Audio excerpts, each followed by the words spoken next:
6. The Flint sit-down strike and the New Deal. A small group of dedicated activists can transform the world through organizing and electing politicians who support them.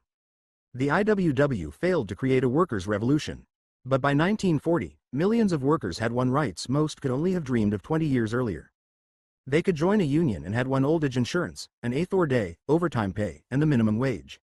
In the depths of the Great Depression, workers transformed their lives through a combination of their organizing and electing politicians to office who would change the attitude of the state toward unions. After a century of largely failed struggle, how did workers win so much so fast? Anyone trying to organize a movement today should take 3 lessons from the workers of the 1930s who made the modern union movement. First, a small group of people can accomplish amazing things.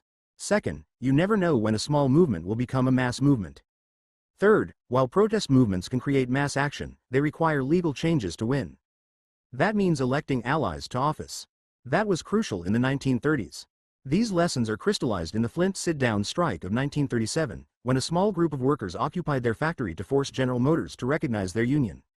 This brave action could have cost workers their jobs and even their lives. In fact, it likely would have, but those workers, and millions like them in Michigan and across the nation, had elected pro-union politicians to the White House and state houses in the 5 years prior to 1937, creating the conditions for victory. The 1920s and the Great Depression. Popular culture portrays the 1920s as a fun time, with flappers and gangsters selling illegal alcohol in speakeasies. A booming economy meant automobiles in more driveways and new goods hitting the American market. But this facade of luxury and parties rested on the backs of impoverished workers. Steelworkers still labored an average of 63 hours a week in deadly factories. To provide just one example, in the face of the Red Scare that crushed the IWW, the nation's employers and government turned sharply against even conservative unions. The American Federation of Labor made major gains during World War I only to lose them all in the 1920s. Seattle's labor movement pulled off a general strike in 1919, but within just a few years, employers had cowed the city's unions and re-established dominance at the workplace. Between 1919 and 1923, national union membership fell from 5 million to 3.6 million. United Mine Workers of America membership plummeted from 600,000 to 80,000 after employers declared war on it, even using airplanes to bomb West Virginia miners marching after the companies murdered a sheriff who stood up to them. 3. Wanting to forestall the radical strikes of previous decades, many companies instituted company unions. These employer-dominated organizations enacted just as much reform as necessary to keep real unions at bay. Over 1 million Americans had to sign so-called yellow dog contracts in the 1920s, making the refusal to join a union a condition of employment. 4. The courts attempted to hold the tide of progressive legislation and ensure the continuation of the Gilded Age. Labor activists suffered a terrible defeat in 1923 with Adkins v. Children's Hospital, in which the Supreme Court overthrew the minimum wage law for women that Congress had mandated for Washington, D.C. And when Congress passed a constitutional amendment in 1924 to ban child labor, the states overwhelmingly refused to ratify it. The 1927 execution of the anarchists Nicholas Sacco and Bartolomeo Vanzetti for murder after an unfair trial and in the face of national and international protests demonstrated the continued lack of justice radicals received in American courts. Little in the 1920s went workers' way. The 1920s consumer economy rested on a shaky foundation. The stock market shot up, but used shady trading practices that allowed investors to pay a small percentage of the stock price with the rest due when the price rose. This was a recipe for economic catastrophe when the bubble burst. Factories' productivity meant that they produced huge amounts of consumer goods, but their own workers could not afford them. Enormous backlogs piled up, and by 1929, industries started laying off workers. Farmers struggled with debt racked up during World War I when they had bought expensive equipment, but then they had to pay it back after farm prices collapsed in the 1920s. Everyday people went into consumer debt for the first time, buying refrigerators, automobiles, and electric washing machines. 5. The reckoning began in 1929 with Black Tuesday, when the stock market sank like a stone. The market lost 1/3 of its value in 3 weeks, beginning the Great Depression. Between 1929 and 1932, automobile production fell by 75%. Ford reduced its employees from 128,000 to 37,000. For those still working, wages dropped by 37%. There were 113 suicides in Detroit in 1927, 568 in 1931. By 1932, there were 400,000 unemployed people in Michigan. By the winter of 1933, 25% of Americans were out of work, and perhaps another 25% were underemployed or working less than full-time. 6 Local relief efforts rapidly found themselves completely overwhelmed, and the Hoover administration had nothing but bromides about self-reliance to offer. AT&T President Walter Gifford headed the president's organization on unemployed relief. He called for a great spiritual experience in 1931 by Americans giving charity to those who were hungry.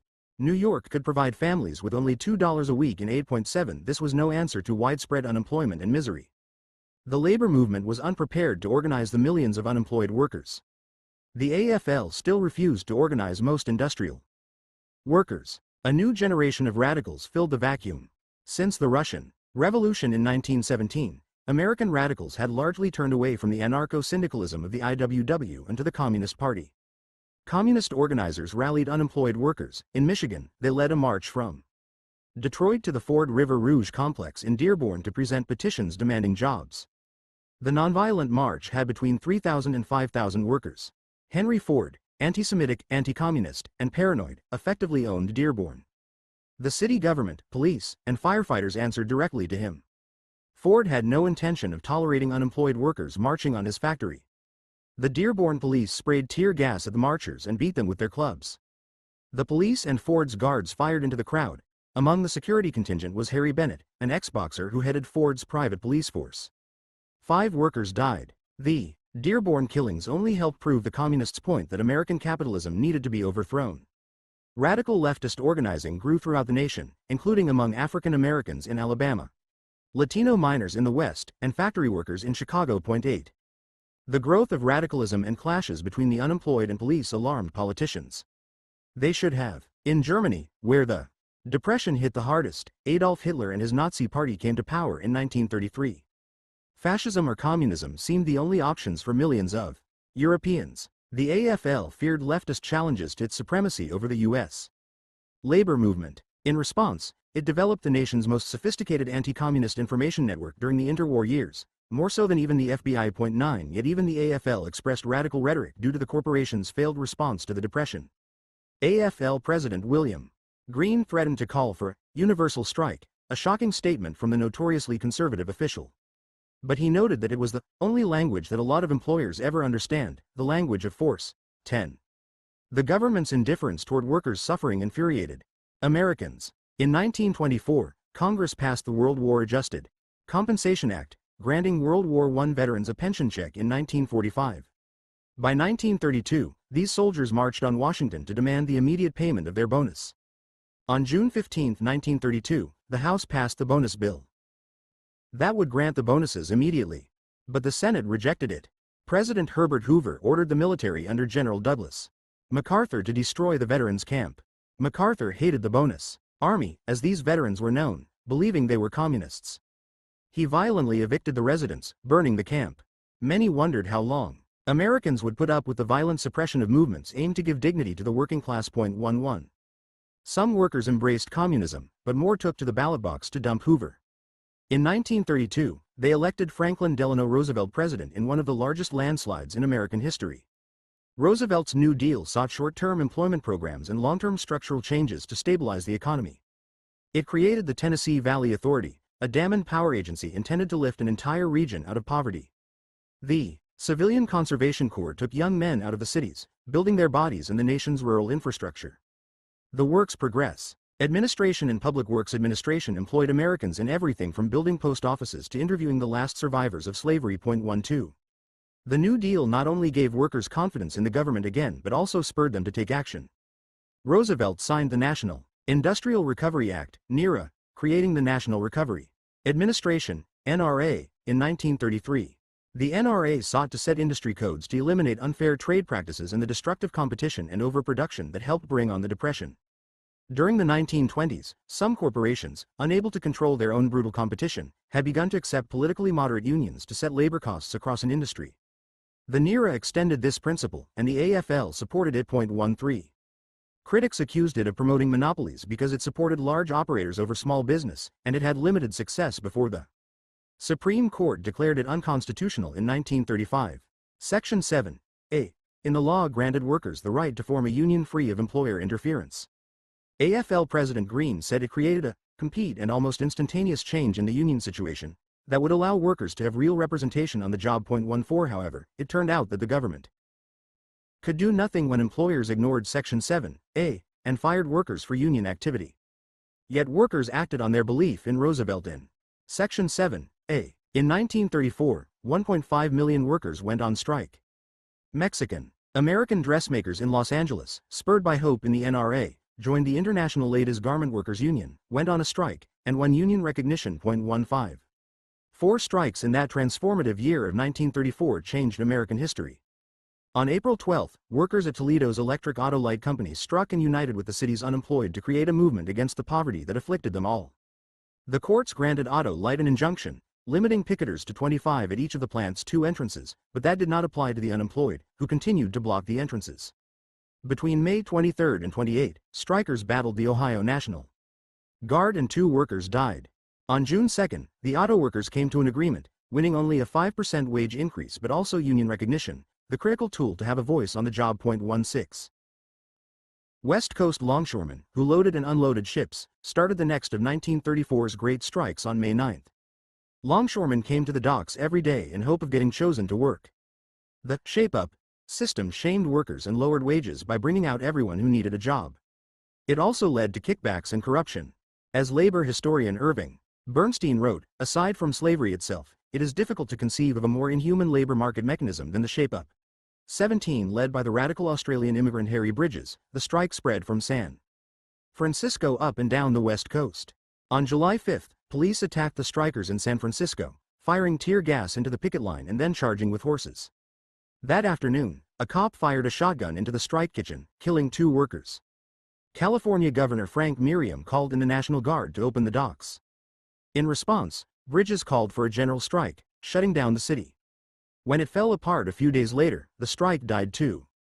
The longshoremen returned to work without a victory, but the National Longshoremen's Board mediated the conflict and gave the union effective control over hiring, ended the shape-up, and granted them a 95 cents an hour pay increase.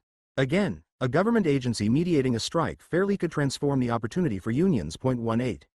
A week after the longshoremen walked out, the International Brotherhood of Teamsters Local 574 went on strike in Minneapolis. This communist-led local inside a politically conservative union brought the city to a standstill. On May 21, the police attacked strikers trying to stop a truck. Hundreds of strikers ran over to help their comrades, and cops pulled their weapons. A massacre was only avoided when a teamster drove a truck into the middle of the police, dividing their forces. Employers caved in August, submitting a proposal to a federal mediator that incorporated most of the union's demands, and the strike ended in a victory for the workers. 19. That victory led to strikes across Minnesota, including women garment workers who walked off the job at Strutware Hosiery in 1935, an action supported by members of Local 574, who blocked the removal of goods from the plant. In April 1936, Strutware gave in and the workers won. Solidarity was the order of the day in Minnesota. 20.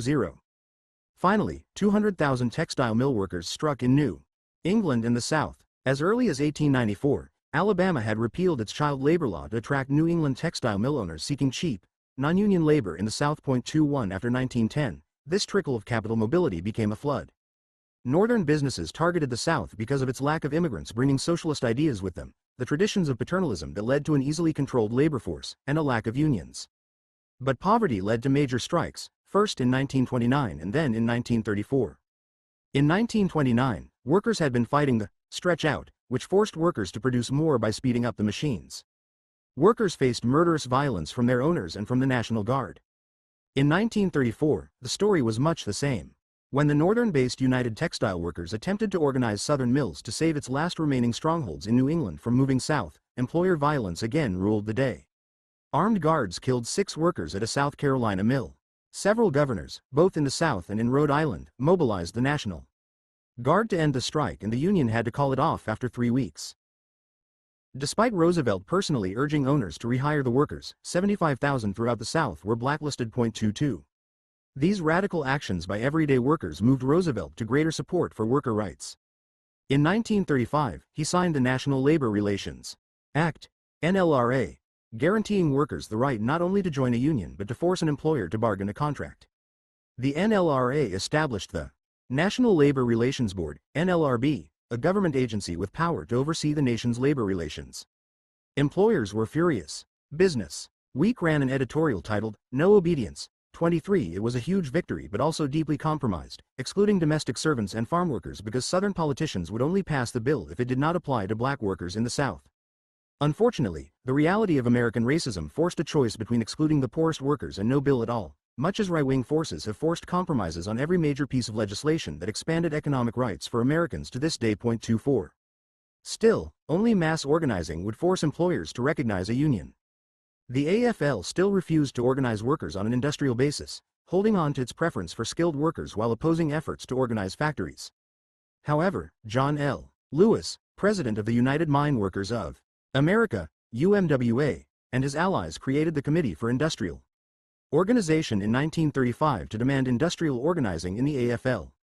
When the AFL refused, Lewis and the CIO split entirely from the Federation in 1937.25. The CIO, now the Congress of Industrial Organizations, changed American history. It organized the biggest workforces in America, including steelworkers, auto workers, rubber workers, and electrical workers, turning them into mighty unions that would stand for the transformation of the working class into the middle class. Lewis poured millions of dollars of UMWA money into organizing campaigns. Communists and socialists led these organizing campaigns, even though Lewis hated communism. The communists were skilled organizers, many of whom had spent the past several years organizing unemployed workers. This radical cadre of trained organizers would lead workers to some of the greatest victories in American history. 26. The CIO critically differed from the AFL in terms of its relationship with the government. The AFL believed it could never trust the government to help workers, preferring the power of workers negotiating with employers to win contracts. The CIO knew better and worked to elect Democrats, knowing that only liberal democratic governments would pass the laws it needed to win. Lewis, Amalgamated Clothing Workers of America President Sidney Hillman, and other industrial union leaders formed Labor's nonpartisan league to rally labor support for Roosevelt's re-election in 1936, which was wholeheartedly endorsed by rank-and-file workers, who lionized Roosevelt for using the government to help them. 27.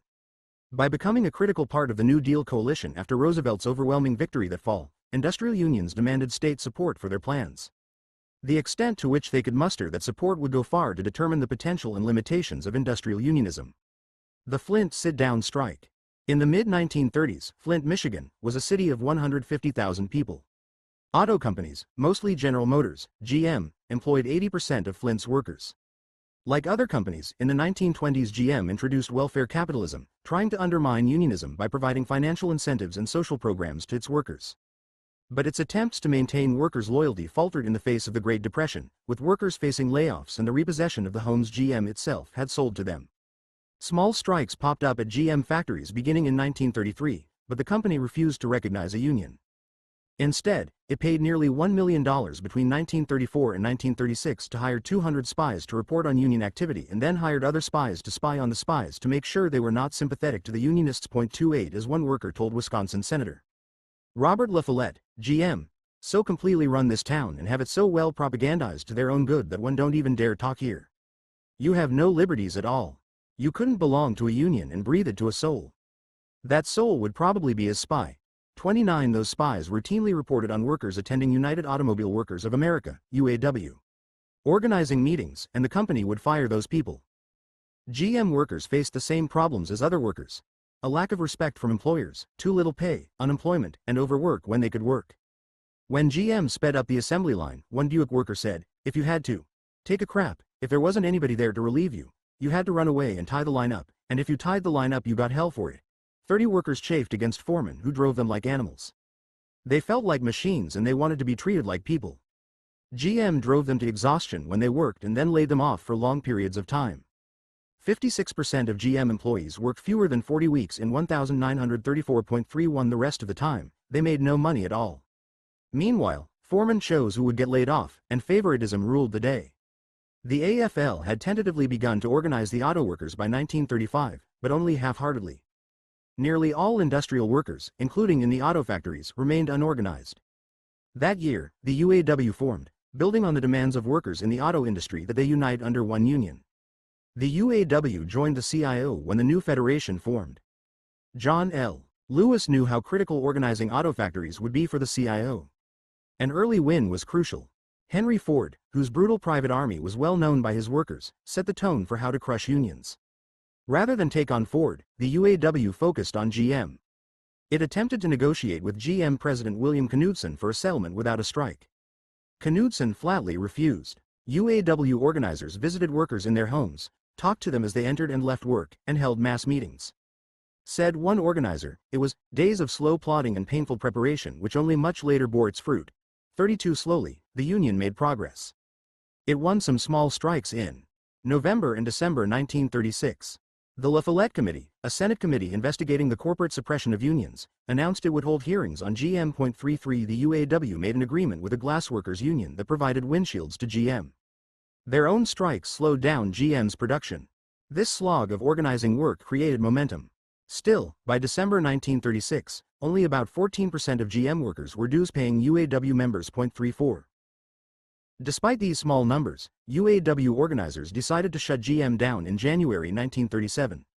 But union activists would not wait. Workers in the Cleveland factory that produced parts for Chevrolet's auto bodies sat down on the job on December 28, 1936.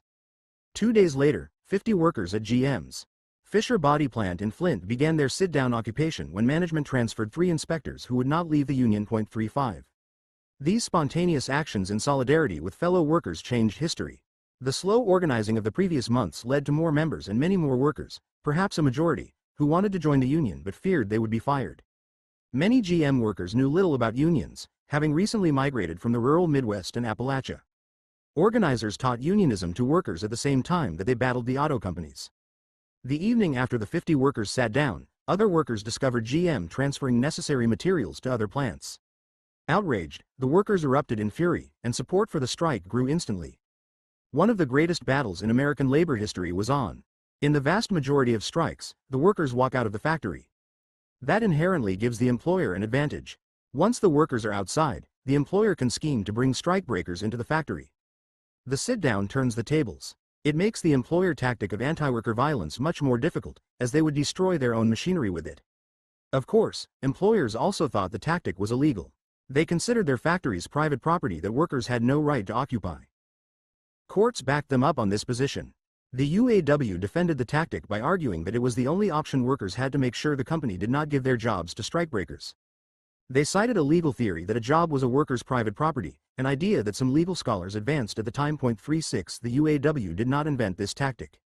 It had been used periodically in Europe for years, and several other small strikes in the months before the Flint strike had deployed it as well. These were usually quickie strikes, perhaps lasting a few days, usually only a few hours. They were spontaneous actions by angry workers, often started without consulting the union leaders. In February 1936, workers at the Goodyear rubber plant sat down in Akron, Ohio. 37. But Flint workers made the sit-down famous. The UAW kept the workers disciplined and as busy as possible. They sang songs, exercised, and read newspapers delivered by their friends and family. Workers slept on car seats and commandeered the factory cafeteria for their meals. A strike committee met daily to check on everyone's state of mind and to plan for the next day. They made sanitation the first priority and banned alcohol and weapons. The union evicted workers slacking from their duties. Organizers worked closely with the workers and community to stay on message, keep the pressure on GM, and not allow frustrations to boil over in counterproductive ways. A women's auxiliary formed to support the workers, bringing them food, clean clothing, newspapers, and other items to help them spend the long days inside the plant. Its leader, Janora Johnson, a mother of 2 and the wife of one of the strike leaders, took the microphone and urged the women of Flint to stand up, or sit down, to GM and fight for the men inside. She shouted, "We will form a line around the men, and if the police want to fire, then they'll just have to fire into us." 38. They picketed outside the plants and collected money to support the strike. This gave energy and momentum to both the men and to their wives outside. As one woman wrote, "I'm living for the first time with a definite goal." 39 women, including Johnson, played a critical role in the shaping of the UAW in its early years. 40. On January 2, a local judge granted GM an injunction to force the workers out of the plant. But the UAW publicized that the judge was a GM stockholder, embarrassing the company and exposing how it controlled the local courts. On January 7, the police destroyed the UAW's sound equipment across the street from the plant. 4 days later, when the low temperature reached -16 degrees, the company shut off the heat and announced the end of food shipments. That evening, Flint's police attacked the occupiers. Police sprayed tear gas and buckshot at the windows of the plant. The workers responded by spraying fire hoses from the roof and hurling stones, bottles, and car parts onto the police below. The police fired into the plant. Victor Ruther, a rising UAW leader, shouted to the sit-down strikers through the rooftop speaker on his car. We wanted peace.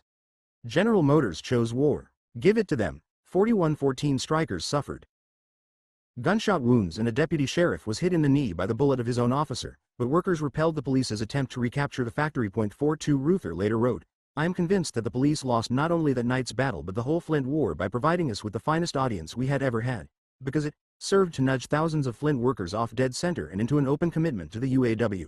43. GM wanted Michigan's governor to send in the National Guard or state police to retake the factory, as so many governors had done for decades. But Michigan had a new governor for a new day, Frank Murphy. A committed, new dealer with a deep passion for helping the poorest Americans. Murphy has previously served as the pro-worker mayor of Detroit. He believed that workers faced massive oppression and government should create a more equal society. He ran for governor on a pro-worker platform, assuring Detroit's workers' paper, Labor News, I have yet to go contrary to the expressed wish of organized labor in matters that affect it. 44. He later became Attorney General before Franklin Roosevelt named him to the Supreme Court. UAW leadership understood what a gift they had in Murphy. Following his election in November 1936, as the UAW organized the plants, it determined to conduct no work stoppages in Michigan until after January 1, 1937, when Murphy was to take over as governor. 45. Even though their workers took the initiative and sat down a few days before his administration began, the UAW was well aware of the necessary connections between successful unionism and friendly officeholders. Murphy refused to do GM's bidding. Instead, he sent the National Guard to Flint strictly to serve as a peacekeeping force, preventing another GM takeover attempt, and urged both sides to negotiate a settlement. Once again, the government played a critical role in determining Flint's outcome. 10 years earlier, with the stridently anti-union Calvin Coolidge as president, the outcome would likely have turned out very different, no matter what the Flint strikers did. Moreover, the UAW had allies in Washington. The La Follette Committee sent investigators to Flint to explore the reason for the strike and how GM had used intimidation tactics to scare workers away from the union, such as forcing them to sign loyalty pledges. This helped publicize the justness of the workers' cause. Secretary of Labor Francis Perkins attempted to mediate the conflict, but GM refused to negotiate with the union. Perkins replied to this rebuff harshly. I still think that General Motors have made a great mistake, perhaps the greatest mistake in their lives. The American people do not expect them to sulk in their tents because they feel the sit-down strike is illegal. 46. Roosevelt himself told Perkins, why can't these fellows in General Motors meet with the Committee of Workers? Talk it all out. They would get a settlement. It wouldn't be so terrible. 47. The continued government support of a negotiated settlement would remain critical. Not everyone in power supported the UAW. The Michigan legislature, with many rural members who distrusted unions, refused to investigate the UAW's complaints about GM. Flint's major newspaper, the Journal, was so in GM's pocket and so stridently anti-strike that a La Follette Committee investigator called it out as a purely General Motors Company organ. 48. But thanks to worker activism in Michigan and around the country, a new breed of politician had arrived in Lansing and in Washington. The Flint workers were ready to defy not only GM and the government but UAW leadership. One striker told a reporter that he and his fellow workers would simply ignore union leaders' orders to leave the plant, unless we get what we want. 49 strikes require tremendous sacrifice from people who usually have few resources. Workers had families at home with dwindling supplies of money and food. This was the middle of winter. Workers inside the factory and family members at home got sick. The sit-down strikers received letters from family members that pulled at their heartstrings. But for most, the sacrifice was worth it. Ultimately, the workers wanted the UAW to represent them. That was the real goal. More money and better working conditions could only happen with a union. That is what GM refused to grant, and that is what the workers refused to live without. GM obtained a second injunction on February 1 that ordered a $15 million penalty on the union if the factories were not evacuated by February 3. This threatened not only the strike but the UAW's existence. The UAW not only ignored it, but another set of workers occupied another plant, taking control over the Chevrolet No. 4 plant in Flint, where motors were assembled, created a crucial bottleneck in GM production. Escalating the strike was a brilliant strategy. By the end of January, after a long month, the strikers were losing their momentum and their faith. The No. 4 plant had terrible working conditions and angry workers. But it also had few union members because they were still scared of the company. It was next door to GM's Flint headquarters, including the offices of its well-armed company police, making it both an appealing and risky target. The UAW used military strategy to plan a brief but loud diversion strike in a different Flint plant that would draw out GM's forces. Then strikers would occupy Plant 4 before the company knew what happened. It worked to perfection when groups of workers, both from inside the plant and from other plants, evicted the remaining company police while UAW leaders and members from as far as Detroit and Toledo barricaded the entrances to protect the workers. Worried that GM violence would lead to their deaths, the Fisher Body Workers wired Governor Murphy, saying, "We fully expect that if a violent effort is made to oust us, many of us will be killed, and we take this means of making it known to our wives, to our children, to the people of the state of Michigan and the country that if this result follows from an attempt to eject us, you are the one who must be held responsible for our deaths." 50. The workers raising the stakes pushed the strike to victory. But the UAW also knew this was only possible because Frank Murphy was the governor. Only through an ally in the state capital could workers expect to win after taking such a militant action. Murphy stated in strong terms that in a modern society, the people had an interest in strikes and that the government should help settle them fairly. Murphy actually thought that the sit-down strike was illegal, but he believed that the spirit of justice mattered more than the technical reading of the law and that, moreover, because GM had refused to follow the National Labor Relations Act and negotiate fairly with the UAW, it had also violated the law. Murphy was under tremendous stress throughout this ordeal. As a governor, he could not simply ignore a court injunction. But he refused to allow the state militia to enforce it, saying, "If I sent those soldiers right in on the men, there'd be no telling how many would be killed. It would be inconsistent with everything I have ever stood for in my whole political life." 51. Murphy was crucial, but it was the workers who made this victory possible through their use of collective power. The day the injunction was supposed to go into effect, February 3rd, the UAW led a mass march that reminded observers of an army going to war. Up to 700 women paraded through the streets of Flint, singing and shouting. UAW members from around the region drove to Flint to support their brothers inside the plant. Probably 10,000 people gathered in front of the Fisher Body plant as the injunction deadline approached. Flint's city manager asked the National Guard to bust up the protest, but once again Murphy would not give his approval. The city manager then mobilized a citizen police reserve that unionists feared would become violent anti-union vigilantes. The sudden rise in the potential for violence turned several other city officials toward favoring a settlement with the UAW. The workers had turned the tide. 52. Faced with unyielding workers, with a governor on their side for once, GM withered. As historian Nelson Lichtenstein wrote, the UAW victory was possible not so much because of the vast outpouring of union sentiment among auto workers, but because General Motors was temporarily denied recourse to the police power of the state. 53. On February 11, GM agreed to its first union contract, a one-page agreement that announced it would only bargain with the UAW and would not interfere with workers wanting to join the union. The workers walked out of the plants in a state of jubilation. UAW organizer Roy Ruther remembered, it was a seething sea of humanity, a joy. Fears were no longer in the minds of workers. 54. That sea rushed into the UAW, which signed up 100,000 new workers at GM plants and nearly 500,000 members total by the end of 1937. The union and company hammered out an agreement for a significant pay raise, the first of many that would slowly turn a hard job into steady employment that would allow working people to live a middle-class lifestyle. The Flint strike helped create the modern American dream. The win in Flint gave workers around the country courage to sit down on the job. Between September 1936 and May 1937, sit-down strikes affected plants employing more than 1 million workers. Overall, 5 million workers walked off the job and nearly 3 million joined a union in 1937.55. Women at a Detroit Woolworth's department store occupied their workplace in February 1937 to demand union recognition, a pay raise, and the Eighth Day, taking the sit-down to the side of women's work and into a whole new industry. Working with the hotel employees and restaurant employees, the sit-down spread through Detroit, and with the threat of the strike going national, Woolworths agreed to a contract. Department store workers around the country followed their lead and organized dozens of stores. 56. Moreover, the rise of the CIO didn't just mean a few extra dollars in the pocket after getting a union contract. Unionization also changed what citizenship meant for the working class. They were a legitimate part of the nation's decision-making apparatus for the first time. They now had real power. But the extent to which they could enact that power continued to depend on a combination of their own militancy and the willingness of the government to maintain a level playing field between workers and employers. Organizing after Flint. When the Flint settlement was announced, one striker told his fellow workers, "All that piece of paper means is that we got a union. The rest depends on us. For God's sake, let's go back to work and keep up what we started here." 57. He was right. GM would not give up the fight to limit union power. The UAW itself was riven with factionalism. It would split into rival organizations before the CIO version won control over renegades who had rejoined the AFL.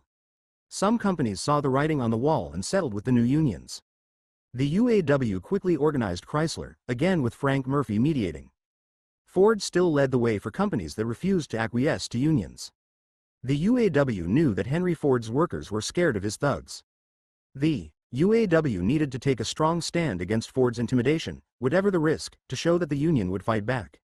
On May 26, 1937, Walter Reuther and other union leaders walked toward the River Rouge complex in Dearborn to hand union leaflets to workers.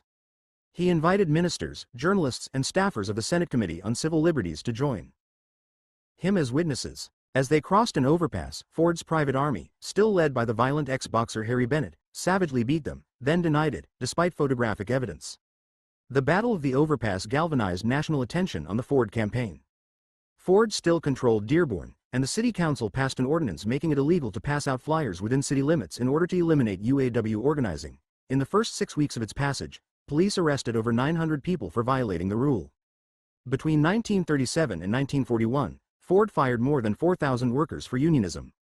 He only caved in 1941 because the company risked losing out on defense contracts as the United States entered World War II, as it defied the Roosevelt administration's labor policy that accepted unions as legitimate partners.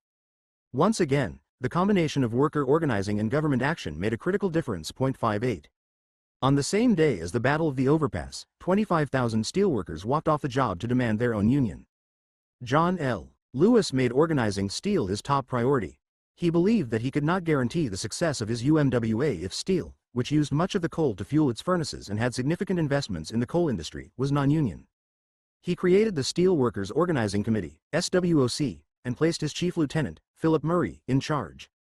SWOC went after U.S. Steel, the largest and most powerful of the steel companies and the successor of the company that in 1892 had sent a private army to attack strikers at Homestead. Seeing the writing on the wall, U.S. Steel signed a union contract with SWOC in March 1937. This contract standardized pay, granted the 8-hour day, and instituted overtime pay. It started the steelworkers on the road to a dignified life. 59. The so-called little steel companies followed Henry Ford's murderous path. When their workers struck for union recognition, the companies responded with the most brutal anti-worker violence of the era. By May 28, 000 steelworkers were on strike, 46,000 of whom worked for Republic Steel. That company, headed by anti-union diehard Tom Girdler, hired the Chicago police as a private army and spent $40,000 on weapons for them. Between 1933 and 1937, the little steel companies purchased more poison gas than the U.S. military in their preparation for worker uprisings. On Memorial Day, hundreds of workers and supporters gathered to picket in front of Republic's main gate. A line of policemen met them. The police opened fire on the strikers and threw gas bombs. 10 workers died. Another 30 suffered serious injuries, 9 of whom were permanently disabled. No one was prosecuted for the Memorial Day massacre, even though the entire event was filmed. The La Follette Committee viewed the film and concluded that the police were loose to shoot down citizens on the streets and highways. 60 Girdler and the Chicago police remained defiant in the face of public outrage. Captain James Mooney said the march was led by communists. Sergeant Lawrence Lyons, testifying before the La Follette Committee, when asked whether a policeman on the tape had drawn his gun, impudently replied, "I don't know. He may be drawing his handkerchief." 61. Little Steel defeated SWOC. The bravery of strikers could only go so far without state intervention. Roosevelt wanted to level the playing field, not unionize the nation. He responded to the Memorial Day massacre and the strike that had led to it by saying to the union and the companies, "A plague on both your houses," to reporters. The unwillingness of Roosevelt to back the union devastated the strikers and infuriated John L. Lewis. At the barrel of a gun, whether from Republic Steel's private army or the National Guard, the strikers had to give up. Whereas state support made the difference in Flint, state indifference left Little Steel unorganized. 62. Still, the future was the position of U.S. Steel, not Tom Girdler. The National Labor Relations Board found repeated violations of the National Labor Relations Act with Little Steel's violence, their denial of collective bargaining, and their blacklisting of strikers. The NLRB ruled over and over again against Little Steel, and even if the penalties were small, they wore down the companies, forcing them to rehire fired workers and pay them compensation. Much like Ford, with the rise of government defense contracts, Little Steel finally decided the union was worth the benefits. 63. The CIO's success rested on more than the state. It welcomed African American workers into the labor movement, often in the face of its own racist members. But CIO leaders knew that AFL-style racial exclusion would only serve to hurt all workers. When the CIO created the Packing House Workers Organizing Committee, PWOC, it relied on a multi-ethnic set of organizers that included Mexicans, African Americans, and Eastern Europeans. Many were communists, radicalized by the experience of depression, unemployment, and the continued hard lives of their fellow workers. They organized through rank-and-file activists, building an interracial alliance, prioritizing the needs of black workers, and bringing together a diverse workforce through their common interests as hard laborers. PWOC, later the United Packing House Workers of America, remained an important union with significant black leadership for the next 2 decades. 64. The CIO's victories came at a moment when enormous change in the nation's labor relations was possible, thanks to Roosevelt's popularity. But this was a very brief window and was only possible through compromises that often excluded many black workers. Southern Democrats despised the liberals in the Roosevelt administration, distrusted unions, and, most important, feared the newly powerful state would transform not just labor relations but also their Jim Crow racial system. Already, black workers were leaving the South for industrial jobs in northern cities. After some New Deal programs helped African Americans, and after Roosevelt's overreach when he tried to add more Supreme Court justices in 1937, Southern Democrats in Congress began uniting with Republicans to halt liberal legislation. 65 The New Deal came to a screeching halt. But workers would have one more major victory, the Fair Labor Standards Act, FLSA. Signed into law in 1938, this groundbreaking piece of legislation set the standards of labor that joined the NLRA in redefining American work. It banned the worst forms of child labor, set the workweek at 40 hours, mandated overtime pay above 40 hours, and created the first federal minimum wage, set at 25 cents an hour. Over 1 million workers in low-wage industries immediately saw wage gains. 66 Yet, like the NLRA, the FLSA was a tremendously compromised piece of legislation.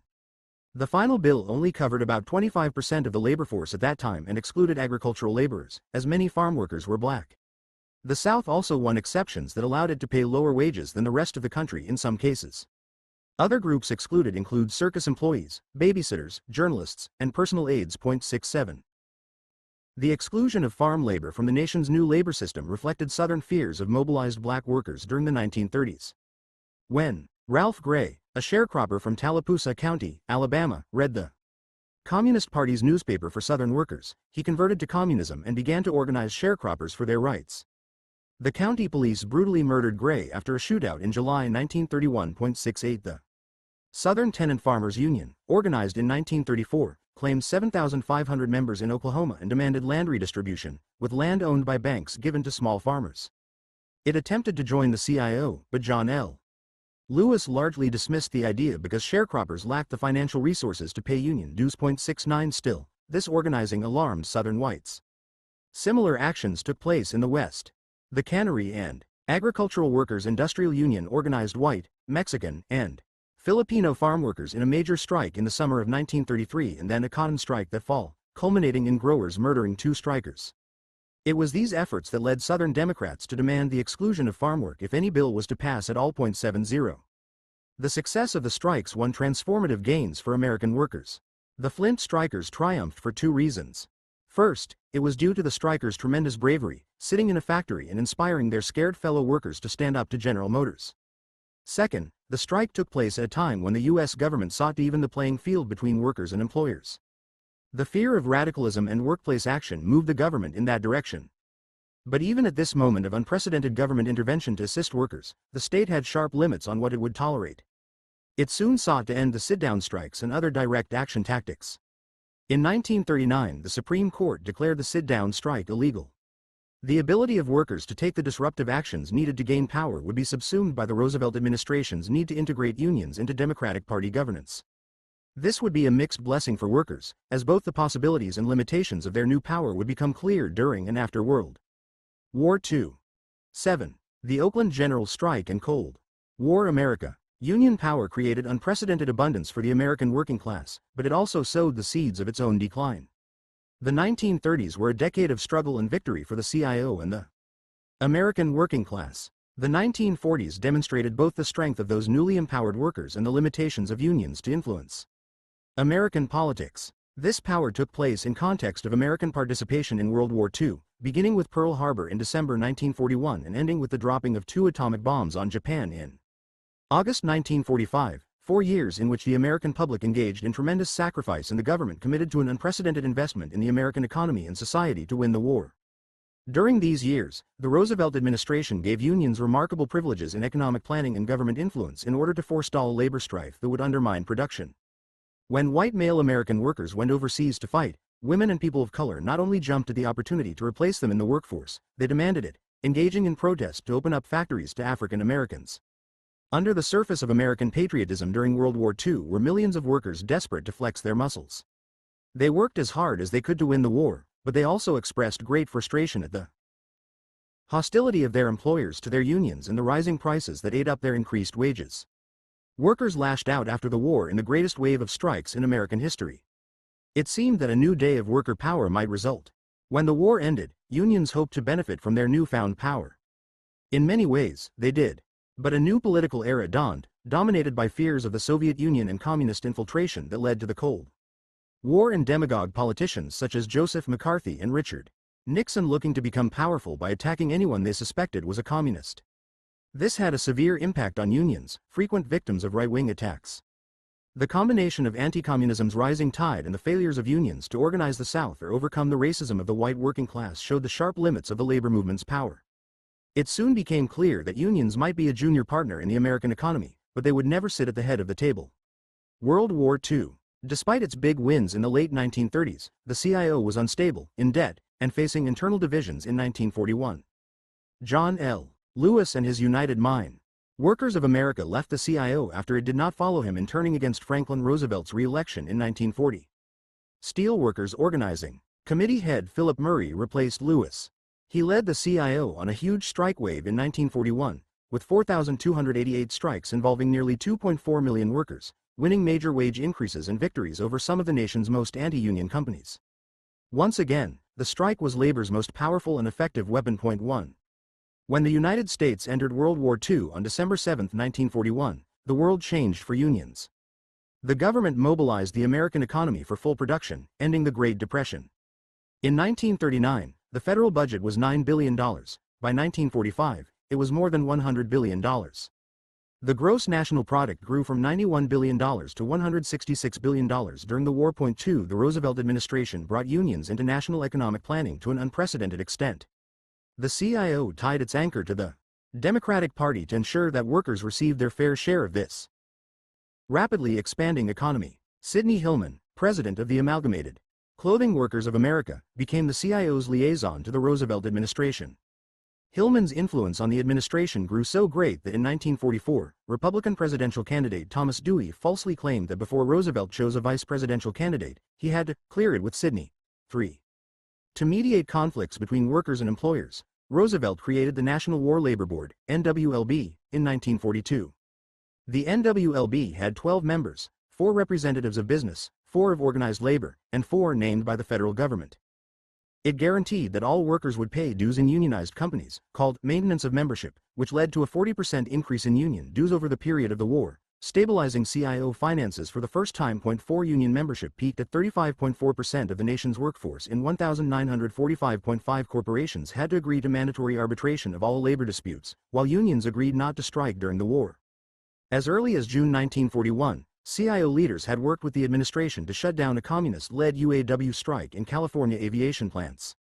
But after the German invasion of the Soviet Union late that month, communist-led unions became the biggest supporters of sacrificing strikes to defeat the Nazis. 6. Corporations did not like the new agreement with unions, but most accepted it given the lucrative government contracts they received. Union leaders did not like giving up the strike, but they accepted the benefits unions received in return. The 2 major exceptions were Montgomery Ward's chairman Sewell Avery, who despised the New Deal as socialistic, and John L. Lewis, who had turned on Roosevelt. Avery refused to negotiate a new contract in 1944 and his employees voted to strike. Montgomery Ward had many government contracts, so this threatened the war effort. Roosevelt ordered Attorney General Francis Biddle to fly to Chicago to appeal to Avery. Biddle told him he was hurting the war effort. Avery responded by saying, "To hell with the government." 7. Biddle ordered 2 soldiers to pick Avery up and carry him out of the building. Avery hurled the worst insult he could think of at Biddle, yelling, You, New Dealer." The federal government ran the company off and on until September 1945. Lewis, on the other hand, did not need the maintenance of membership clause, as the mines were completely organized through the coal region. So, in the spring of 1943, he brought his 500,000 miners off the job in the middle of the war for a pay raise, forcing the closure of steel mills. Faced with a direct challenge, Roosevelt ordered the mines' seizure. For the duration of the war, the government set sharp limits on both corporate and union behavior. 8. But workers had their own agenda. While the government implemented both price and wage controls for the war's duration, prices rose faster than wages, and workers became squeezed by inflation. Moreover, workers had to pay new taxes. In 1942, they lost 10% of their paychecks to a war bond purchase, and in 1943, they lost an additional 5% to a victory tax. 9. While nearly all workers supported the war effort, they also revolted repeatedly in so-called wildcat strikes, in which workers walked off the job without the approval of their union. Usually such strikes happened because employers changed work rules or fired workers. With foremen resentful over the unions that usurped their power, the shop floor was a site of daily struggle for control, leading to wildcats. In 1942 alone, 840,000 workers participated in wildcat strikes. 24,000 Chrysler workers walked off the job for 4 days in Detroit to protest the company's violations of their contract. 10 workers at another Detroit auto plant struck when the company would not let them play checkers during lunch, and at a third when the boss banned smoking. 11. These impassioned workers did not look the same as the workers before the war. With millions of white men joining the military, employers hired white women and African Americans at unprecedented rates. The number of women in the workplace nearly doubled shortly after the U.S. entered the war, but they faced significant income discrimination. Men working in a defense production factory averaged $54.65 a week, with women receiving only $31.50. Union rules placed women at the bottom of the seniority scale, ensuring they would be laid off after the war. Norman Rockwell's Rosie the Riveter portrait that graced the cover of the Saturday Evening Post on May 29, 1943, personified these women. He drew a husky female worker eating a sandwich on her break, proud of her work. This realistic view of a worker is different from what we think of as the Rosie the Riveter image, a young attractive woman showing her new muscles. The defense company, Westinghouse, produced that in 1943. The "we can do it" does not mean women. It means Westinghouse workers and management, without interference from unions. The poster was used for 2 weeks and then forgotten for decades before it became a feminist icon in the past 30 years. 12. Black workers streamed out of the South during World War II, looking for economic opportunities in the factories around the nation. The percentage of African Americans in the Detroit workforce rose from 8 to 14.5%. 13. African Americans long mistrusted many unions that wanted to remain all white. But they also created their own unions that would lead in the struggles for civil rights and labor rights. The most prominent was the Brotherhood of Sleeping Car Porters, BSCP. Founded in 1925, it organized the porters who served whites on Pullman sleeping cars. Its president, A. Philip Randolph, became the key black labor and civil rights leader of the period, and the BSCP served an indispensable role in the growing civil rights movement in the 1930s. Southern states banned the Chicago Defender, the nation's most important African American newspaper, from the mails, but BSCP workers spread it through the South as they worked on the trains. The BSCP was a community civil and labor rights effort. When they struck, women took jobs to support their husbands, while gathering porters' dues, signing up new union members, organizing meetings, and fighting for women working as Pullman maids to be represented by the union. 14. Randolph and other black leaders demanded that African Americans see their share of economic advancement during the war. But as the war approached, persistent discrimination from both employers and unions meant that defense work remained strictly segregated. For instance, the International Brotherhood of Boilermakers barred black members, which shut African Americans out of the rapidly growing shipbuilding industry. Randolph called for a march on Washington to protest discrimination in defense industry work. It was to take place on July 1, 1941, with estimates of up to 100,000 African Americans expected to attend. Roosevelt desperately wanted to avoid the embarrassment of a nation preparing to fight fascism having its own racial caste system publicized before the world. 15. On June 25, he issued Executive Order 8802, prohibiting racial discrimination in the defense industry. The order also established the Fair Employment Practice Committee to investigate and resolve discrimination on the job. Roosevelt also agreed to end official discrimination in federal employment, although implementation depended on the agency. African Americans held about 3% of defense jobs in 1942, mostly janitors. But by 1945, that number rose to 8%, including many craftsmen and industrial laborers. Black employees of the federal government tripled. By 1944, 1.25 million African Americans were union members. 16. Many whites resented the arrival of black workers in the factories. Grassroots worker power develops when workers identify any issue that outrages them. That could include oppressing other workers to keep the factories lily white. On June 3, 1943, 25,000 white workers went on strike at a Detroit Packard plant when the company promoted 3 black workers. Packard's personnel director, C.E. Weiss, had bragged about being the first executive to bring blacks north to bust unions when he worked for Chrysler in 1917. He used this old trick to divide the United Auto Workers. UAW leadership ordered its members back to work the next day, but thousands remained on the racist picket line. The government sent out the message that it would fire anyone who did not go back to work. 30 of the strike ringleaders were suspended on June 6, and the strike ended the next day. Several similar incidents took place in Detroit and other cities during the war. Miners in Butte, Montana, refused to work when their employer tried to import black workers to make up for laborers lost to the military, even though the union, the International Union of Mine, Mill, and Smelter Workers, was a leader in fighting for racial equality. Race trumped class for many white workers. 17. The post-war strike wave. When World War II ended in August 1945, factories immediately laid off millions of workers.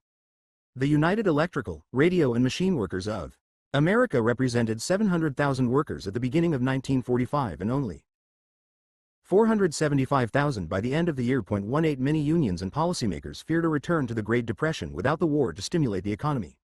However, growing consumer demand and government investment in the economy combined with the United States rebuilding Europe and Japan to spur the longest period of economic growth in American history, one that continued, with few blips, into the 1970s. In 1945, though, employers returned the remaining jobs to white men. Women still wanted to work. For example, more women than men applied for industrial jobs at the U.S. Employment Services Detroit office in the first year after the war. But in that same year, 3.5 million women of all races lost their jobs nationally.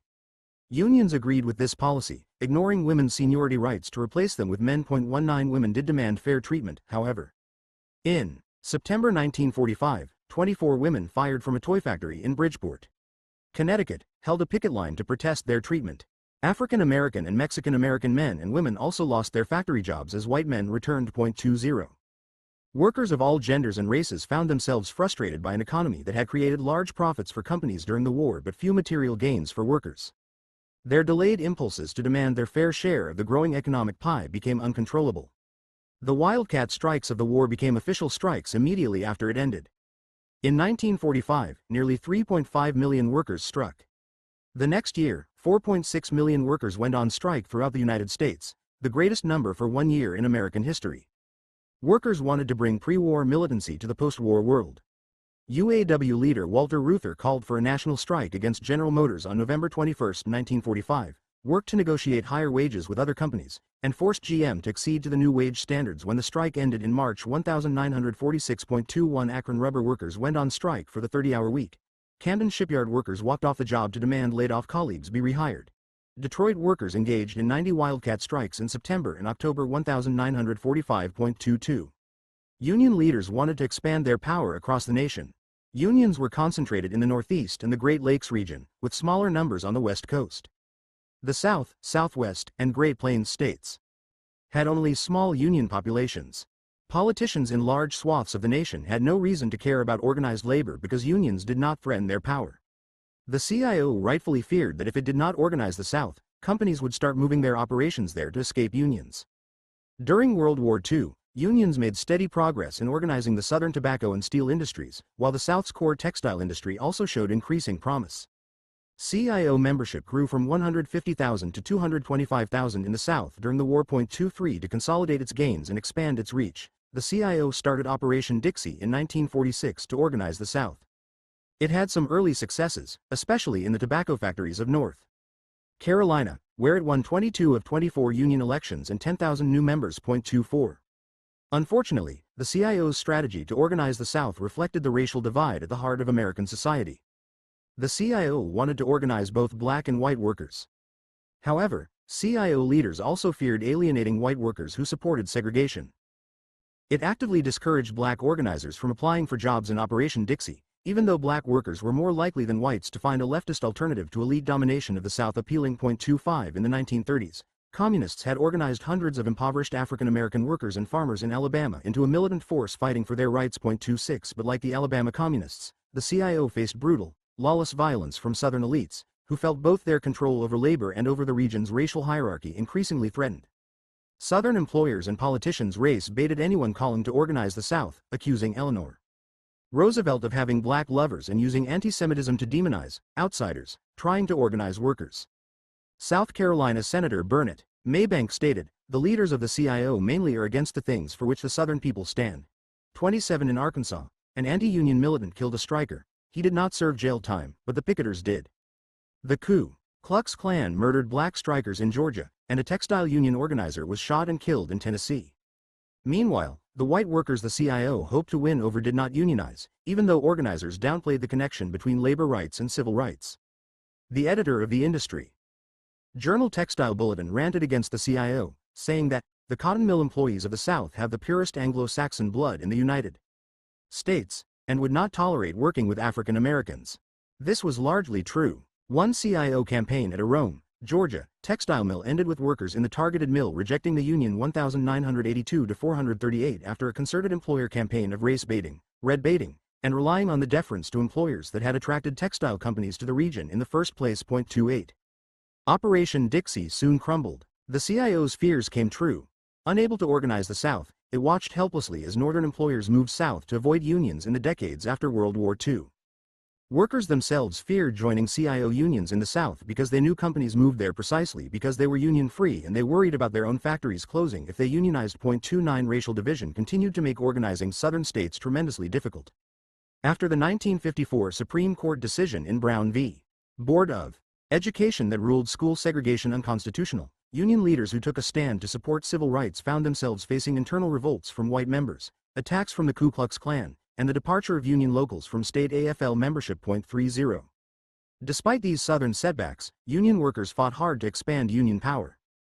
Workers in Stamford, Connecticut, conducted a general strike on January 3, 1946, in solidarity with striking manufacturing workers, with 20,000 people attending a joint AFL and CIO rally. 31 Thus began a remarkable year in American history, with general strikes popping up around the country, where all the workers throughout a city went on strike in support of other workers.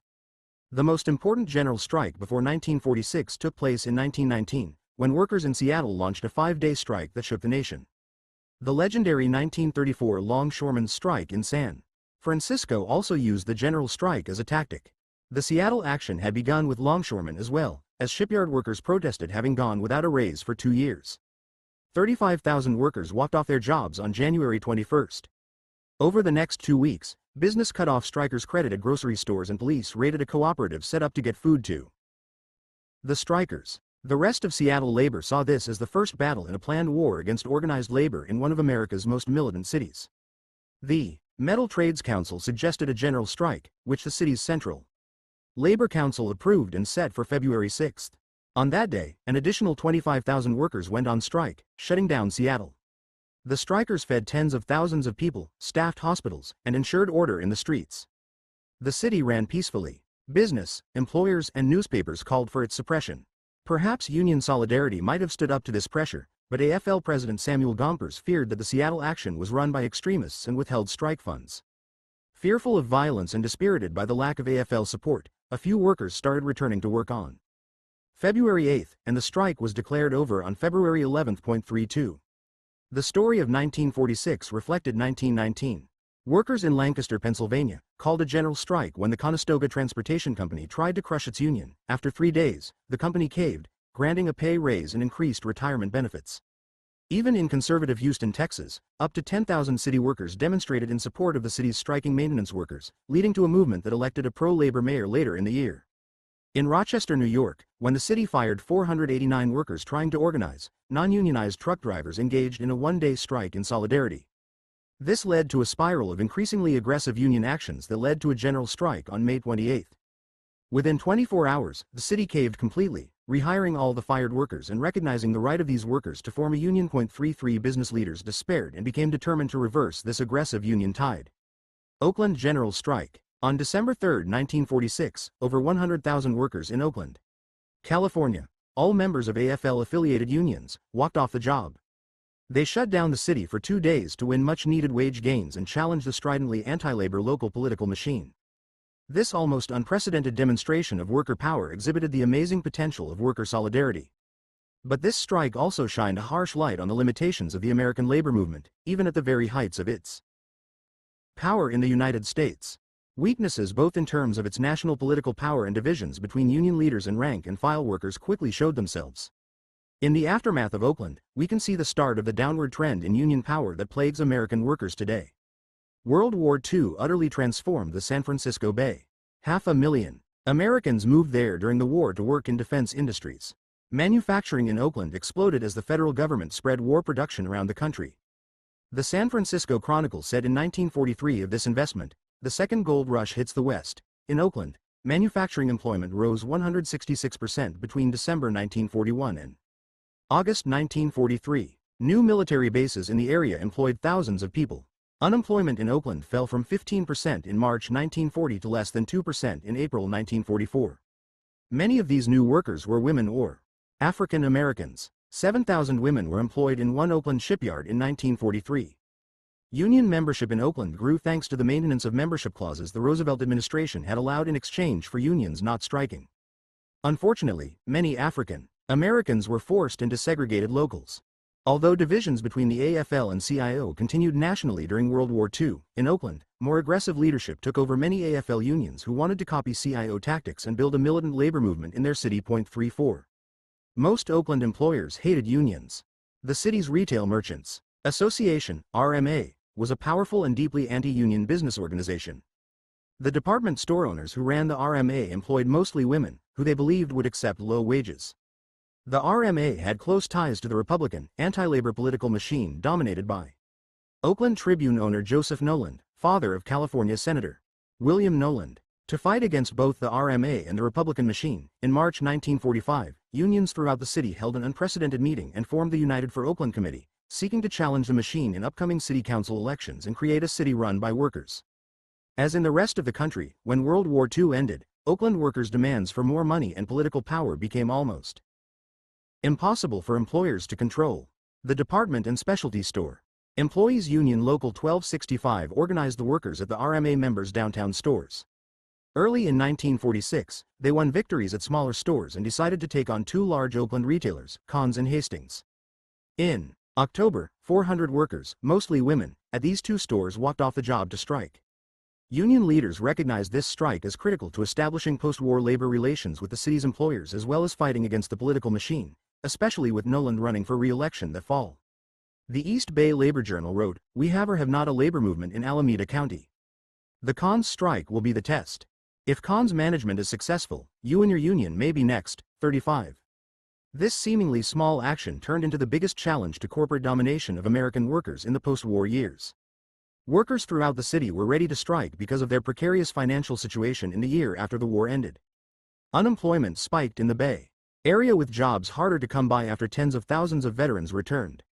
Take-home pay declined for workers at the same time that corporations made record profits. Workers feared the return of the Great Depression and the terrible lives they had fought so hard to change. On November 28, the retail workers' strike escalated when the store's owners, the RMA, the publishers of the city's leading newspapers, the district attorney, the Oakland police chief, the county sheriff, and other local elites met to coordinate a plan to break the strike using non-union trucks to deliver goods, with the Oakland police providing security.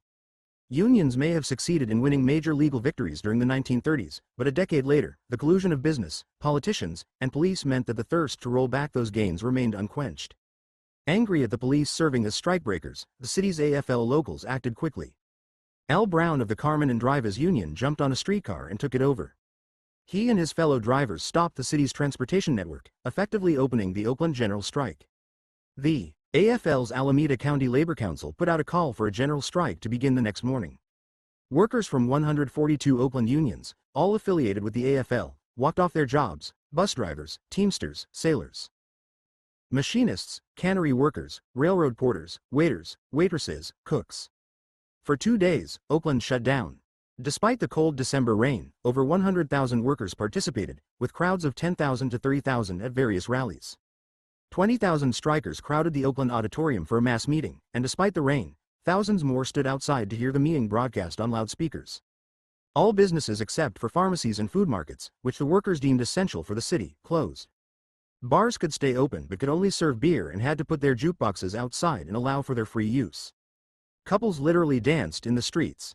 One Teamster later stated, "Strangers met in the middle of the night on the picket line and you would think they'd known each other all their lives." 36 workers allowed children to visit Santa in front of a department store to give him their Christmas wishes. Recently returned war veterans created squadrons to prepare for battle against the police. 37. The strike leaders were veterans of more than a decade of hard labor struggles. Many had participated in the San Francisco longshoremen's strike in 1934, one of the key labor actions of that dramatic year that spurred the National Labor Relations Act. Knowing from experience that good public relations were crucial to maintaining support, they refused to allow Oakland's harshly anti-union newspapers to publish, although newspapers in neighboring San Francisco angrily decried the strike and called the city's labor leaders berserk. 38. Although white male unionists had taken over what had begun as a strike of female retail clerks, during the strike, women and men, whites and African Americans all marched together, seemingly with a lack of racial or gendered tension, at least according to remembered accounts, partially because most of these AFL locals were all white, while CIO locals with large black membership had not yet joined the strike. 39.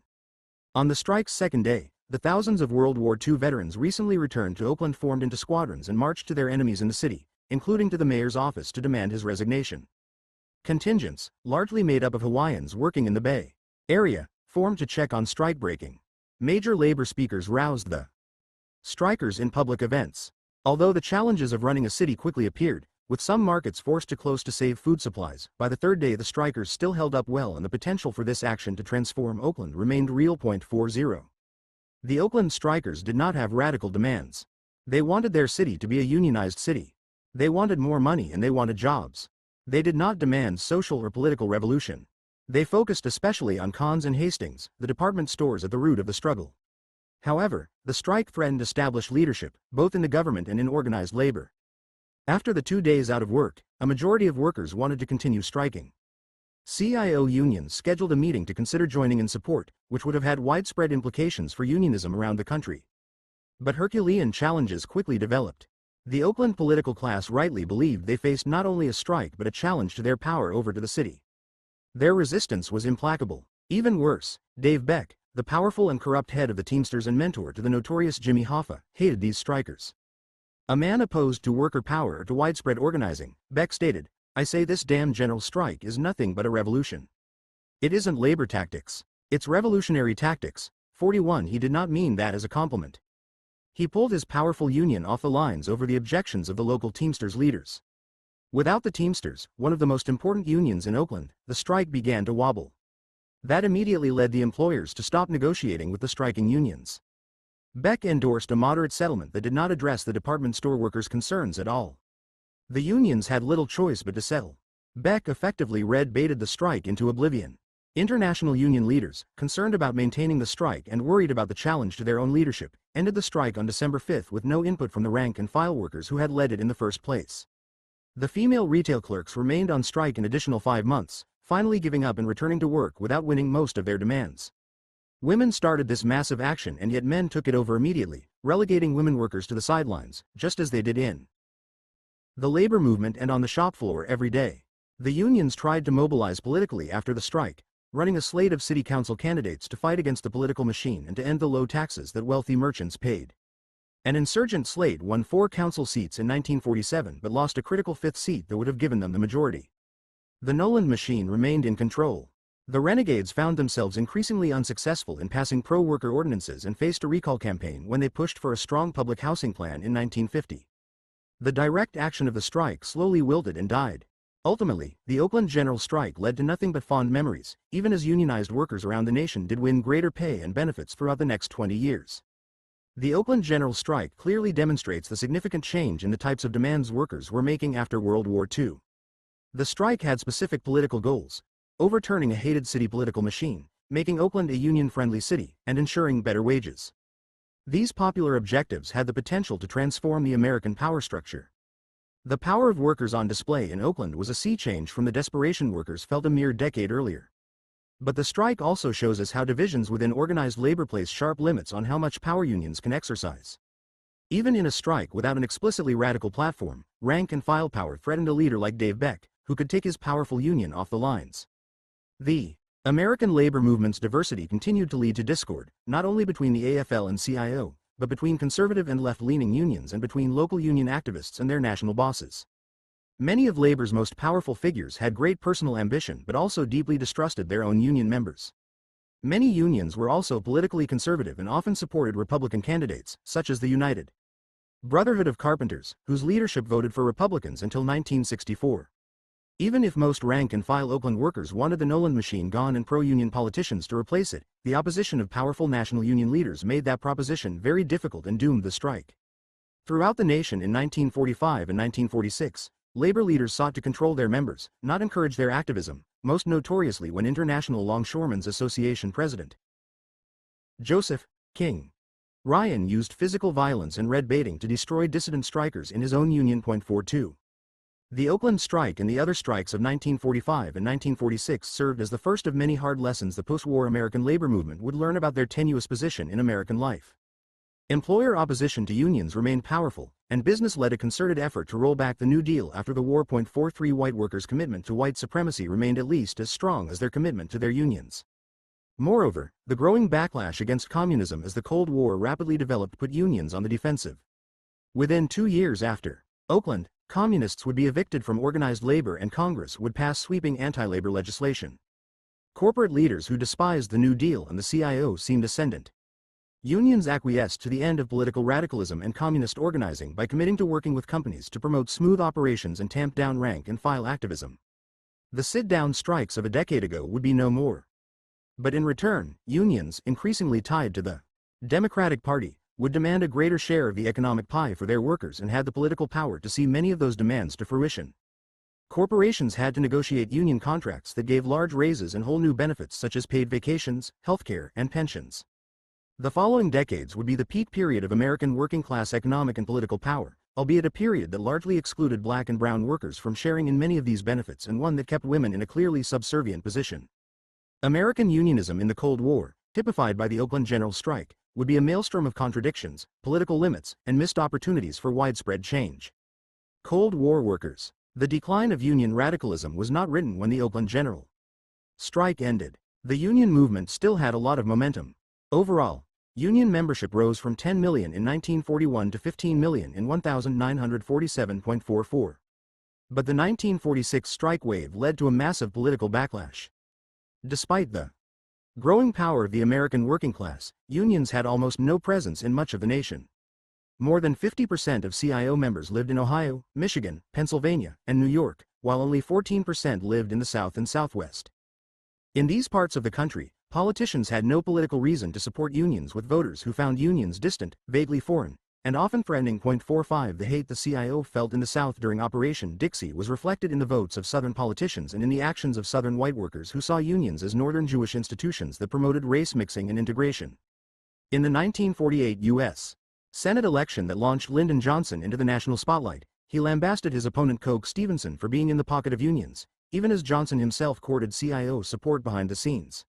It was the smart political move for a conservative Texas electorate. It was much the same in Arizona. Democrats controlled state politics in the 1940s, but they had more in common with Alabama Dixiecrats than Northern liberals. They despised the New Deal and would support Barry Goldwater's radical right 1964 presidential candidacy. Said one CIO organizer, "There are two types of Democrats here. Both are controlled by the same interests, that is, the state's business community." 46. By the end of 1946, calls poured in from newspaper editors and politicians to purge the communists from organized labor and make sure workers could never again call a general strike. Unions faced growing political pressure against their leftist members. The Smith Act of 1940 mandated that all aliens register with federal authorities and allowed for the deportation of alien subversives. The first Smith Act trial was against Socialist Workers' Party members, including members of Teamsters Local 574, which had led the 1934 Minneapolis truckers' strike. 18 people were found guilty of violating the law, laying the groundwork for the anti-communist crusades of the post-war period. 47. All of this led to the Taft-Hartley Act in 1947. This law banned most of the actions the CIO had used to win their transformative victories, including wildcat strikes, secondary picketing, mass boycotts, and union donations to federal political campaigns. Labor called it the Slave Labor Bill, and found their newfound power suddenly fleeting. The bill allowed states to pass so-called right-to-work laws that force unions to represent people in the workplace who refused to become members or pay dues. This meant that politically conservative states could make unionization much more difficult, undermining the potential for a revived Operation Dixie. In today's anti-union mania, several states have recently passed such laws, including the former Union strongholds of Wisconsin and Michigan, as well as West Virginia and Kentucky. Taft-Hartley also allowed the government to end strikes through legal injunctions and gave companies permission to terminate anyone in a supervisory position who did not follow the company line on labor issues. Finally, it required union leaders to pledge they were not members of the Communist Party, a crippling blow to the left wing of the CIO and the communist organizers who had done so much to bring workers into unions. The steel companies led the lobbying for the bill, the same people who had resisted unions until forced to cave during World War II. Its passage was a huge victory for corporate power over workers. 48. President Harry Truman supported some curbs on union activity and had seized oil refineries and ordered workers back on the job when they struck in 1945. But Taft-Hartley went too far. In his veto message, he castigated Congress, writing, "When the sponsors of the bill claim that by weakening unions, they are giving rights back to individual working men, they ignore the basic reason why unions are important in our democracy." 49. But Congress overrode Truman's veto by a 68-25 margin in the Senate and in the House by 331-83 vote, a symbol of how, even after a decade of successful organizing, worker power faced overwhelming political opposition in the United States. Both the AFL and CIO made repealing Taft-Hartley their top priority. But the CIO evicted 11 communist-led unions from the Federation, representing over 1 million workers. The CIO's third largest union, the United Electrical, Radio and Machine Workers of America, UE, left the CIO rather than fire their communist organizers. UE had organized major companies like General Electric, RCA, and Westinghouse and had created a democratic organization where rank-and-file workers had real say in how their union operated. This red baiting began a new era in organized labor that prioritized Cold War politics over worker organizing, including assisting the CIA in overthrowing democratic governments in nations such as Guatemala and Chile. 50. The obsession with destroying communism. Among union leaders such as George Meany, who became AFL president in 1952, undermined the organizing that won the gains of the 1930s and 1940s. However, many rank-and-file members of the UE and other unions hated the communists in their own unions. Some wrote to Congress asking for help to get rid of them. More conservative unions such as the International Brotherhood of Electrical Workers, IBEW, used anti-communist rhetoric to raid the UE, decimating that once strong and radical union. 51. Those communists kept organizing. In 1950, miners in Grant County, New Mexico, went on strike against the Empire Zinc Company. The International Union of Mine, Mill, and Smelter Workers, Mine, Mill for short, led these workers. Mine, Mill was a communist-led union, the direct descendant of the Western Federation of Miners, whose radical members had played a key role in founding the Industrial Workers of the World in 1905. Having spent decades organizing the largely Mexican-American miners in southern New Mexico who faced enormous racial and class discrimination, union organizers and members had encountered tremendous repression in these remote places, as well as in cities such as El Paso, where it had organized smelter workers. A union with many communist organizers committed to racial equality, like other left-wing unions who fought for racial justice, Mine, Mill was kicked out of the CIO in 1950. The Mexican-American miners in Grant County who worked for Empire Zinc faced racism on the job and in their pay rates compared to whites. They struck for equality. Employers used their new Taft-Hartley weapon to win an injunction. Mine, Mill couldn't pay the fines for defying the order. Instead, the workers' wives took over. For the next 7 months, women struck, despite police harassment and arrest. They dragged strikebreakers out of their cars, threw rocks at them, and even used knitting needles, rotten eggs, and chilies as weapons. Empire Zinc caved in January 1952, granting workers a major pay raise and installing indoor plumbing in the company houses of the Mexican-American workers. After the victory, left-wing filmmakers came to New Mexico to make a movie about the strike, leading to the legendary Salt of the Earth, starring the workers and the union organizer who led the strike. But Salt of the Earth was blacklisted in the same anti-communist hysteria that led to Taft-Hartley and McCarthyism. Only 13 American theaters showed it, and it was forgotten for a decade. 52. Ejecting the communists from unions decimated labor's fight against racial and sexual discrimination. The United Packing House Workers of America was not communist-led but worked with communists to organize the black workers of the Chicago meatpacking plants and pushed African Americans into leadership roles. The UE had more female members than the other big CIO unions. Betty Friedan, later the author of the pioneering feminist book The Feminine Mystique, wrote for the UE newspaper. Unions such as the UE now had to use their scarce resources to fight off anti-communist unions stealing their members, instead of organizing workers and fighting for economic, racial, and gender justice. Soon, most disappeared or faded into irrelevance. With them went the radical edge that marked the labor movement's successes in the 1930s and could have reignited mass organizing and strikes in the future. 53. With the communists gone and the AFL now organizing whole industries, rather than only craft unions, to compete with the CIO, there was little reason for the House of Labor to remain divided. The two federations merged into the AFL-CIO in 1955, with George Meany, AFL leader and staunch anti-communist, as president. Legislatively, unions continued to face setbacks, such as the 1959 Landrum-Griffin Act, which used the excuse of union corruption, a problem in some unions, to force onerous reporting requirements to the government and extended Taft-Hartley's anti-communist provisions. Workers would win their demands for higher wages but only in exchange for giving up the most effective tools for challenging corporate power. Yet the money workers won was completely unprecedented in American history. Their struggles led to blue-collar workers living lives of luxury they could not have imagined 20 years earlier, including home ownership, car ownership, and paid vacations. Even given the new restrictions, unions of the 1950s had power almost unbelievable to the observer of today's labor movement. By 1956, almost one-half of American manufacturing workers were union members. Most did not challenge capitalism in 1956, but they still stood up to corporations. In 1952, when the steel companies gave their workers a terrible offer with the hope of goading them to strike so that they could win a total victory against their labor enemy, President Truman nationalized the steel industry and kept the mills running with union members. Organized labor was ecstatic that the president would come down so decisively. When the Supreme Court ruled that action unconstitutional, the steelworkers again went on strike and Truman refused to enact Taft-Hartley provisions to make them go back to work. The industry caved to the demands of the United Steelworkers of America, including a large pay hike. This was real worker power. 54. Despite the crushing of labor's radical edge, workers won enormous victories after World War II. Union power combined with the growing economy to allow workers unprecedented money. The GI Bill, the Federal Housing Administration, the National Interstate and Defense Highway Act of 1956. All of these subsidized a new suburban life, at least for the white working class. Average unemployment in the 1950s was 4.6%, by 1969 it was 3.9%. It was night and day compared to the Great Depression. 55 Unions felt good about the future at the end of the 1950s.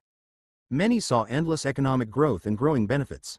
For example, Al Hartung, president of the International Woodworkers of America, testified before Congress in 1958 to take Pacific Northwest timber out of production and save it as wilderness.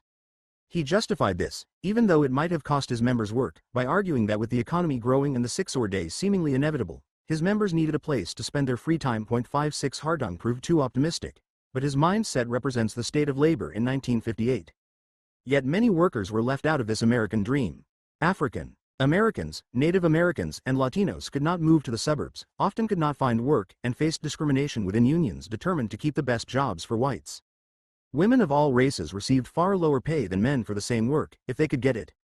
Union leadership got fat and happy off the dues payments from their workers' contracts. Organizing decreased and coziness with employers grew. Young workers increasingly found the trade off their Depression-era parents made, accepting a hard, mindless industrial job with little opportunity for advancement in exchange for steadily improving pay and benefits.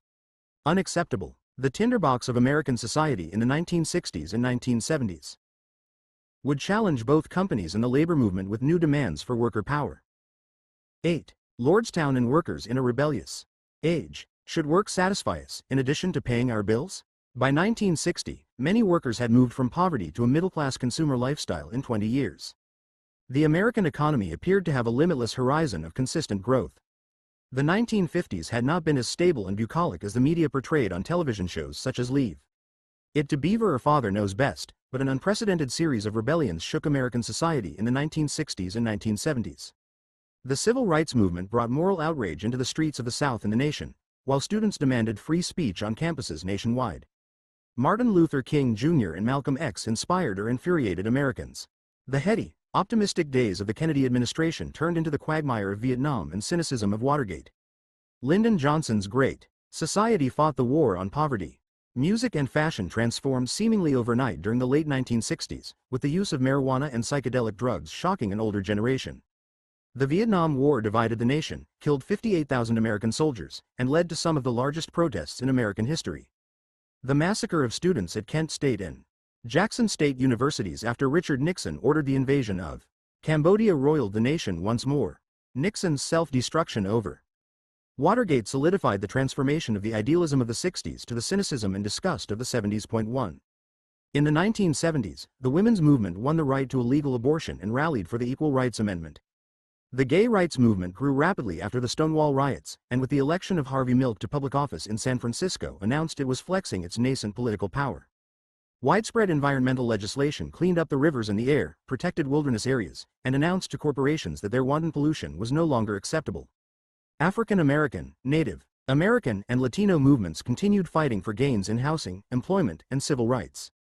Yet the growth of white backlash, especially over housing desegregation and busing as a solution to school segregation, roiled cities from Atlanta to Boston. Americans also questioned their place in the world. After the nation's failure in the Vietnam War, the combination of the oil crisis and recession that rocked the nation in 1973 marked the end of the post-war economic boom, and continued instability in the Middle East. The malaise Americans felt by the late 1970s helped bring down the Carter administration and elect Ronald Reagan. Point 2. Workers were at the center of this turmoil, often divided between those who wanted to protect the privileged rights of white men and those who demanded unions be at the forefront of a society that fought for all Americans. The civil rights movement fought for racial equality in the workplace, while white workers often wanted segregation on the job. Working-class people of all races fought in Vietnam. Some workers led anti-war protests and others beat up anti-war protesters. The violence that marked America in these years led to the assassinations of labor leaders. A new generation of workers stood up to powerful institutions, including their own union leaders, and demanded a new era of freedom on the job. They had a different set of expectations about life than their parents had. This led to rebellions that would shake the union movement to its core. The most important of these was at Lordstown, Ohio, a strike the young workers in a General Motors plant started in 1972 in defiance of their own union leaders. More than any other labor action, Lordstown represents the upheaval of the era. Yet the rank-and-file rebellions could not transform the union movement in the face of massive economic and political shifts remaking the nation and beginning the modern corporate and political war on the working class that continues today. An era of anger, change, and hope. For organized labor, the 1960s were a decade of both comfort and disappointment. AFL-CIO head George Meany presided over a fat and happy union movement that had given up on its goals of transformative social change from the 1930s and 1940s. It won slightly larger pieces of the economic pie while supporting Democratic candidates who would fund the military-industrial complex that employed so many union members. Meany's hawkish Cold War foreign policy tied the union movement to American intervention overseas, a goal that occupied more of Meany's time than organizing the millions of unorganized American workers. Lyndon Johnson's 1964 election on a liberal agenda brought hope for better labor law. His Great Society pushed for a more equal nation with programs such as Medicare, Head Start, and an expanded food stamp program developed to fight poverty. But labor could not win its goal of repealing the Right to Work clause in the Taft-Hartley Act of 1947, which allowed states to pass laws mandating that workers did not have to be union members to work in union workplaces. Democrats dominated Congress, but conservative Southern Democrats combined with Republicans to block a House bill that would have overturned the offensive law, similar to what they had been doing for years to limit union power. Point 3. While the civil rights movement had been building success since the 1930s, it became a national story in 1954 when the Supreme Court ruled segregated schools unconstitutional in Brown v.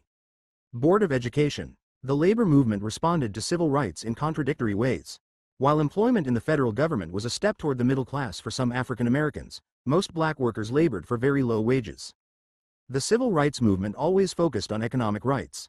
The United Packing House Workers of America, which had a large black membership, was a major funder of the Student Nonviolent Coordinating Committee, which organized the freedom rides and voter registration drives to challenge white supremacy in the South. Point 4. The 1963 March on Washington is known for Martin Luther King Jr.'s "I Have a Dream" speech, or at least the 3 lines of it that get played on television. But its full name was the March on Washington for Jobs and Freedom. It built on a Philip Randolph's March on Washington movement in 1941 that opened jobs for African Americans in the defense industry. The 1963 March's demands included the passage of civil rights legislation, a $2 an hour minimum wage, equal to $16.26 in 2018 dollars, federal law banning discrimination in hiring, and the expansion of the Fair Labor Standards Act to include agricultural workers, domestic workers, and other low-wage workforces that employed many African Americans. 5 Randolph led off the march by saying, "We are the advanced guard of a massive moral revolution for jobs and freedom," and that the sanctity of private property takes second place to the sanctity of a human personality. In arguing for housing reform. 6 United Auto Workers President Walter Reuther spoke in favor of economic justice, the day's only white speaker. The AFL-CIO paid for the buses to get people to Washington. The United Packing House Workers subsidized transportation to the March for Unemployed Workers, and the UAW paid for the sound system that would blast King's speech into history. 7 Throughout America during the 1960s and 1970s, black workers fought to desegregate their workplaces and their unions, earn equal pay for equal work, and demand respect from their employers and their co-workers. 8. On the other hand, many unions and union members were racist. Reuther supported the March on Washington, but UAW members often resisted the integration of their workplaces. In 1960, the UAW had 150,000 craft workers as members.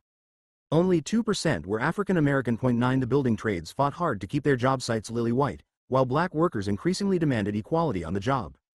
The United Steelworkers of America gave lip service to black equality, but did not endorse the March on Washington and found itself under attack from the NAACP and other civil rights organizations over segregation in its locals and in its union leadership. 10 The success of the Memphis sanitation workers' strike in 1968, despite the assassination of Martin Luther King Jr.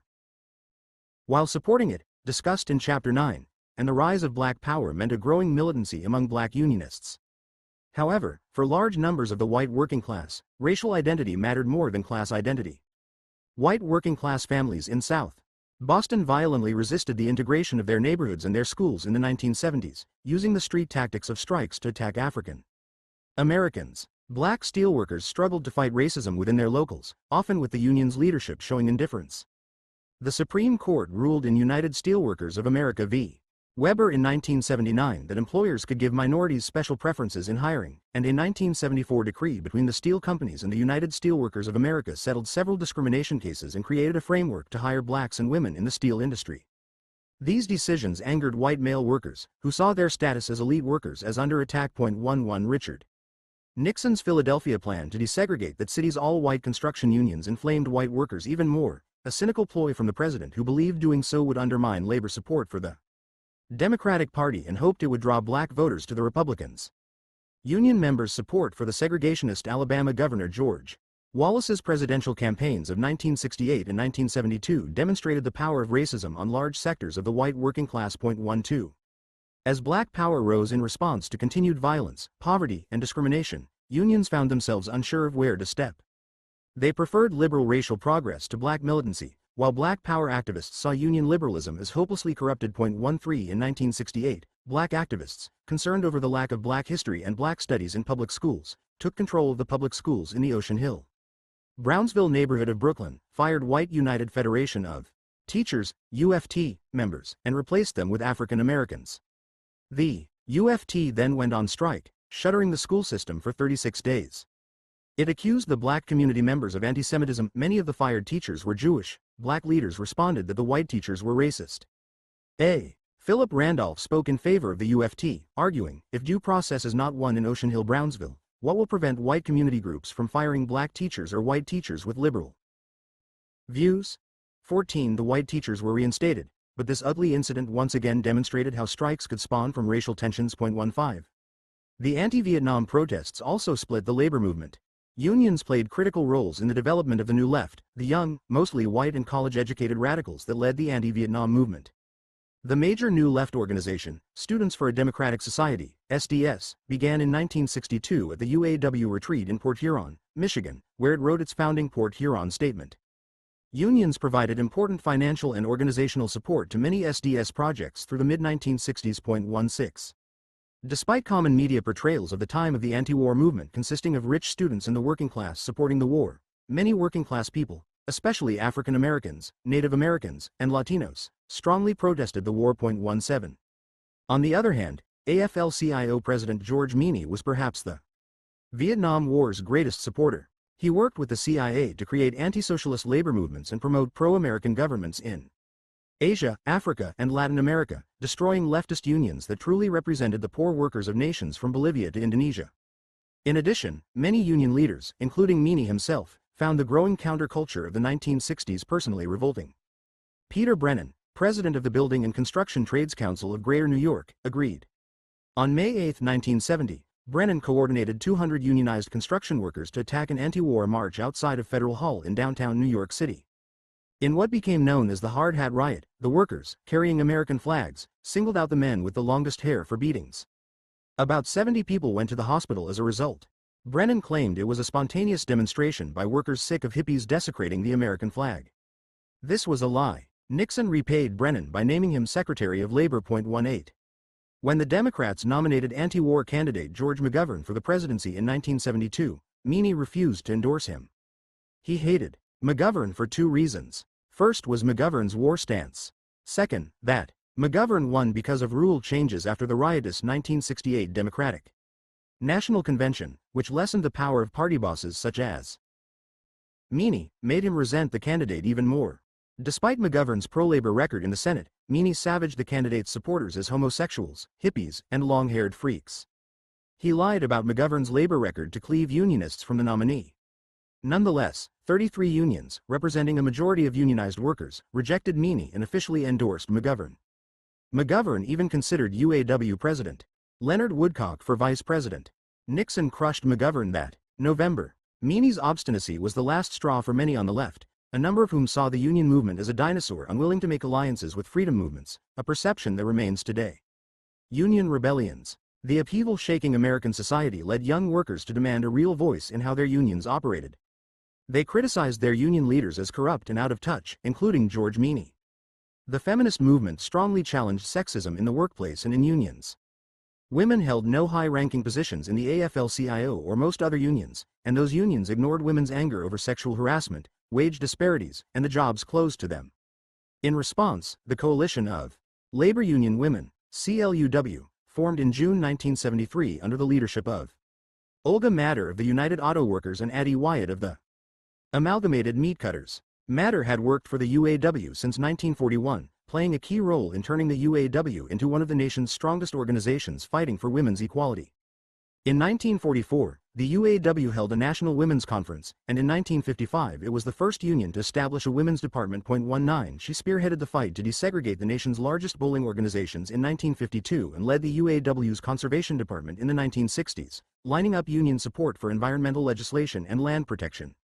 Wyatt was the first African-American woman to hold an executive position within an American union, as vice president of the Amalgamated Meat Cutters.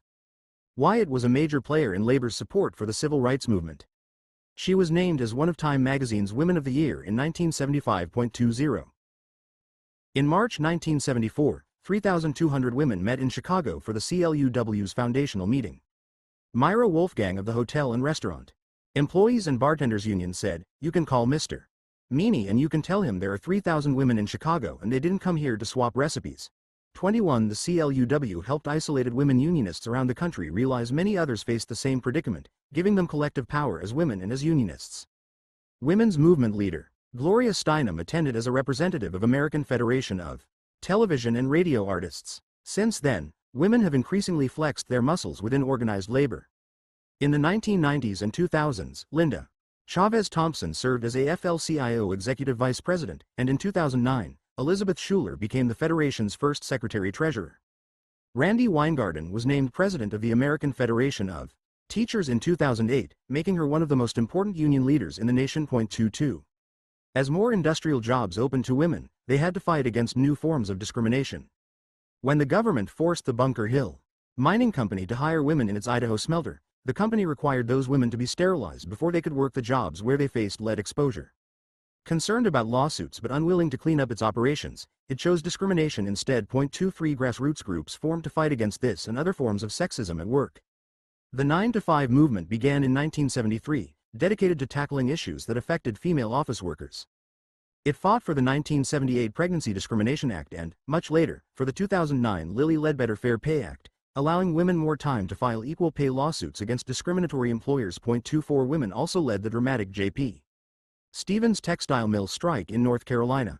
Immortalized in the film Norma Ray, starring Sally Field and based on strike leader Crystal Lee Sutton, the Amalgamated Clothing Workers of America, ACW, organized textile mills in the deeply anti-union state of North Carolina against a company willing to close the factory. Thanks to Sutton's incredible bravery, When she was fired for her union work, she responded by standing on a workbench and holding up a sign that read union until she was physically removed. The workers overcame their fears. And the ACW won the right to represent 7,000 mostly female workers. 25. The labor movement and gay rights movement also began crafting alliances in this era. Gay, lesbian, and transgender workers have faced the same harassment and violence at work that they have in society at large. For decades, queer union organizers remained in the closet while campaigning. But by demanding respect within their unions, the gay rights and labor rights movements have expressed growing solidarity. By the early 1970s, they made real strides in unions in gay-friendly cities such as San Francisco and New York. Gay unionists often played roles in the union reform movements of the 1970s. When unions began their boycott of Coors Beer in 1973 for that company's anti-labor practices, gay activists in San Francisco supported the boycott, despite its popularity in their community. Public sector unions such as the American Federation of Teachers and the National Education Association became national leaders in fighting for protection of gay members from firings for their sexual orientation. The California AFL-CIO played an important role in defeating the state's 1978 anti-gay ordinance, and Service Employees International Union Local 503 was a top ally in fighting a series of anti-gay ballot measures in Oregon during the 1990s that would have discriminated against openly gay unionized teachers. An attack on gay unionists meant an attack on the fundamental idea of a union contract and thus forged stronger bonds among these allies in the progressive struggles of the past 3 decades. In 1997, the AFL-CIO announced Pride at Work, a national organization of lesbian, gay, bisexual, and transgender unionists, as a constituency organization within the federation. Gay rights now had official union approval. 26. The late 1960s and 1970s witnessed new environmental legislation. Earth Day in 1970 rocked the nation, as people organized to force industry to clean up their pollution. This included workplace safety as well as. Richard Nixon signed the Occupational Safety and Health Act, creating an agency to oversee workplace safety and health that would begin operation on April 28, 1971. Workers challenged their unions to fight harder on environmental issues, including the workplace environment, during the 1970s. Said United Auto Workers Local 1112 President Gary Briner, "I wouldn't want to see all the automobiles banned because they pollute the air. Yet I realize what the hell good is my livelihood if the air's gonna kill me anyway." 27. The fight for clean air had gone back to the Donora smog event of 1948, when a U.S. steel plant in Donora, Pennsylvania, belching poison in the air interacted with a weather inversion to trap the pollutants in the air, killing 20 workers. This incident inspired a series of legislative efforts, including the Clean Air Act of 1970.28. Workers faced significant toxic exposure both outside and inside the workplace. Unsafe workplaces contributed to the deaths of thousands of workers per year, and occupational poisoning from the thousands of new chemicals created each year, exposure to asbestos and radioactive materials, and the inability of unions to obtain information about the toxic materials their members worked with led to growing calls for reform. 29. Tony Matsuoki of the Oil, Chemical and Atomic Workers, OCA, led on these issues. He dedicated himself to vigorous workplace safety programs in union contracts, empowering union members to become activists on the shop floor for workplace health and building bridges between the labor and environmental movements to make the workplace environment an important agenda item for both. Matsuoki became the national leader in pressing the Occupational Safety and Health Administration to issue stronger asbestos standards to protect both workers and consumers. Matsuoki's work with environmentalists paid off for his union. In 1973, the OCA went on strike against Shell Oil because of health and safety fears. Environmental organizations urged their members to return their Shell credit cards and boycott the company's stations in solidarity with the OCA. 30. The involvement of unions in the era's larger social issues belied tensions within unions as well, reflecting the larger rejection of authority that helps define the era. Beginning in the late 1960s, rank-and-file rebellions began within many unions. This started in the coal mines. John L. Lewis had run the United Mine Workers of America, UMWA, from 1919 to 1960. He was a dictator in his own union, tolerating no dissent. In 1963, Tony Boyle took over the UMWA. Boyle combined Lewis' authoritarianism with indifference toward his own members' safety. In 1968, 78 miners died in a Farmington, West Virginia, mine explosion. In front of grieving families, Boyle stated, "I share the grief. But as long as we mine coal, there is always the inherent danger of explosions." 31 workers were furious and disgusted at words that sounded like they came from the mouths of mine owners. In response, workers started Black Lung Associations, BLA, grassroots efforts to fight for help with the deadly lung disease called pneumoconiosis that coated their lungs with coal dust. They wanted Congress to pass a mine safety law. And they did it in defiance of Boyle. Led by young miners returned from Vietnam or coming from cities where they had witnessed the tactics of the civil rights movement, they held public actions such as shutting down the West Virginia State House. They demanded that West Virginia allow for greater black lung testing, for agreements to fund health and pension programs even when workers lost their jobs, and for expanded workers' compensation. The protest succeeded, and West Virginia gave them most of their demands in 1969.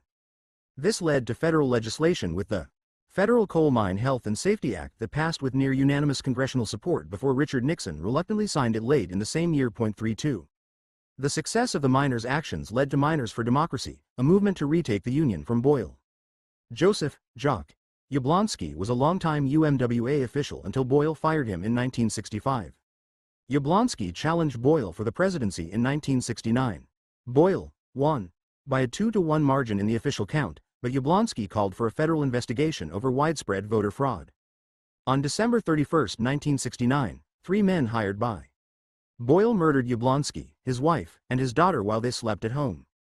The UMWA Executive Council embezzled $20,000 from union funds to pay the murderers. In 1971, the federal government threw out the 1969 election. Miners for Democracy ran a reform slate led by Arnold Miller, a leader of the Black Lung movement. Miller defeated Boyle in 1972, not long before Boyle was convicted of multiple crimes. Miller's victory was a great moment for Union democracy.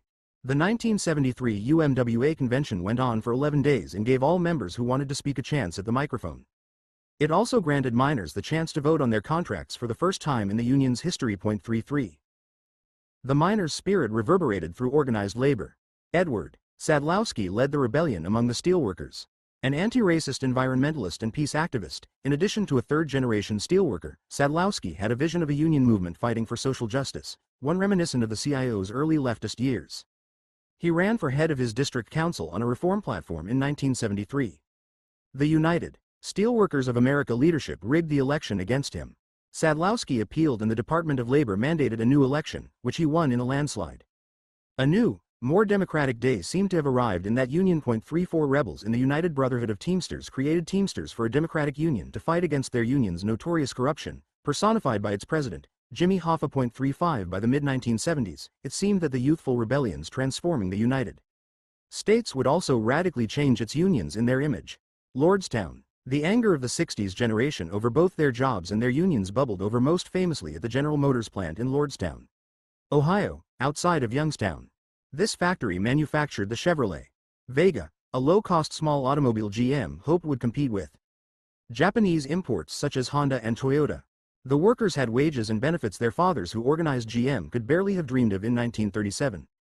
But by 1972, the Flint sit-down strike was a long time ago. The world had changed a lot. The UAW had grown up. It bargained good contracts. Wages were better and hours shorter. Workers had health care plans, pensions, and paid vacations. Their fathers could not complain much, given their youths of poverty and privation. But the new generation of auto workers, at Lordstown and elsewhere, were angry. At their lives, at their union, and at society.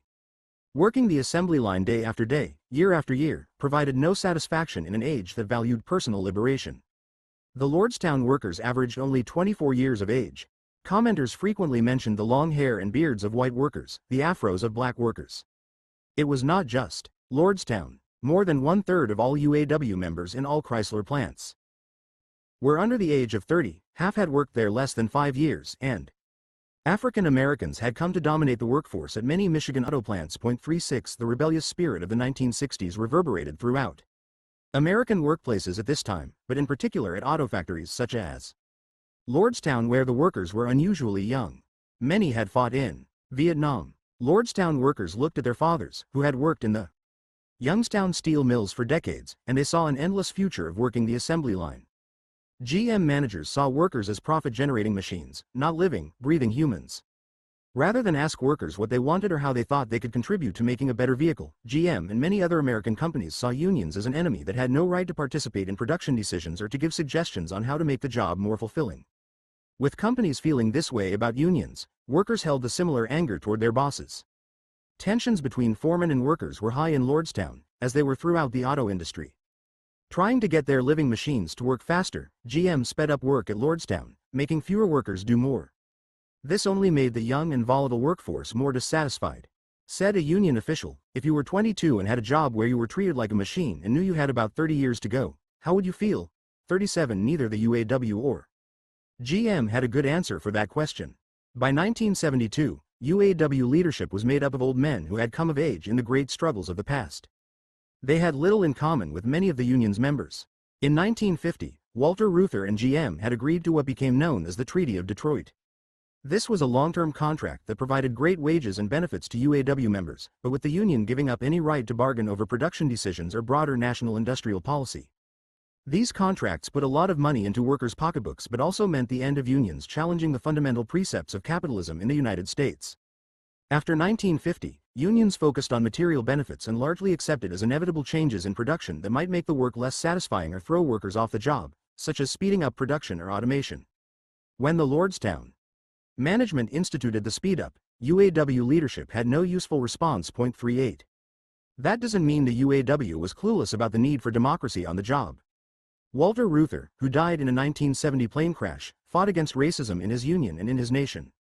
Although Reuther's record on dealing with racism in UAW plants was mixed, he pushed for civil rights and personally opposed both the Vietnam War and the AFL-CIO's support of it. In 1968, he pulled the UAW out of the Federation, complaining of George Meany's politics and his refusal to commit to organizing, and worried that Meany's stodgy leadership was undermining labor's future. Reuther had planned to take his union on strike against GM in 1970, hoping for a revival of the social movement unionism the UAW pioneered. Reuther's replacement as UAW president, Leonard Woodcock, implemented Reuther's plan, but the strike nearly bankrupted the union and won little, even as it cost GM $1 billion in profits. Moreover, the contract that ended the strike allowed the company to automate the production line, combine two divisions in the Lordstown plant, and eliminate jobs. 39. The 1970s were tough on American manufacturers, especially the car companies. For generations, the American companies had faced little foreign competition. They made large cars with low gas mileage.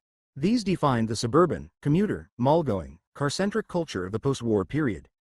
Big cars fit a period of abundance and consumption. But the 1970s shook the core assumptions of the automakers. They started facing unprecedented competition from foreign manufacturers, particularly in the form of small cars from Japan with high gas mileage. Americans began buying these cars, especially as the long period of economic growth slowed and the nation's relationship with the oil-producing nations of the Middle East soured. In response, GM created the Chevrolet Vega at its retooled and automated Lordstown plant. Claimed a GM official, the concept is based on making it easier for the guy on the line. We feel by giving him less to do he will do it better. 40. Lordstown workers hated it. By giving him less to do, GM really meant speeding up the line and laying workers off. The job was hard. The factory had previously made the Chevrolet Impala at a rate of 60 an hour. The Vega sped off the line at 101 an hour. This gave workers 36 seconds to perform 8 separate operations.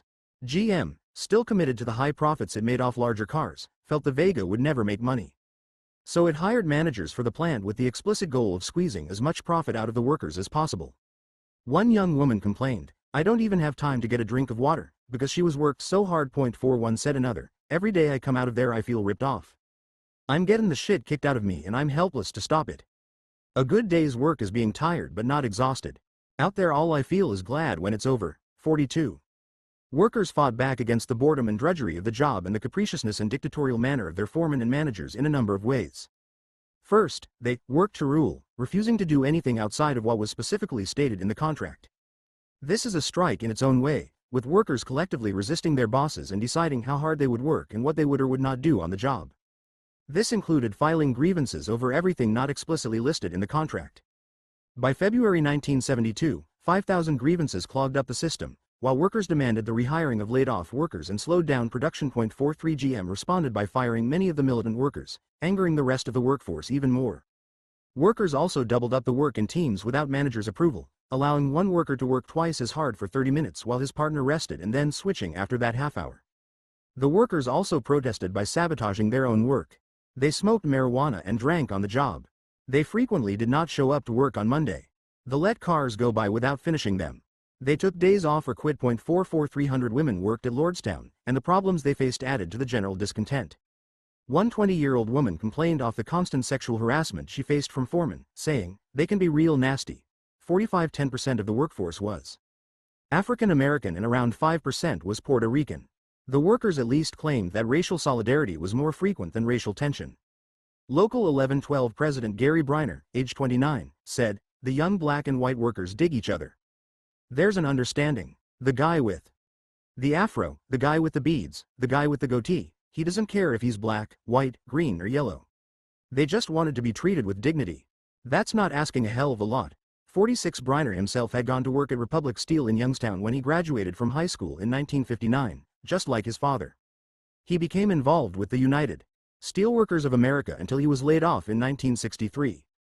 When he got hired at Lordstown in 1966, he had union experience and, given his age, was the perfect representative for this youthful workforce. He understood the other Lordstown workers and the generational divide between them and their fathers.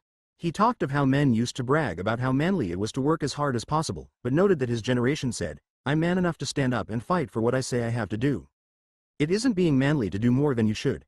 Instead, workers wanted to open up a book. He might want to smoke a cigarette, or he might want to walk 2 or 3 steps away to get a drink of water. He, and increasingly she, wanted to be treated with dignity. 47. But GM had no interest in treating workers with dignity. Instead, it sent doctors to workers' home to check up when they claimed to be ill and created compulsory overtime when the factory switched to the new yearly model. Workers were simply fed up. These attitudes not only infuriated GM but also UAW leadership. The UAW did not know what to do with these rebellious workers who often ignored the International. The companies wanted the UAW to control their workers and make them obey orders and live up to the contract. That was part of the idea behind the Treaty of Detroit. But the aging UAW officers in Detroit did not have that kind of control over a rebellious plant of young workers. Fewer jobs and sped-up work was something the leadership saw as unavoidable. UAW officers did not think the Lordstown workers had it so bad. The workers disagreed, so they went on strike, against the will of the UAW. Said Briner, "We demanded the reinstitution of our work pace as it was prior to the onslaught of the speed-up. 48 tensions had begun to rise in late 1971. When GM sent workers home early several times without pay. By the middle of January 1972, the local leaders planned for a wildcat strike. That happened on March 5. 97% of the Lordstown workers voted to go on strike. They claimed they had reasonable demands. They wanted the line slowed down, they wanted 350 laid-off workers rehired, and they wanted, as Briner noted, some kind of a plan to change the boring, repetitive nature of assembly line work. 49 Both UAW leadership and GM decided that a short strike might help the workers blow off steam, so they worked together to manage the rebellion. GM, dealing with unfinished and even sabotaged cars being sent to dealerships, hoped a quick agreement with UAW leadership would show that wildcat strikes were ineffective and that collective bargaining through established employer-union partnerships was workers' best route to improving their lives. UAW leadership immediately took over the negotiations and brought it back to traditional collective bargaining. Both GM and the UAW wanted this strike to end fast. It lasted 18 days. GM agreed to restore almost all the jobs eliminated in the 1970 contract and dropped 1,400 disciplinary layoffs against current workers. On the other hand, nothing really changed for the workers. They still could not question their bosses about production decisions or make suggestions to improve workplace culture. They were still frustrated with their lives and with the UAW. Their own elected leader, Gary Briner, became their target, saying in the aftermath, "They're angry with the union. When I go through the plant, I get catcalls." 50 black workers claimed the union leadership did not support their needs, and racial tensions increased on the shop floor. The 3-week strike received national attention for the generational rebellion it represented. Both employers and union leaders feared the Lordstown syndrome, taking over American workplaces as young workers wanted more for their lives than a lifetime on the assembly line. 51 Activists saw what they wanted to in Lordstown. The consumer crusader Ralph Nader thought this would do for workers what the Berkeley situation of 1964 did for student awareness, while leftist publications believed it was a trial run of the class struggle of the 70s. 52 George McGovern visited Lordstown during his presidential campaign, trying to tap into the energy of that strike. The blue-collar rebellion became a major media and political phenomenon of the period, with newspaper articles, TV reports, Senate hearings, and a special task force in the Department of Health, Education, and Welfare to study the issue of dissatisfaction at the workplace. The commission issued a report titled Work in America. It saw that the heart of the problem was that workers simply expected better lives than their parents. A general increase in their educational and economic status has placed many American workers in a position where having an interesting job is now as important as having a job that pays well. 53 Or as J.D. Smith, treasurer of the Lordstown Local, said, "They're just not going to swallow the same kind of treatment their fathers did. They're not afraid of management. That's a lot of what the strike was about. They want more than just a job for 30 years, 54. The Lordstown strike did not lead to a victory for workers or a rollback of automation transforming workplaces. Lordstown workers themselves had no answer to how to create more satisfying factory jobs. It does, however, represent a titanic period of upheaval in the history of American labor, with new groups demanding respect and rights on the job, widespread workplace militancy, and an overall atmosphere of rebellion that can still inspire activists today. Deindustrialization. Lordstown workers were disappointed that their strike did not fix most of the problems they faced. In fact, most of the movements for union democracy foundered badly. First, these union dissidents often did not represent the position of many workers. When they did take power, they often struggled to use it. When Edward Sadlowski ran for president of the United Steelworkers of America in 1976, his opponents accused him of radicalism and being closer to Harvard professors than steelworkers. Sadlowski said in an interview that he wanted fewer steel jobs in a society that found workers more fulfilling work. This mirrored the dissatisfaction with boring jobs held by the Lordstown strikers. But other workers read this as saying Sadlowski wanted to destroy steel jobs in an economy then in economic stagnation. Sadlowski was crushed in the election. Meanwhile, Arnold Miller was completely overwhelmed by leading the United Mine Workers. He turned out to have the same authoritarian characteristics as Tony Boyle. Everyday miners were still angry, but their reformist union leader proved a disaster. He retired in 1979, but the moment had passed and little changed in the UMWA. Teamsters for a Democratic Union reformers kept fighting for democracy in their union. They finally won the Teamsters presidency with Ron Carey in 1992, but his own illegal kickback scheme to fund his 1996 re-election campaign brought him down as well. The spirit of Lordstown went unfulfilled. 55. But maybe those workers never really had a chance to articulate what union democracy would look like or how to find fulfilling jobs for working-class people. Even the best union leader in American history probably could not have defeated the widespread structural changes in the American economy that began in the 1970s. The post-war economic boom came to a screeching halt. A stagnant economy and high inflation racked the country beginning in 1973. The same year witnessed the Arab oil embargo when Middle Eastern nations refused to sell to the United States because of the nation's support of Israel in the Yom Kippur War. This made the United States subject to international energy supply problems for the first time, leading to gas shortages and skyrocketing prices, as well as creating new markets for fuel-efficient cars like those made at Lordstown. In 1969, the United States had 3.5% unemployment. By 1975, it was 8.5%. In 1974, the nation had an 11% inflation rate. Fears about inflation rather than concern for workers led the administrations of Jimmy Carter and Ronald Reagan to abandon America's industrial base in return for upper-class tax cuts and an economy based on high finance instead of middle-class jobs. 56 Lordstown workers quickly learned that their jobs might be boring, but with factories closing around them, they just became grateful for a job that paid the bills. When Carter entered the Oval Office in 1977, labor hoped the White House would put the working class back on the right track. But Carter's fears about inflation combined with a growing conservative backlash to the liberal policies of the mid-20th century to make him wary of supporting unions. Carter also governed to the right of a Congress with sizable Democratic majorities in both houses, meaning that he could have crafted a liberal legacy that expanded the safety net and oriented the economy to help working Americans, but he did not.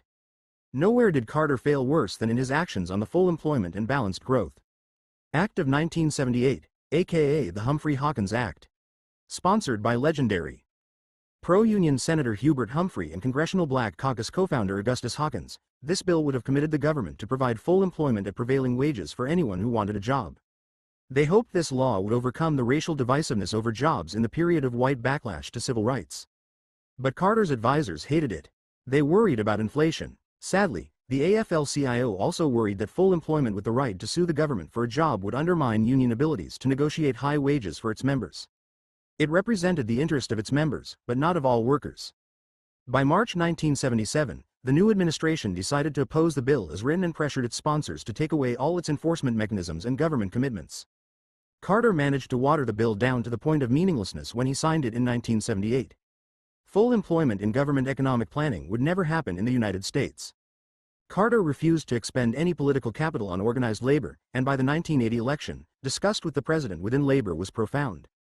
When a reporter asked International Association of Machinists President William Wimpy Winpeisinger what Carter could do to recover his reputation with labor, the angry union leader said, Die, 57.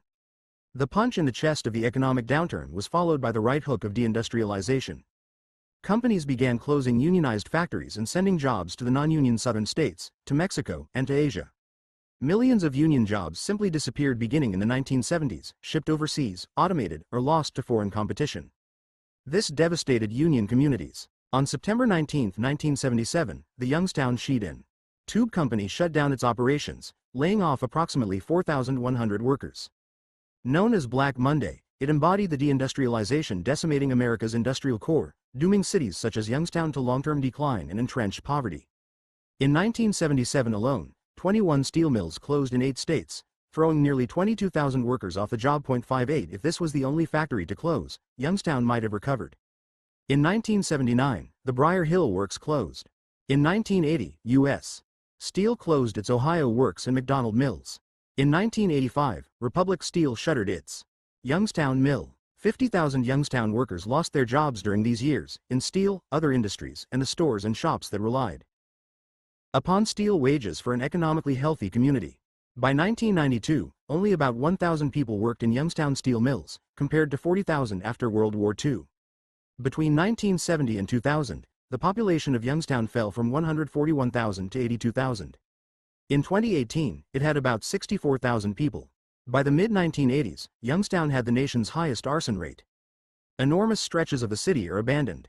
The steel companies never took responsibility for the long-term pollution they inflicted upon the city.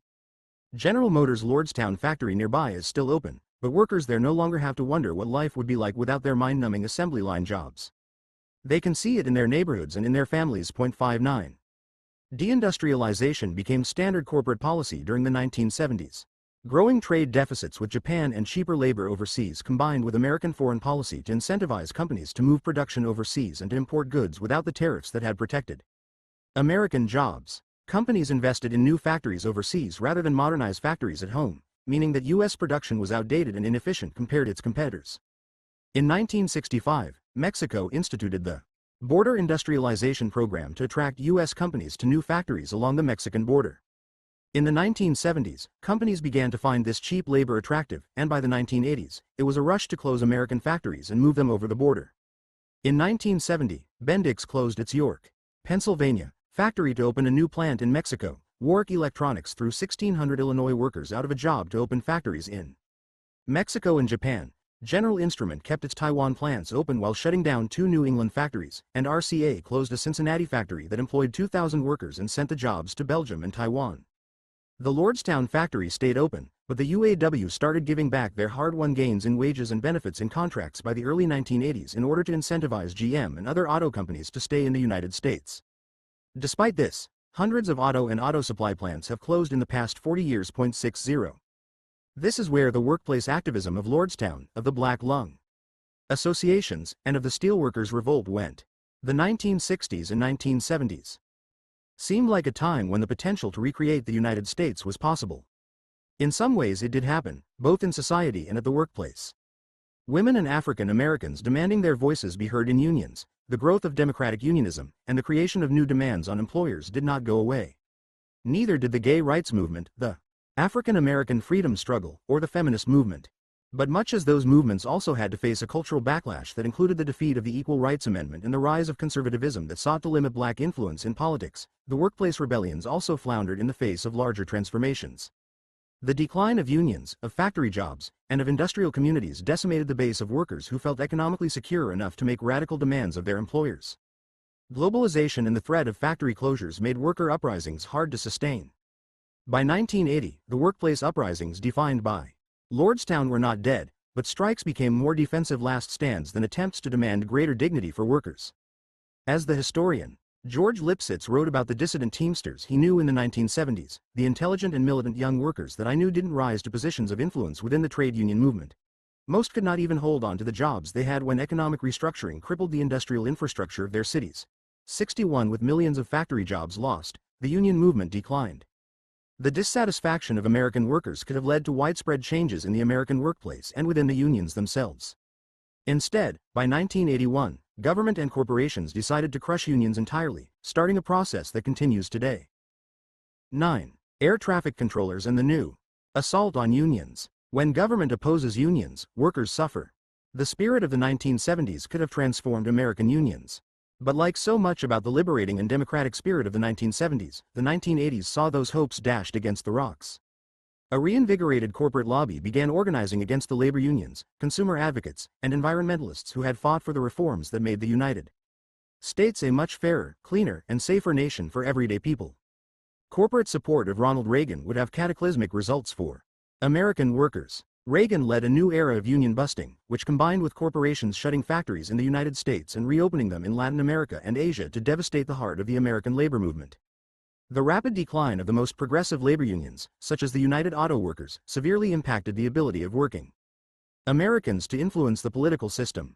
All of this created a whole new and hostile world for labor unions by the late 1980s, and they still have not recovered.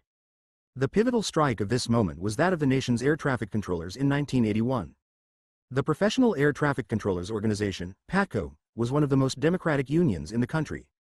They were militant for their rights, and when they went on strike in 1981, they expected to hold the nation's air traffic hostage until they won their demands. This was a sign of the growing power of public sector unions, government workers who had brought a new face to the labor movement in the previous decade. Reagan's decision to fire all the striking air traffic controllers not only ended the existence of PATCO but also launched a new era of union busting throughout the United States. This began what I call the New Gilded Age, an era, like that of a century ago, in which increasing income inequality and an employer-government alliance ensure workers once again have no power. Not many strikes sum up a period in American history more than that of the air traffic controllers. Public sector unionism. Government workers make up a very different sector of labor in America than private workers. For most of the nation's history, especially before the New Deal, the government at all levels was small enough that federal, state, and municipal employees made up a small percentage of the workforce. There was still an open question about their work status. Were they workers or were they primarily public servants? Could they strike, and if they could, was this attack on the people themselves?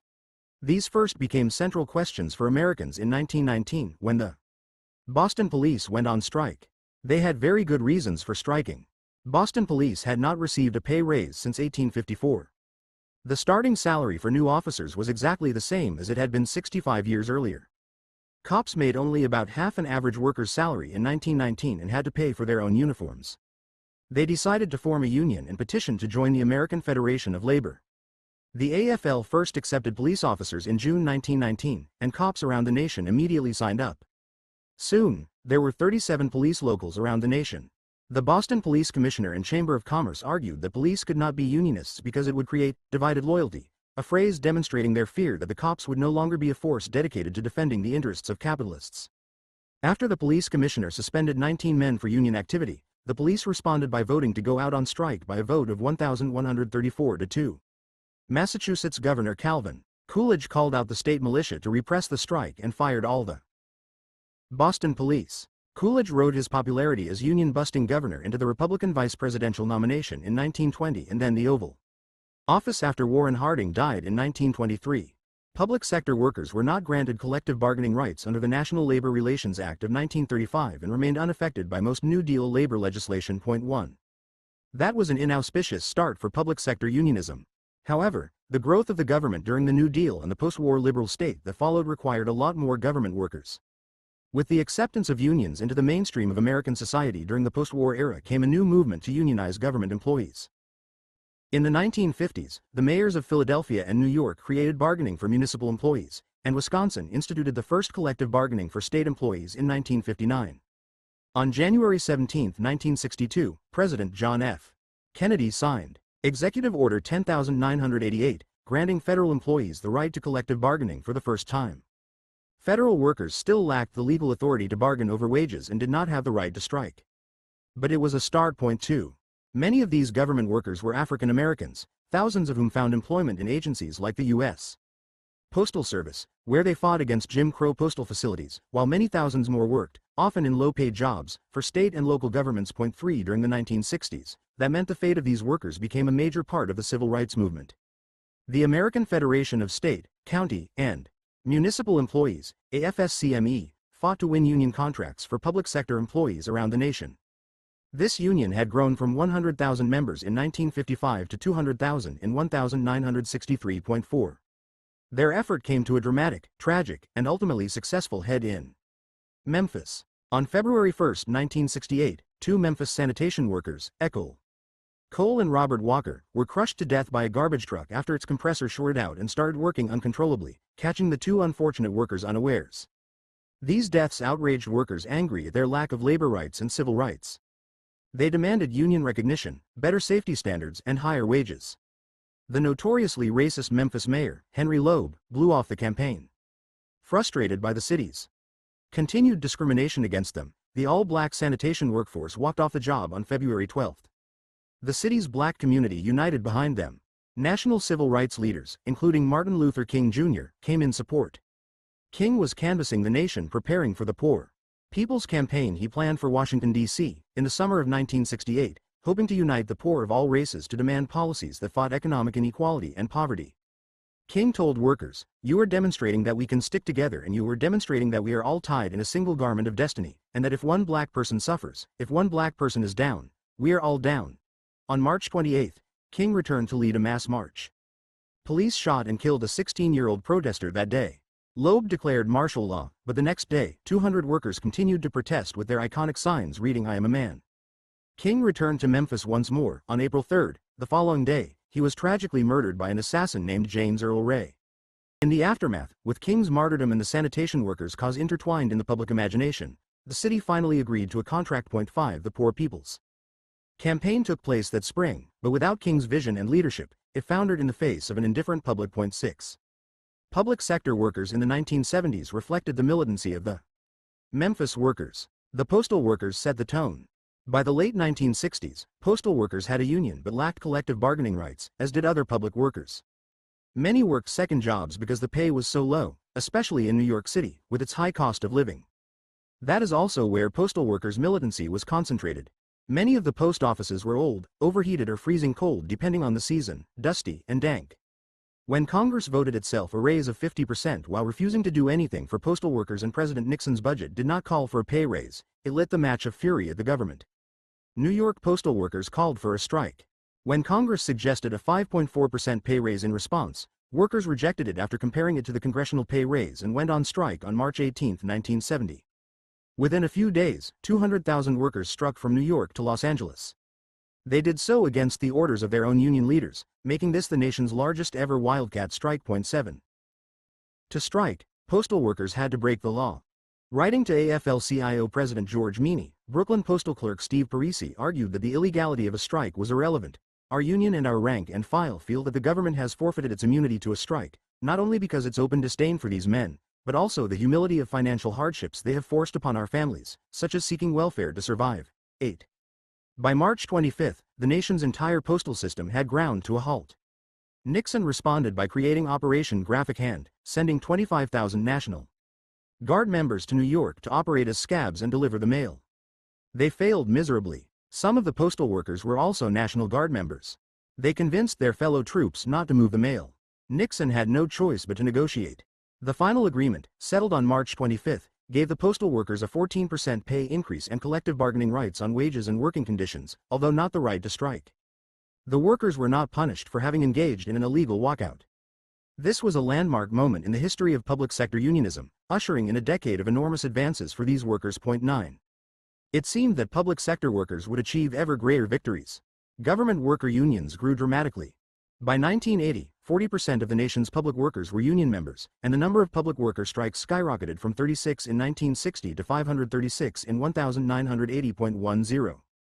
However, by the late 1970s, increasingly hostile governments had begun to push back, partially because of the same economic problems that undermined the radical democratic movements of the industrial unions in that decade. Greater raises and benefits for public workers became politically unpopular as other workers suffered. Governments also began to side with business over workers. After its success in Memphis, AFSCME expanded through the South. This coincided with the rise of black political power in southern cities as the civil rights movement consolidated its gains. The establishment of black voting and desegregated schools led to rapid white flight into suburbs. This meant southern cities became dominated by African Americans who could vote their own leaders into office. Many cities elected their first black mayors in the 1970s. AFSCME became heavily involved in southern urban politics, seeking to elect African Americans to power who would, presumably, used that power to increase the wages and working conditions of black workers. 11. One of those cities was Atlanta. The campaign of Maynard Jackson was an extension of the idea of labor rights as civil rights. Jackson was a young civil rights activist seeking to challenge white political power in Atlanta.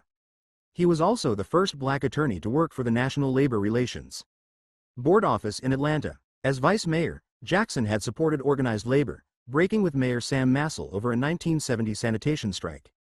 Jackson's win in the 1973 mayoral election was a moment of rejoicing for African Americans across the United States, as the rise of black political power seemed a confirmation of the civil rights movement. But Jackson's desire to be re-elected in difficult economic times won out over alleviating low wages for city workers. 12. In Jackson's first 3 years as mayor, the sanitation workers received no raises and salaries remained stuck at an average of $7,500 a year. This placed a full-time worker supporting a family of 4 below the poverty line. Jackson placed the corporate leaders' concerns about inflation over the dignity of the workers who had elected him. The workers demanded a 50 cents an hour raise. Jackson refused to negotiate. By 1975, he wouldn't even return AFSCME's phone calls. Over the next 2 years, workers slowly engaged in increasingly assertive labor actions, such as a one-day strike in July 1976 and a wildcat strike in February 1977. Finally, on March 28, 1977, workers marched to City Hall to demand a meeting with Jackson. While Jackson did come out, he completely dismissed their concerns, infuriating them. The next morning, 1,300 workers went on strike. Jackson claimed the strike was an attack on black political power. He fired all the striking workers on April 2. The civil rights establishment favored Jackson over the workers. Jackson and his corporate allies completely crushed the strike. 13. That supposedly progressive mayors could defeat public sector unions gave newly emboldened conservatives taking over the Republican Party, such as Ronald Reagan, confidence that they could do more to repeal organized labor's power. Reagan aligned himself closely with employers in his successful 1980 presidential election campaign, complaining about the regulations that helped keep the environment clean and workers safe on the job. Reagan, the former head of the Screen Actors Guild, was the first union leader ever to occupy the White House.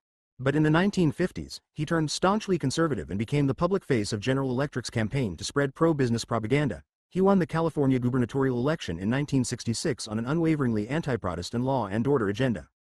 From the first day of his presidency in 1981, Reagan sought to repeal many of the gains workers had made in the 1970s. He gutted agencies like the Occupational Safety and Health Administration, OSHA. That helped workers stay safe on the job. Penalties for OSHA violations declined from an average of $558.86 between 1973 and 1976 to $192.63 between 1981 and 1984.14. This was not an auspicious time for public sector workers to challenge the government. The air traffic controllers strike. Air traffic controllers worked a stressful job. Hundreds of lives were in their hands at all times. As one controller in Newark noted, a rotten employer will create a union every time, and the Federal Aviation Administration, FAA, was a rotten employer, dominated by former military officers who saw the controllers as former enlisted men. As many were Vietnam War veterans. 15. Despite the nation's rapidly growing air fleet, the FAA did not hire enough controllers. Workers were stressed and overwhelmed, waking up with nightmares about crashing planes. There were an average of 12 fatal crashes a year between 1962 and 1966, with 10 more in the first 8 months of 1967.16. The work was incredibly intense. New York Congressman Guy Molinari said of watching a controller at work, "I plugged in a headset and watched him take care of an awful lot of traffic, and his knees were drumming constantly, and you could see the type of tension and pressure he's operating under." The man had been there 18 years. You can see the pressure cooker there. 17. Moreover, American controllers worked longer hours with less vacation and sick time than controllers in every other industrialized nation. 18. The FAA had ignored its own regulations manual for years. In August 1966, Chicago controllers decided to slow down air traffic by doing exactly what the FAA manual instructed and no more. They made sure that planes had landed and turned before allowing the next plane to land. By following FAA rules to a T, the controllers demonstrated their power, made flying safer, and massively backed up air traffic. Such slowdowns would become standard operating procedure for angry controllers over the next 15 years. Los Angeles controllers engaged in similar actions, forcing the FAA to grant the workers pay raises and provide them with comfortable chairs. Building on this victory, and with the assistance of famed attorney F. Lee Bailey, an amateur flyer himself who had gotten to know New York flight controllers, activists from around the country met inside LaGuardia Airport and created the Professional Air Traffic Controllers Association, PATCO. In 1968.19, the new union soon showed its power. Later that year, PATCO organized Operation Air Safety, a national program that again slowed down air traffic by strictly following FAA rules. Delayed flyers deluged Congress with angry calls. It worked. PATCO won automatic union dues deducted from paychecks and convinced President Johnson to sign a bill exempting controllers from restrictions on overtime pay. 20 in June 1969 and March 1970. Controllers engaged in sickouts, with hundreds calling in sick to protest hostile supervisors, again slowing the airways to fight for dignity on the job. 21 The second sickout nearly destroyed the union.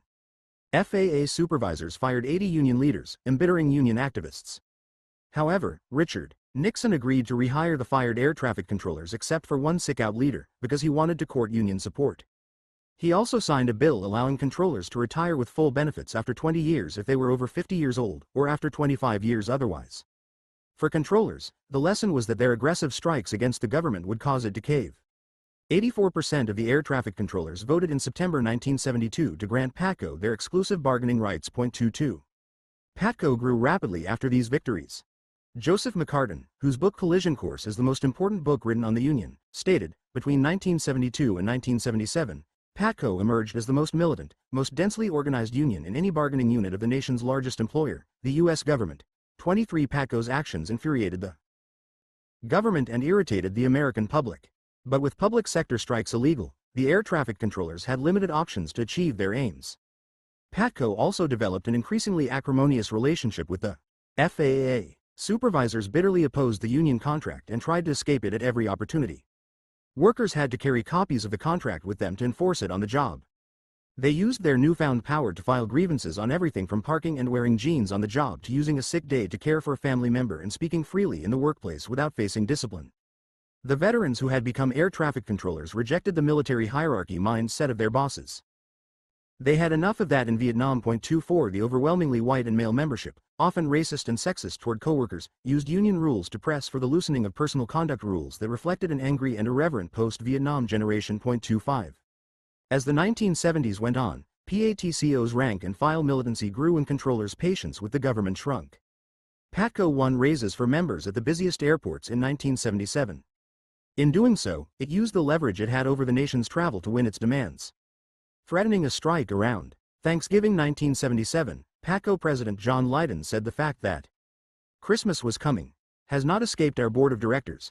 26 But only winning raises for the big airports deeply angered members at the smaller facilities and fed a growing discontent that PATCO leadership went too easy on the government, while also infuriating the general public worried about their holiday plans. 27 PATCO endorsed Jimmy Carter for president in 1976.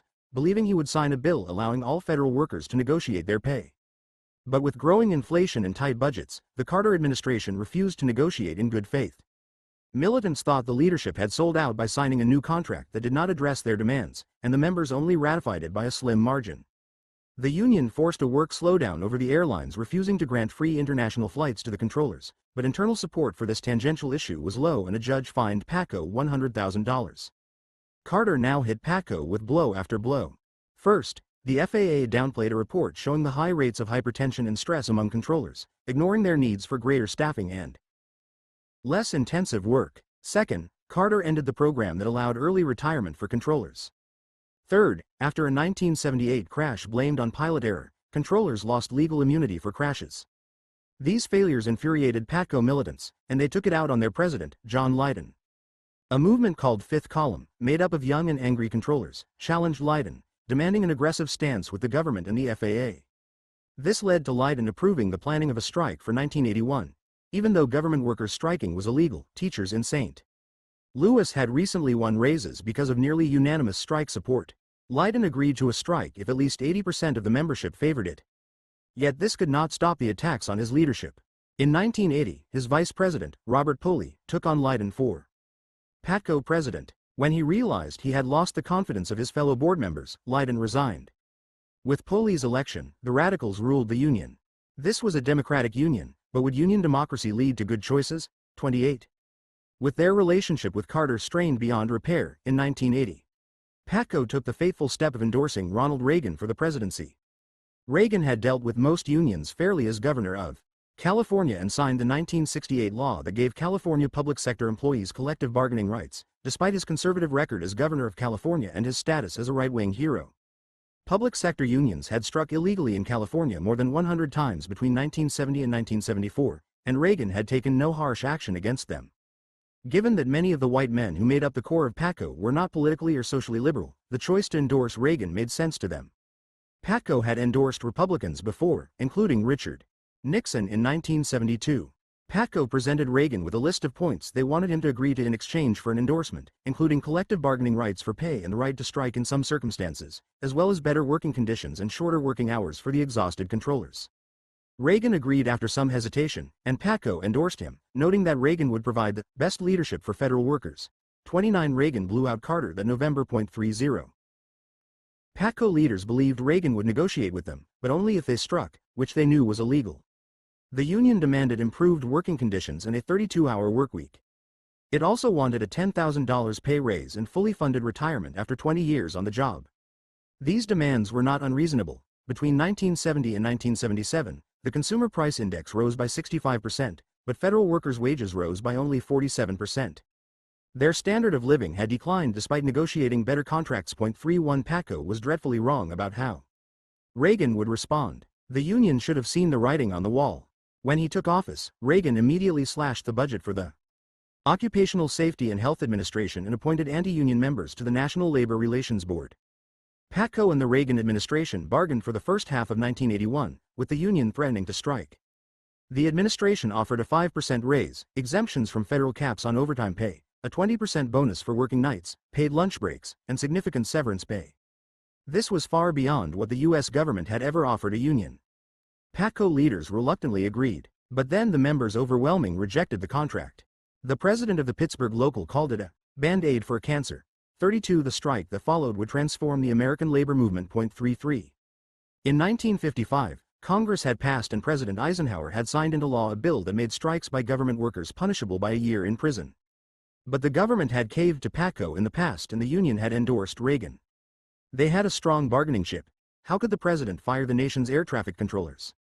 It would make air travel unsafe, as inexperienced or incompetent replacement controllers would have to keep planes from flying into each other. However, the FAA had been preparing for this strike since 1978.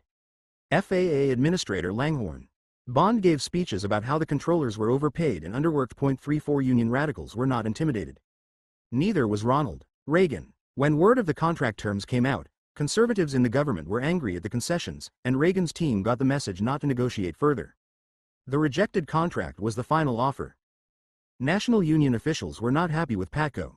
AFL-CIO President Lane Kirkland certainly did not like Reagan, but he saw the PATCO position as weak. Kirkland, other union leaders, and congressional Democrats told Poley that PATCO could not win this strike.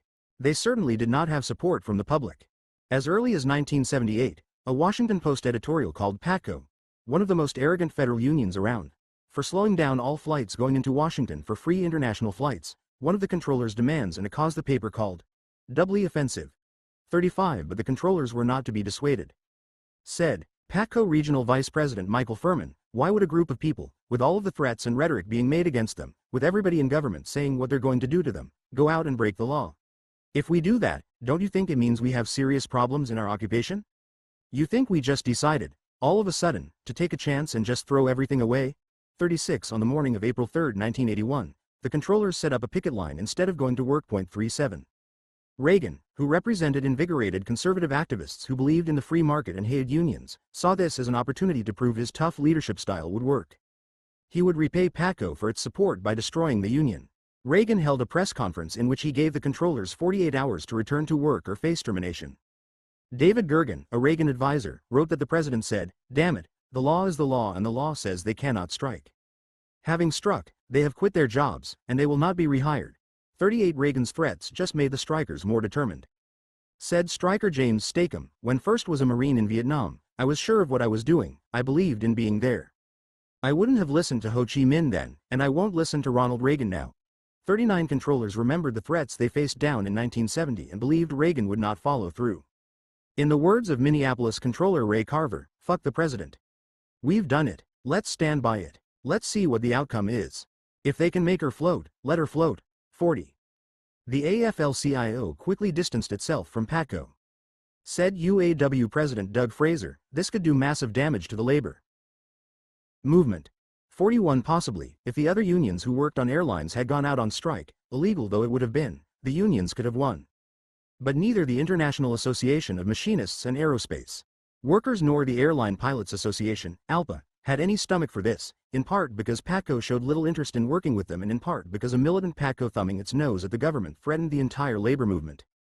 ALPA members viewed the shutdown of the air as a threat to their own livelihood. In fact, when ALPA President J.J. O'Donnell later called for the government to rehire the fired strikers, the pilots were so angry that they voted him out of office. 42. Publicly, the AFL-CIO said it supported the strikers. Privately, it sent out letters to its unions banning them from engaging in any secondary strikes or more radical actions to support the controllers. AFL-CIO President Lane Kirkland told Reagan he opposed anything that would represent punishing, injuring or inconveniencing the public at large for the sins or transgressions of the Reagan administration. 43. Publicly he stated, it is all very well to be a midnight gin militant to stand up and call for general strikes, but member unions will have to make their own decisions. I am not going to make the appraisal. 44. Many local union activists helped out the strikers and were angry at the Federation for not doing more, but just as many other union members wrote angry letters denouncing the strikers. There was no stomach among rank-and-file unionists for a massive action to defend the controllers. PATCO aimed to cripple the nation's flight capacity, but between the automation already transforming the airline industry and the government deploying all available personnel with any experience in air traffic control, flights fell by only about 50%. The airlines lost $35 million a day, but they supported Reagan and were willing to take short-term losses to tame the workers they felt held them hostage. The general public felt little sympathy for the strikers. In a period of high inflation and declining fortunes for the working class, PATCO's demands angered more Americans than they inspired. PATCO was openly indifferent to public opinion, feeling its power resided in the ability to shut down the runways. Not only did they overstate that power, but Americans were tired of being delayed in the air. Through PATCO strikes and slowdowns, workers who made lower salaries than air traffic controllers wanted to take their jobs. In the weeks after the strike began, 45,000 people applied to become controllers. The law did not require Reagan to fire the 11,345 people who did not return to work. But he wanted to make a point. About 10% of the strikers returned after Reagan threatened their jobs. Others filed for retirement, but most were left with nothing. 78 were arrested for defying court orders to stop the strike and return to work. A court ordered PATCO to pay the airlines $28.8 million to make up for lost profits. In October 1981, the Federal Labor Relations Authority decertified the union as the official bargaining agent of the air traffic controllers. PATCO was dead. Reagan then banned the strikers from government employment for life. President Bill Clinton rescinded that ban in 1993, but only about 800 controllers returned to a federal job. The strident actions of public sector workers that began with the postal workers in 1970 decisively concluded with the controllers' firing. Between 1981 and 1982, teachers' strikes fell 42%, while state worker strikes in New York fell 90%. Between 1981 and 1988.45 government workers became public symbols of bloat for conservatives to attack, not workers who were seeking a better life. This attitude has continued to the present, with Republicans attacking public sector unions wherever they take power, such as has happened in Wisconsin and Iowa since 2010.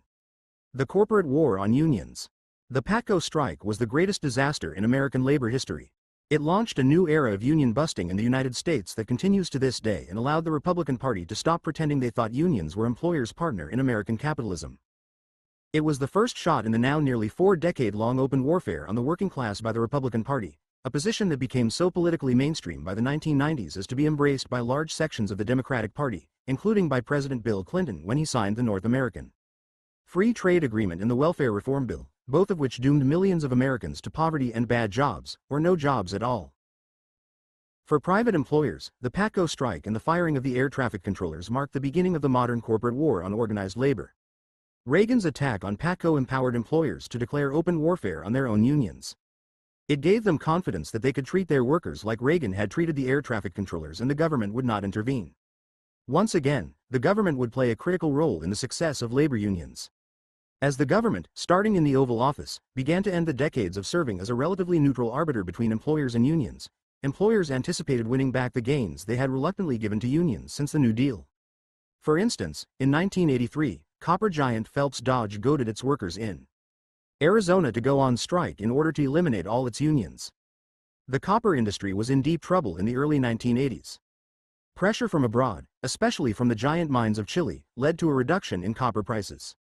U.S. mining corporations responded both by investing overseas and by laying off American workers.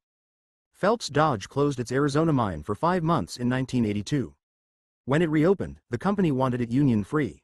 It offered its unions a terrible contract in which workers' wages would be tied to the worldwide price of copper, forcing them to bear the direct brunt of fluctuations of commodity prices. The United Steelworkers of America, the largest of the 13 unions at the mine, was flexible in its negotiations. It agreed to a wage freeze for the entirety of the 3-year deal. But it would not change its cost of living requests. The other mining companies had agreed to this very reasonable request.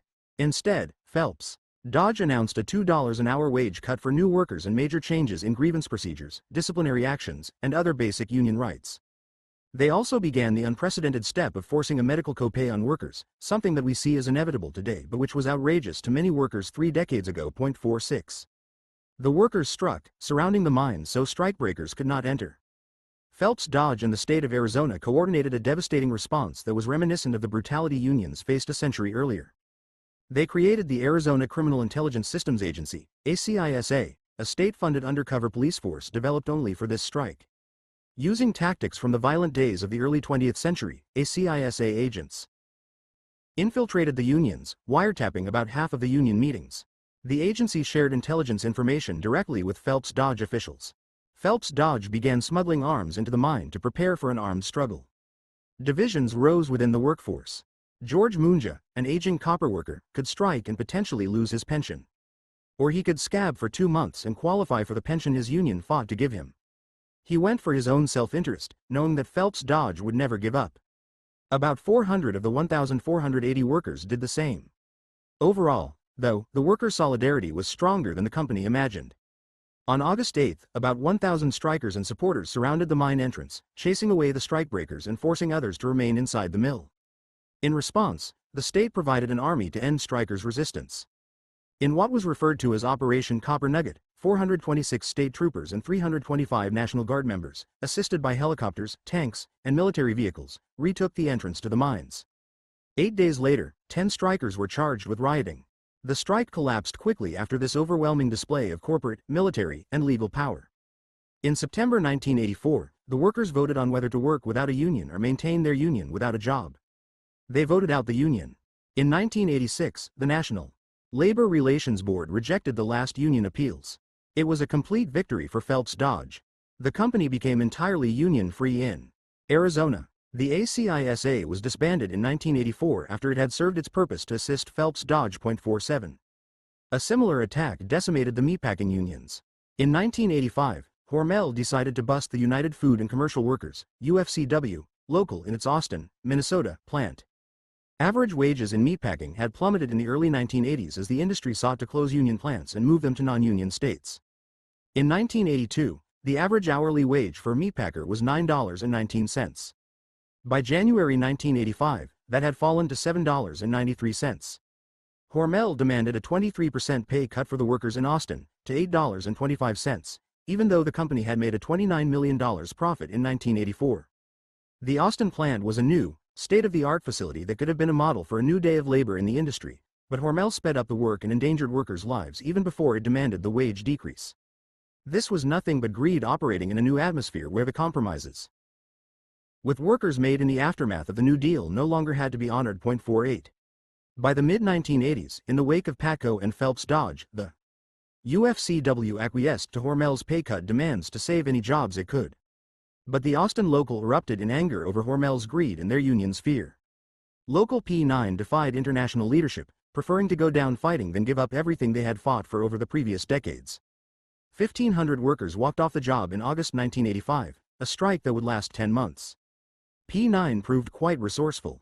It began what today is called a corporate campaign, hiring a public relations representative to embarrass Hormel nationally, publicizing the campaign to put pressure on the company to settle fairly. P9 ran national newspaper ads targeting the company's poor labor practices, picketed at the company's national headquarters, and turned a local campaign in a Minnesota town into a national event in order to gain public attention for their cause. 49. Nationalizing the cause was effective and brought Hormel unwanted publicity. Workers' wives organized fundraisers, clothing drives, and other activities to sustain the strike. But the UFCW leadership opposed its striking local because it feared the meatpackers would do to them what Reagan had done to Patco and Phelps Dodge had done to the steelworkers. When P9 members protested Hormel at other plants, UFCW leaders were hostile. One shift of workers in Algona, Iowa, crossed the picket line on orders from the union to ignore the strikers. At Hormel's Fremont, Nebraska, plant, the union told workers that if they honored the picket line, they would be violating their own contract. Only 65 of 850 did so. Workers at a Dallas factory did respect the lines and briefly shut down their facility, but without support from the International, this proved very hard to maintain. When 750 workers in Ottumwa, Iowa, honored the pickets, Hormel fired 500 because of their violation of the contract's no-strike pledge. The campaign annoyed Hormel executives, but it made no difference to corporate strategy. Hormel brought in strikebreakers, and once again, the government stepped in on the side of the company when the Minnesota National Guard allowed them into the plant. This undermined the strike. 460 members crossed the picket line to retain their jobs. UFCW leaders ordered P9 to end the strike. An overwhelming majority of the workers voted against their leadership once again, wanting to continue. At that point, the UFCW took over the local against the workers' wishes. By September, the UFCW had negotiated a new 4-year contract with lower wages and the elimination of both the guaranteed annual wage and a 1-year layoff notice that the workers had originally won in 1940. Of the remaining 850 workers who had not crossed the picket line, fewer than 100 ever received their jobs back. A year later, Hormel demanded further concessions. When the union refused, the company outsourced most of the jobs. 50. This was a different era from the 4 decades prior to 1981. The rise of Reagan and the growth of open union busting after Patco removed the facade that corporations had ever accepted unions in their workplace. They started using private union busting firms again to break strikes and intimidate workers from joining unions. 51 While the UFCW international leadership looked bad for selling out their local, it is hard to see how P9 could have won. Hormel had all the momentum and all the ability to simply close factories and move. Unions themselves deserve a good bit of the blame for their poor performance in dealing with these problems. After the big organizing campaigns of the 1930s and 1940s, many unions barely attempted to continue organizing and instead turned to consolidating their power. When many workers said, the union, they meant the elected officers, not themselves. They saw the union almost like they saw their bosses. Union leadership became lazy and self-satisfied. Unions assumed their contracts with companies were stable and focused on raises and benefits for members instead of challenging corporate power. Maybe that made sense at the time given the power of unions in the 1950s and 1960s. But by the 1980s, union leadership simply had no ability to respond to the overwhelming attacks on their power. AFL-CIO leadership was stayed.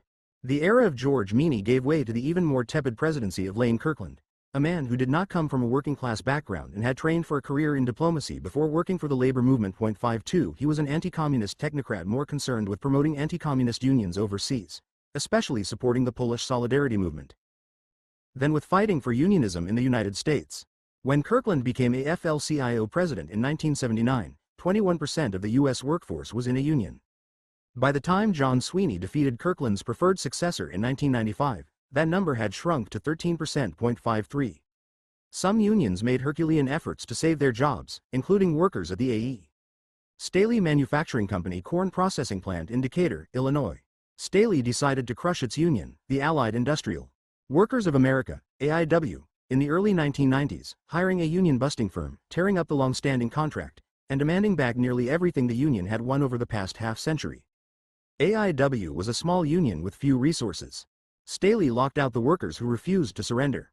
The workers responded by engaging in innovative protests, successfully pressuring Staley's clients to end their contracts with the company, going on speaking tours to raise funds and build solidarity, and working with students, clergy, community members, and national activists to continue their fight. The lockout lasted for more than 2 years.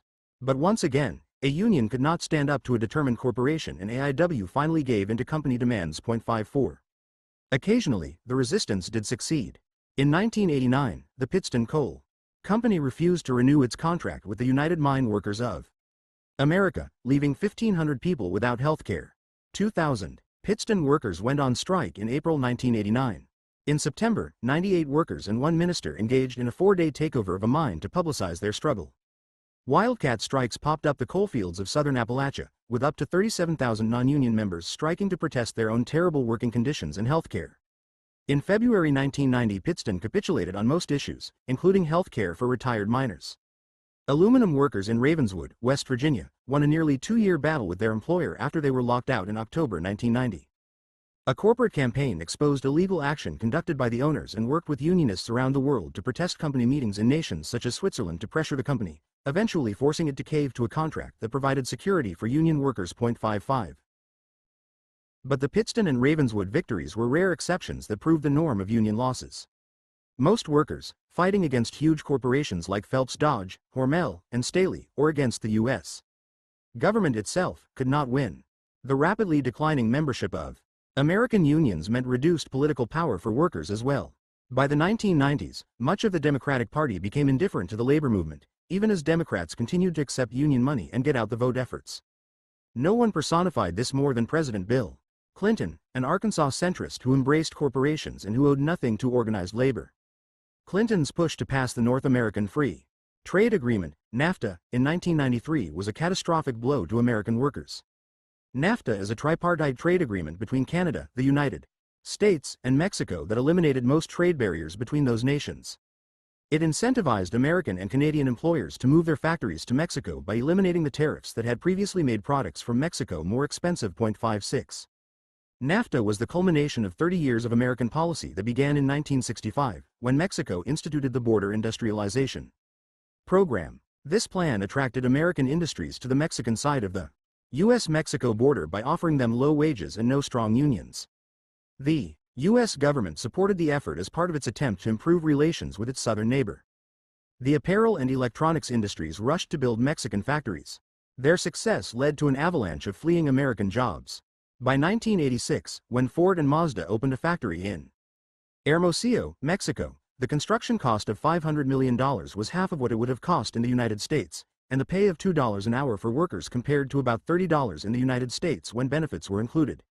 Unions had no answer to capital mobility and still do not today. 57. Since NAFTA's passage, the United States has lost 5 million manufacturing jobs. Companies threatened to move jobs to Mexico to force down wages. Fearful of losing their jobs, American workers accepted rollback after rollback, but the companies eventually closed their American plants anyway. Moreover, the unions most affected were the same big industrial unions that had turned the American labor movement into a force for social democracy in the first place: the United Auto Workers, the United Steelworkers of America, and other CIO unions. The best of the labor movement disappeared with the jobs. 58.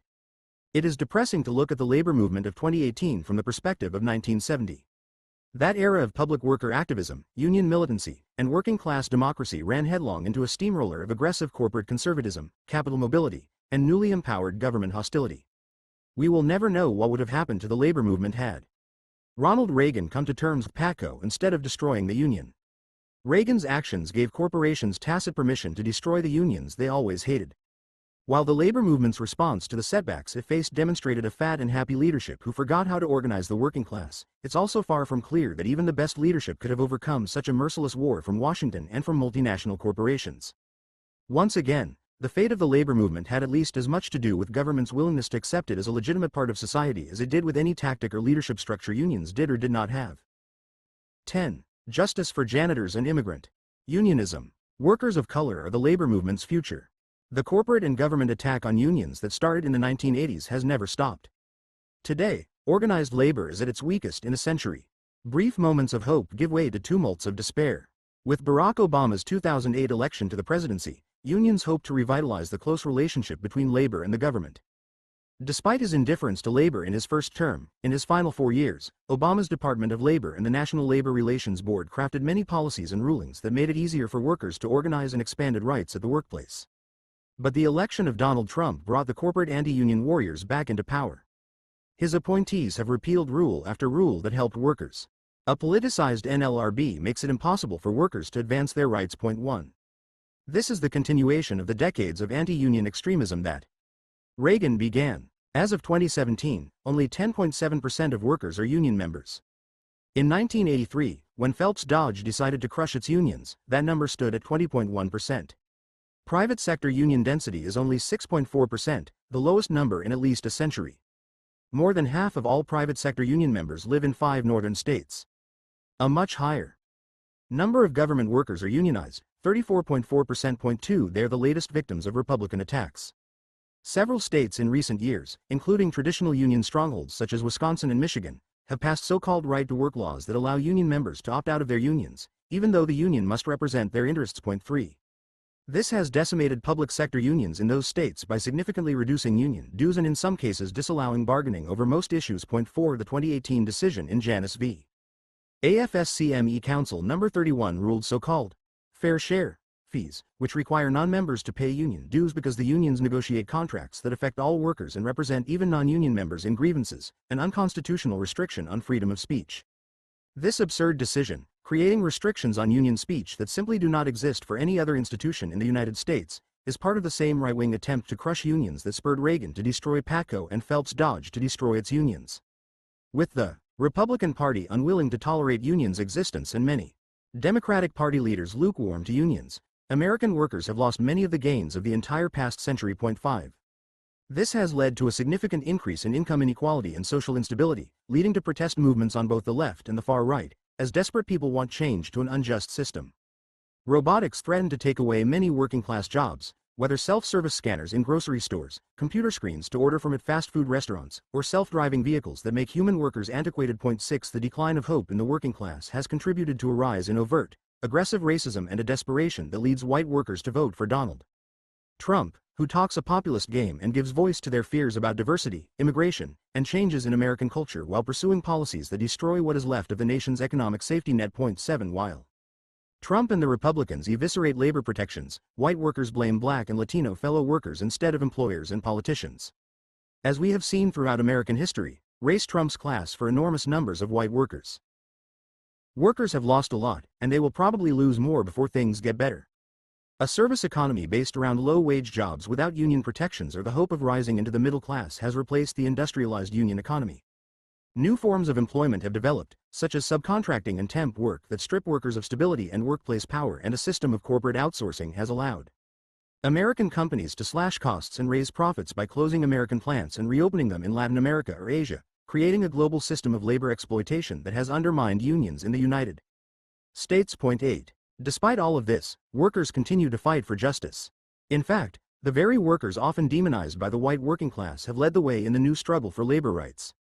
Today's union movement does not look like the union movement of the past. It is increasingly African American and Latino workers, often immigrants and often undocumented, who are at the front of the movement. Many are women, many are LGBT. They often do not work in factories. Instead, today's struggles involve teachers, home healthcare workers, fast food workers, farm workers, and graduate students. These activists reflect the diversity of the nation and the diversity of the workforce. This chapter focuses on one of the most iconic strikes of recent decades. The Justice for Janitors strikes organized by the Service Employees International Union in the late 1980s and early 1990s. The African American and Latino workforce, many recent immigrants from Mexico and Central America, not only combined demands for racial and economic justice but also brought the needs of immigrant workers to the center of the labor movement. This marked an epochal shift within the labor movement, away from the anti-immigrant and pro-white policies that have marked far too much of labor history and toward unions being on the front lines of the struggles of people of color, including in the fight against Donald Trump's racist immigration policies. Immigration, Latinos, and the labor movement. The immigrant-centric labor movement stems from the Immigration and Nationality Act of 1965. The United States once had high immigration rates, but white workers often responded through racism. By 1924, anti-immigrant sentiment from the labor movement helped close most of America's borders to Southern and Eastern European immigrants, as well as Asian immigrants. From that time until 1965, the only large groups of immigrants that came to the United States originated in Mexico. The Immigration Act of 1924 had an exception for Latin Americans because Southwestern farmers demanded them for cheap migrant labor. 9. California, Texas, and Arizona farmers had long sought the most exploitable labor possible, and that usually meant people of color, with the exception of during the Great Depression when white migrants from the South took those jobs and Mexicans faced deportation, even if they were American citizens. 10. Latinos have long organized themselves for economic and racial justice. Their experience as farm workers led to organizing in some of the most oppressive working conditions in the country. For example, the United Cannery, Agricultural, Packing, and Allied Workers of America, UCAPAWA, formed in 1937 and organized workers in the food industry from Missouri to California, mostly people of color. Leftist in orientation and close to the Communist Party, it and the many women in its leadership positions fought for racial and economic democracy among people struggling to survive, only to be crushed in the Red Scare of the 1950s.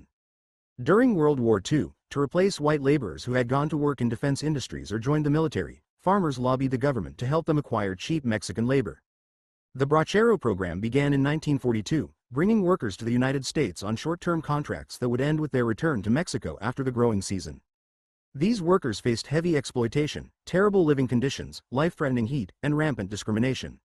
By 1945, 125,000 Mexicans had come to the United States as part of the program, but they faced such discrimination in Texas that the Mexican government refused to allow them into that state. 12 That program ended in 1965 when the United States passed the Immigration and Nationality Act. This transformed the nation's legal system, once again opening the borders to immigrants from across the world. It also capped legal immigration by nation of origin. As the American economy grew in the 1980s, low-wage jobs opened in agriculture, construction, landscaping, and restaurants.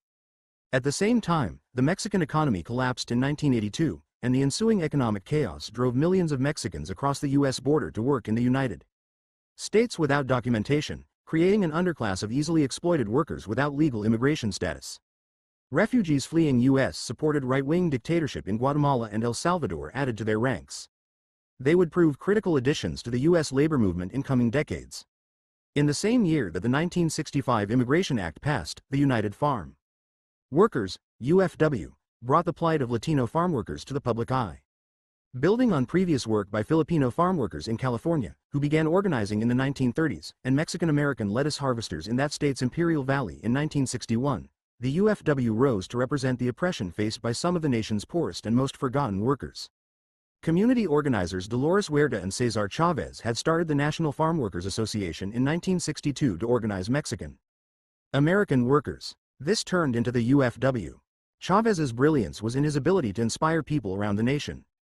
He galvanized liberal whites, capitalizing on a major shift within the African American civil rights movement toward black power, which alienated white liberal supporters. Chavez happily picked up those supporters and used them toward his aims of his grape boycott, sending them around the nation to picket grocery stores carrying California grapes. Tapping into the idealism of the era, he presented himself as a martyr for his members through his famed hunger strikes. Ministers, students, journalists, and organizers descended on Delano, California, to help, to learn, to take the struggle back to their communities. The UFW won the grape boycott in 1970, with growers signing their first union contract. The UFW did not have long-term success as a labor movement, partly because of Chavez's own failings and discomfort with letting workers set the union's agenda, partly because of continued hostility from growers, and partly because Chavez himself demonized the undocumented immigrants competing with his members for jobs, even though they were often UFW members' relatives. 1980s, the UFW had lost most of the fields it had organized in the previous 20 years. 13. Despite these problems, Chavez inspired farm worker movements to form around the country. The Coalition of Immokalee Workers in Florida fights for the rights of tomato pickers and has successfully fought to get fast food chains to pay a higher price for that fruit. 14 The Farm Labor Organizing Committee, which began in Ohio in 1967, has won successful campaigns against the Campbell Soup Company in Ohio and the Mount Olive Pickle Company in North Carolina. 15 Paneros y Campesinos Unidos del Noroeste originated in 1977 in Oregon to resist raids to deport immigrants and has remained a critical force in fighting for Latino workers' rights in that state. 16 Even today, these workers face pesticide poisoning, heat stroke, thirst, dilapidated housing, and wages that are near slavery in places. Farm workers often lack a day of rest. Farm work is still dominated by Latinos, often undocumented immigrants from Mexico, Guatemala, Honduras, and El Salvador, or guest workers from nations such as Jamaica with no hope of staying in the United States legally. These workers are easily exploited and lack allies. Workers in New York's Hudson Valley report extreme isolation, desperately missing home and living without a community in the United States. 17. The rise of SEIU. When Americans think about immigrant workers, they often think of farm workers. But after the Immigration Act of 1965, millions of immigrants moved to American cities from Miami to New York to Los Angeles. There they joined African Americans, Puerto Ricans, and other people of color making up the urban working class.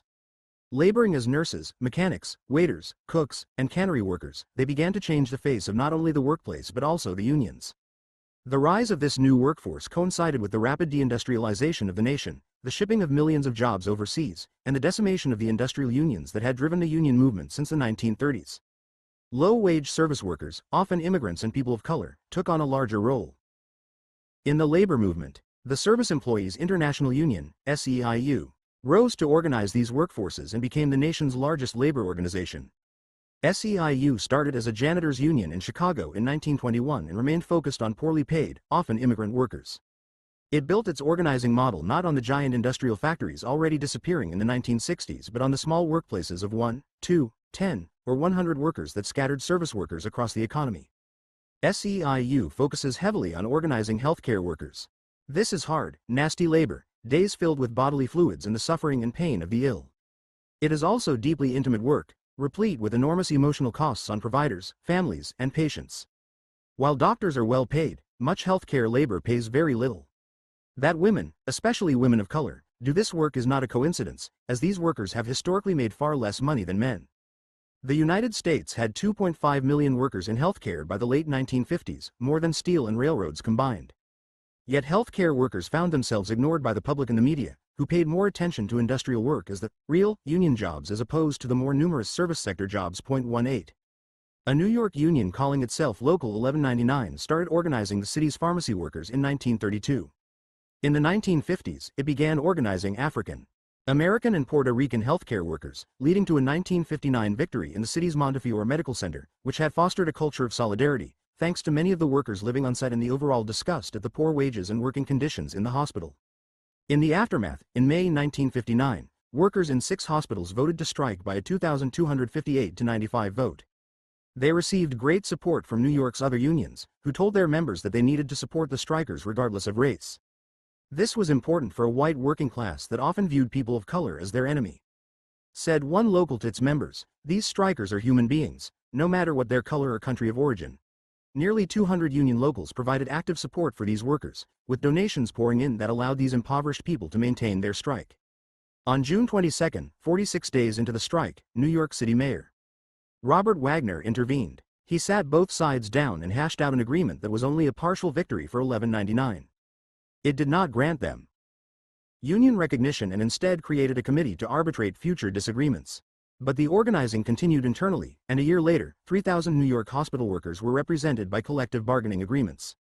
Local 1199 constantly submitted demands to the arbitration committee while realizing that true victory would not be achieved until New York granted healthcare workers collective bargaining rights, which they did not have nationally because of the New Deal labor legislation compromises that excluded professions dominated by black workers. Local 1199 kept the pressure on the state, and in 1962, its president, Leon Davis, served 30 days in jail during a strike to organize Beth El Hospital, which led not only to a union victory but also to the state extending collective bargaining rights to nonprofit hospitals. In 1998, 1199 merged with the Service Employees International Union, helping to make SEIU the nation's most powerful and important union in the 21st century. Thanks to struggles such as 1199's, in 1974, hospital workers finally received collective bargaining rights nationally, giving them the basic rights of American employment like overtime after 8 hours and the minimum wage. 19. But not all healthcare workers labored in hospitals. Many worked in the homes of the sick and elderly. They remained classified as domestic companions, like babysitters. Long hours, hard working conditions, and low pay were standard. They had their own fight for respect. The National Domestic Workers Union originated in Atlanta in 1968, and the National Committee on Household Employment helped Washington, D.C. home health care workers demand the right to form a union. By 1978, SEIU had a full-blown campaign to organize New York home health care workers, with the Trinidad-born Cecil Ward in charge and 2 of the 4 organizers being African American women. By connecting civil rights to labor rights in a workforce that was largely women of color, organizers slowly built these campaigns into powerful forces organizing some of the nation's most exploited workers. By the mid-1990s, SEIU had organized 74,000 workers in California alone, and home workers became a central element of that union's growth to become the nation's largest. 20. Justice for janitors. SEIU also organized another critical part of the nation's low-wage service economy, janitors. Janitors work everywhere, but they are hidden in the shadows, laboring in offices and classrooms while office workers and students are at home. Their work is low-wage and low-skilled, making them highly replaceable. Given how people of color are relegated to the lowest-paying jobs, even today, African Americans and Latinos often work as janitors. Janitors do the work of scrubbing toilets and, in the absence of unions, are forced to work faster with fewer coworkers, leading to exhaustion and occupational injuries. Exposure to toxic chemicals is common. EGB, or ethylene glycol monobutyl ether, a suspected carcinogenic substance, was used in 22% of cleaning products according to a 1997 study. 21. SEIU began organizing janitors in Los Angeles in 1946, focusing on the biggest companies and winning large-scale contracts. SEIU helped make labor rights and civil rights synonymous for thousands of workers. Local 399 in Los Angeles fought against non-union firms and ultimately represented 5,000 Los Angeles janitors. Between 1976 and 1983, wages rose by an average of 50 cents an hour each year. This also led companies to seek out non-union firms through subcontracting the work. 22. Commercial real estate values crashed in the 1980s and a small number of building conglomerates took ownership of many of the nation's office buildings. Instead of employing their own janitors, these conglomerates contracted the work to outside cleaning companies that put enormous downward pressure on wages and working conditions. This was part of the larger move toward outsourcing that plagues the economy to the present, creating greater divides between the have and have-nots, with contractors making profits by keeping wages as low as possible. These companies hired many undocumented workers, especially from Central America, whom they believed had little power to resist exploitation. In 1983, the average wage for a janitor in Los Angeles surpassed $12 including benefits. By 1986, with companies having escaped most of the union contracts, janitors' wages had plummeted to $4.50 an hour, and their benefits had disappeared. 23. The percentage of janitors in major cities represented by SEIU fell from 62% to 52% between 1977 and 1981.24. The Los Angeles story repeated itself around the country. In 1985, Pittsburgh's Mellon Bank broke its SEIU contract by firing its janitorial staff and replacing them with a non-union contractor. SEIU struck in. Mellon claimed the dispute was between the contractor and the union, avoiding all responsibility for the cleaning staff. 2 years later, the National Labor Relations Board ruled Mellon had engaged in an unfair labor practice and the janitors returned to their jobs with back pay. In fighting Mellon, SEIU had built upon community support through a public relations campaign. It saw this victory as a model to rebuild its janitorial contracts. 25. Thus SEIU inaugurated the Justice for Janitors campaign. The plan targeted building owners rather than janitorial contractor firms. SEIU started organizing the janitors in Denver and specifically targeted Latino immigrants as the future leaders of the union. The big building corporations held the real power and could roll the higher costs of treating workers decently into the contract. Even if SEIU organized a single contractor, if the building owner gave the contract to another company, the building would once again lack a unionized staff. The contractor could not raise wages at will without destroying its own profits, as it did not set the price. They had to pressure the building conglomerates. 26. SEIU hired large numbers of experienced Spanish-speaking organizers, many of whom had gotten their start with the United Farm Workers, to sign up and motivate the Latino workforce. It focused on high publicity tactics directed at corporations who rented in buildings where owners exploited janitors, using street theater to grab attention. In Philadelphia, it paraded a giant toothbrush in front of a company that forced janitors to clean toilets with toothbrushes. 27. The SEIU moved city by city, establishing each as a union stronghold. That was a key tactic, because the difference between a unionized city and non-unionized city was huge. In 1988, New York janitor and SEIU member Omar Vasquez made $11.29 plus benefits, while in non-union Atlanta, Mary Jenkins made $3.40 with no benefits. He had job protection and she could be fired at will. 28. This was hard organizing. Many workers, often undocumented, feared marching in front of their workplaces because they worried they could be fired or even deported. 29. Yet SEIU convinced thousands of janitors to sign union cards, and the campaign had early successes in Denver and Atlanta before moving on to the tougher, larger cities of Los Angeles and Washington, D.C. In Atlanta, SEIU targeted 1,300 janitors, mostly African American women, and got 900 to sign union cards. They engaged in highly public one-day strikes at major corporate headquarters in the city such as Coca-Cola, Georgia Pacific, and CNN. When one major building owner resisted the campaign, SEIU started a national boycott against his buildings. 30. Local 399 in Los Angeles became the center of the national campaign in 1990. The outsourcing and subcontracting of the buildings led to a rapid collapse in the local's membership, from 5,000 in 1978 to 1,800 in 1,985.31. Many of the Los Angeles janitors were refugees from the U.S.-supported right-wing dictatorship that had terrorized their populations in Guatemala and El Salvador. In the 1980s, the Central American population tripled in Los Angeles to more than 150,000. By 1990, more than 60% of janitors in Los Angeles were Latino, more than double a decade earlier. 32 These refugees already understood social and political struggle. They were, as a whole, less scared of civil disobedience than native-born workers or immigrants from some other nations. One organizer noted the Salvadoran immigrants weren't scared because, there, if you were in a union they killed you. Here, you lost a job at $4.25.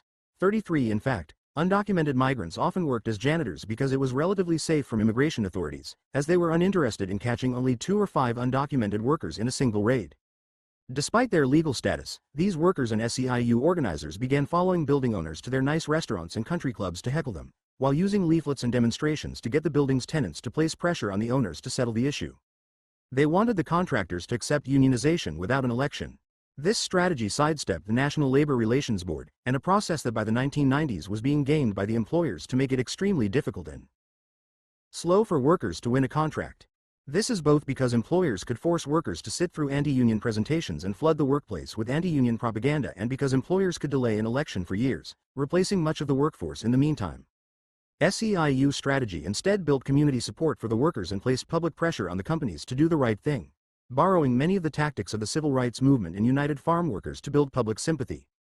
Perhaps the most aggressively anti-union building owners and contractors in Los Angeles were at Century City, in a sizable office complex where International Service Systems, ISS, a Danish-based multinational corporation, had the janitorial contract. This was in a wealthy part of the city, right next to Beverly Hills, with rich and powerful tenants. SEIU slowly built a campaign there through 1989, organizing workers and placing public pressure on Century City and its clients. Organizers visited workers in their homes and convinced them that they could achieve victory. SEIU brought Danish union activists to Los Angeles to learn about the struggle and put pressure on ISS in its home country. 34 With the building owner and ISS unwilling to deal, the union led the janitors on a strike in April 1990. SEIU knew workers had a great deal of power. The wealthy companies inside the office complex did not want to see their janitors, and they did not want to see trash in their wastebaskets and dirty bathrooms when business opened in the morning. The renters might have nothing against the janitors per se, they just did not want to think about them. The loud protests and striking completely disrupted the tenants of these buildings, who had very little at stake if their janitors unionized. Those tenants began pressuring ISS to come to a deal. ISS had different ideas. In the new anti-union era, police once again could be deployed by corporations to attack strikers. On June 15, 1990, as 400 striking janitors attempted to cross a street, the Los Angeles police began beating them. They did so after shouting orders to disperse only in English to a group of workers who were largely monolingual in Spanish or spoke indigenous languages. As office workers from these buildings looked on in horror from their windows, the police attacked the strikers for 2 hours. They used their riot batons to beat the workers at the front of the line and then engaged in a flanking action that trapped the strikers in a parking garage. When the workers tried to flee, they were arrested for failure to disperse. 90 workers were injured, 19 seriously. One suffered a fractured skull. A pregnant worker named Anna Valise miscarried her baby. 38 workers were arrested. 35. This action, reminiscent of Henry Ford's and Little Steele's murderous attacks on workers in the 1930s, backfired badly. Public sympathy overwhelmingly supported the janitors after the violence. Tom Bradley, the mayor of Los Angeles, had mostly stayed out of the strike until this point, but after the beatings, he spoke out for the janitors. It seemed to many that the police wanted to teach these immigrants a lesson for causing problems. SEIU sued the Los Angeles Police Department for civil rights violations, leading to a $2.35 million settlement in 1993. ISS finally caved after SEIU. Local 32B32J President Gus Bevona, a powerful New York local head who had previously been indifferent to the Justice for Janitors campaign, told the company's president that if he did not settle with the Los Angeles workers, Bevona would take the workplace actions to New York. ISS signed the next day. This led to the establishment of a master contract in Los Angeles in 1991, covering all the buildings SEIU represented with the same salaries and benefits. SEIU's janitorial membership in Los Angeles skyrocketed to 8,000 from 1,805 years earlier. 36. A union contract did not transform the lives of janitors overnight. There was much work to be done if the Justice for Janitors campaign was to see sustained success. Other cities, especially Washington, D.C., saw even more intransigent building owner resistance than Los Angeles. These complex campaigns required organizing thousands of workers dispersed across buildings around a city, including a sophisticated media strategy and the building of community alliances, forced a centralized leadership to run the campaign instead of local union officers.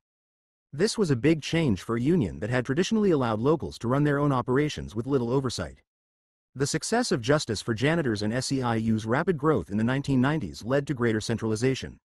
The International Union took over locals in cities from San Diego to Atlanta that refused to participate in the Justice for Janitors campaign and that even tried to resist the new organizing model because entrenched local leadership found the new SEIU threatening. No union has more effectively organized low-wage workers in the past 50 years than SEIU, largely because of these centralized campaigns. 37.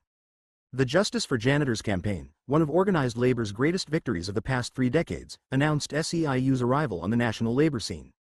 A new campaign in 1995 led to a citywide contract in Los Angeles that standardized wages and benefits in the city by 2000.38 by 2000. The Justice for Janitors campaign had organized janitors around the country, with companies seeking to sign new contracts in order to stave off the bad publicity SEIU had successfully used in Los Angeles and elsewhere.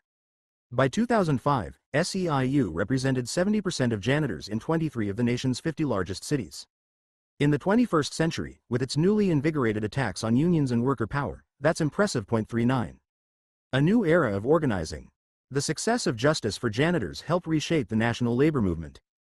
The AFL-CIO had only 2 leaders in the 40 years since the 2 labor federations merged in 1955, George Meany and Lane Kirkland. Meany was more dedicated to helping the CIA fight the Cold War by attacking leftist unions in Guatemala and Chile and supporting the Vietnam War than he was in organizing the nation's unorganized workers. 40. Kirkland was an uninspiring leader, comfortable in the boardrooms talking to employers but with no vision for rebuilding the labor movement at a time when a union-busting federal government and employers had significantly reduced the overall number of union members. 41. By 1995, in the aftermath of NAFTA's passage and the Republican wave in the 1994 elections, neither of which Kirkland had any answer for, leaders of the unions most dedicated to organizing combined to find a new AFL-CIO president. Led by SEIU President John Sweeney and leaders from the United Auto Workers, United Steelworkers, International Brotherhood of Teamsters, and American Federation of State, County, and Municipal Employees, among other organizing first unions, reform-oriented unions pushed Kirkland into retirement. 42. The campaign to replace Kirkland revolved in part around Justice for Janitors tactics, with establishment candidate Thomas Donahue saying that unions should not be blocking bridges, as Washington SEIU janitors had done in their campaign. 43. This fear of mass action reflected the established labor movement's inability to adjust to the anti-union realities of the day. Sweeney's slate reflected the hopes for an invigorated labor movement, with Linda Chavez Thompson as vice president, the first person of color to serve in the AFL-CIO's leadership. United Mine Workers of America President Richard Trumka, who had gained notoriety for leading his union to a victory in the Pittston coal strike of 1989-90 that had used mass disobedience tactics reminiscent of the Flint sit-down strike, became secretary-treasurer. He would eventually take over for Sweeney in 2009. 44. The Sweeney campaign, called the New Voice, promised a resurgence in organizing using Justice for Janitors as a model. They defeated Donahue and the potential for a new day in the labor movement was on the horizon. 45. To organize the millions of workers needing a union meant reaching out to the new working class, the people of color and women who labored in restaurants, hotels, and hospitals. To accomplish this, the new AFL-CIO leadership sought to re-energize organizing for the first time in nearly a half-century. Organized labor tapped into campus activism, trying to rebuild the trust it lost with the college left during the Vietnam War. It started Union Summer in 1996 to connect young activists with the labor movement, hoping to build future union organizers and leaders. 46 Today, this is a 9-week internship for college students to get their feet wet in the union movement, fighting on campaigns to help bring economic and social justice to American workers. Several of the first union summer veterans took the labor struggle back to their campuses, creating organizations such as United Students Against Sweatshops, USAS. The anti-sweatshop movement developed out the exploitation of foreign labor in sweatshops where American apparel companies had moved their operations since the 1960s. This movement swept college campuses around the nation between 1998 and 2001 and sought to hold universities responsible for the conditions of production of school apparel, requiring administrations to sign agreements to affiliate with the Worker Rights Consortium, a monitoring organization that inspects overseas sweatshops to ensure their products are made under humane standards. Many USAS activists entered the labor movement after graduation, providing skilled young organizers to rebuild unions. 47. One of Sweeney's greatest successes was reshaping the labor movement's position on immigration. SEIU and other service unions, such as the hotel employees and restaurant employees, here and today, Unite Here, fought to integrate immigrants into the labor movement. This led to a drastic transformation of the American labor movement from the leading opponent of immigration it had been for most of its history to one of the nation's greatest supporters of a fair and just immigration policy. 48 Today, unions are on the front lines fighting Donald Trump's anti-immigration platform. Not every union member supports this. Much of the white working class remains committed to a racist view of how the nation should look and which workers should benefit. But the union movement cannot survive without organizing immigrants. Fighting for the rights of immigrants is both the morally correct and politically savvy position. The rise of immigrant-based unionism created a new center of American labor organizing in Las Vegas, where explosive growth in the entertainment industry after World War II created thousands of service industry jobs. Culinary Union Local 226 established itself as the city's most powerful union, organizing entire restaurant staffs, from valets to cocktail waitresses, and had the power to shut down entire resorts, as it did with a 6-day strike in 1967 that led to employers caving on wages, and again in 1970. Costing thousands of angry tourists their vacations. By the late 1960s, the Culinary Union played a critical role in promoting civil rights and the integration of casino work in Las Vegas and had many African American shop stewards and other union officials. Between 1998 and 2008, Culinary Union membership doubled to more than 40,000 while union numbers were declining nationwide, with higher wages for service workers in Las Vegas than in other American tourist destinations. Today, the Culinary Union holds almost unmatched political power in urban and state politics, mobilizing a diverse membership that is 56% Latino and nearly 20% Asian American for policies that help all working people. 49. Immigrant restaurant workers continue to start their own campaigns to fight for dignity. In the aftermath of September 11, 2001, when 73 low-wage workers died at the windows on the World Restaurant in the World Trade Center, a Moroccan immigrant restaurant worker named Fekok Mondo and a young organizer, Saru J. Rahman, founded the Restaurant Opportunities Center, ROC. In the nearly 2 decades since, ROC has organized thousands of workers, exposed the low wages and terrible working conditions the largely immigrant and unseen restaurant workers experience behind the kitchen door, revealed the racism, segregation, and sexism that defines jobs in the restaurant industry, and played a key role in fighting to end the tipped minimum wage, which in most states allows restaurant workers to make far less than the standard minimum wage, as low as $2.13 an hour, under the idea that tips make up the difference. In reality, the tipped minimum wage dooms most restaurant workers to lives of instability and poverty. ROC has been at the forefront of the nation's economic justice movement, playing a role in campaigns to end the tipped minimum wage in 8 states and several cities, including both the state of Maine and the city of Flagstaff, Arizona, in November 2016. 50. The challenges we face. The new emphasis on both organizing and integrating immigrants and racial minorities into the front lines of the labor movement that came about from John Sweeney's election as head of the AFL-CIO was long overdue and very welcome. It energized the labor movement. However, by 1995, the deck was stacked so heavily against organized labor that even a reinvigorated movement found itself overwhelmed by both corporate and state opposition. Take, for example, another campaign to organize Latino immigrant workers by the Laborers International Union of North America, LIUNA. LIUNA won a years-long battle to represent largely Mayan immigrants from Guatemala who demanded a union in their North Carolina meatpacking plant. Meatpackers have recruited Latino laborers since the 1980s, in part because many are undocumented and thus have little ability to protest their dangerous working conditions and low pay. But in Morganton, North Carolina, workers started walking off the job in protest of their wages and working conditions as early as 1991. As a LIUNA official stated, "We didn't organize anybody. There was union there before the union got there."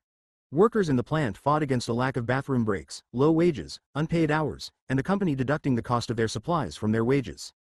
Like the Justice for Janitors strikers, many of these workers had survived Guatemala's civil war and understood the need for solidarity to fight against mutual oppression. In 1995, the Morganton workers walked off the job and voted to join LIUNA a few months later. 51. But strikes are just a single dramatic tactic in the labor movement. They show worker power but today are all too often, as they were a century ago, constrained by the enormous legal and structural impediments to building upon that burst of workplace action to create long-term change. In this case of the North Carolina workers, case farms engaged in a multi-year set of delaying tactics, using the system of labor law against the workers. It challenged the results of the union election, appealing it all the way to the Supreme Court. Even though it lost the case, the bosses refused to meet with union representatives and bargain until 1998. Even then, it refused to give in on any issue and pulled out after the mandated year of bargaining. It also promoted several union leaders to supervisory roles, taking them out of the union and undermining union support in the plant. The effort to unionize finally collapsed in December 2001.52. The system of labor law that developed during the New Deal is now so captured by the corporations that many union activists believe it is not worth trying to win national labor relations board supervised elections, precisely for the reasons demonstrated by the North Carolina meatpackers. Despite the justice for janitors' beatings, the state rarely uses direct violence against workers today. It just makes it impossible for their unions to survive or thrive. Most unions have been pummeled in recent years. When the government bailed out General Motors and Chrysler during the recession in 2008, the companies forced the United Auto Workers into two-tiered contracts, meaning that new workers would never get the level of wages and benefits of established workers. While the UAW has pushed back against this to some success in the decades since, even after a generation of compromising with employers, the UAW could not stop further attacks, nor would companies see it as a partner. 53 Modern union rebels, still influenced by Lordstown strike, continue to demand greater union democracy and a more aggressive strategy. Good things in principle, although it is hard to see how they would be more effective, particularly when even the Obama administration did not bother to protect the UAW in the auto bailout. 54 The UAW's weakness reflects what has happened to the nation's industrial communities, destroyed by outsourcing and deindustrialization.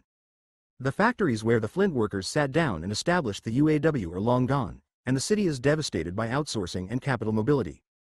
The Fisher Body Plant in Flint, where the sit-down strike took place, closed in 1987. Today, Flint is one of the nation's poorest cities, now notorious for Michigan's Republican-dominated government poisoning it with lead in the city's water. 55 Republican state governments not only poison the working class, they also destroy their remaining unions.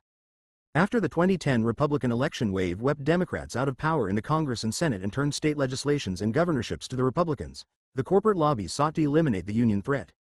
The front line was Wisconsin, where Governor Scott Walker, a man bought by the billionaire Koch brothers, and a right-wing radicalized state legislature pushed a bill through that not only allowed non-union public workers to opt out of their unions but severely restricted what those unions could bargain over, giving workers no reason to be a union member. Seemingly out of nowhere, a union stronghold had turned hard right. Despite enormous protests at the Wisconsin state capitol that gave commenters hope that this conservative revolution would be turned around and a new dawn of protest was upon us, Wisconsin voters re-elected Walker twice, and states such as Iowa, Michigan, and Missouri have copied his model of destroying unions. As throughout American history, the fate of labor unions largely rests on the ability to elect politicians that will allow them to succeed. 56 There are many reasons to feel pessimistic. The decline of union membership means unions have less money to influence politics. This has contributed to skyrocketing income inequality. Yet there is reason for hope. Millions of Americans are disgusted by developments in the nation over the past decade. While some working people have fallen into the black hole of blaming immigrants and people of color for their problems, thanks in part to the emphasis on unions organizing low-wage workers in recent decades, many others have sought to create grassroots campaigns to demand change to help workers. Occupy Wall Street began in September 2011, changing the conversation about income inequality. While these protests that began in New York and spread around the country fell apart in the face of disorganization, a lack of clear goals, and a consensus decision-making model that privileged those willing and able to sit through seemingly endless meetings, Occupy activists have become critical players in a variety of protest movements in the years since. Ballot measures to raise the minimum wage have passed not only in liberal states but even in traditionally conservative states such as Nebraska and Arkansas. Americans everywhere feel disempowered by the new economy, and Occupy gave voice to those fears, setting off sparks of activism across the nation. 57 We have seen that organizing spark in many places. The fast food workers' struggle, particularly in the Fight for $15 movement, has had a significant impact on American politics despite the fast food industry still paying some of the lowest wages in the nation. SEIU has funded this movement, even though they stand to gain no union dues from fast food workers unless they win a union contract, which is even more challenging than winning higher wages.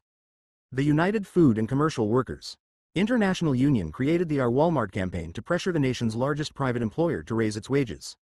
Neither movement has won major victories, and both unions have had to pull out resources because of the incredible expense of funding campaigns that will not lead to union dues.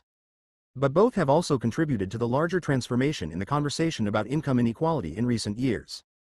And as Sarah Jaffe has discussed in her brilliant recent summary of the explosion in grassroots activism, Necessary Trouble, there is plenty of reason to have hope about the future if we keep fighting for our rights. 58 One final strike will demonstrate what is still possible for American workers and what drastic challenges they face.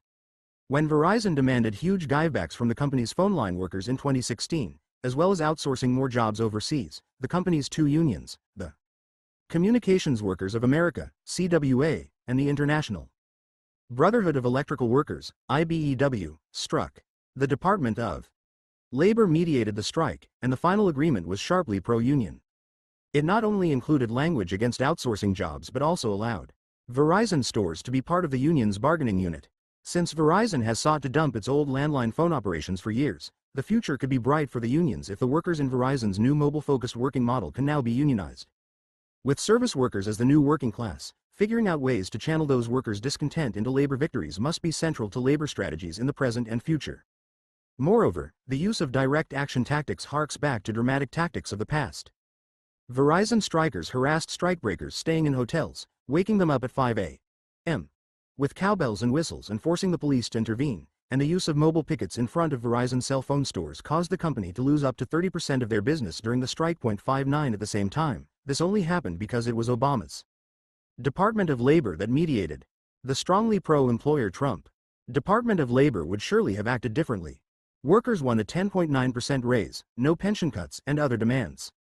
Mike Tisai, chief steward at one of the nation's two unionized Verizon wireless stores, said that the agreement means a better quality of life and meaningful economic security for our families. Today, May 30th, is a great day for my family and working families along the East Coast, and it's only possible because we stood together.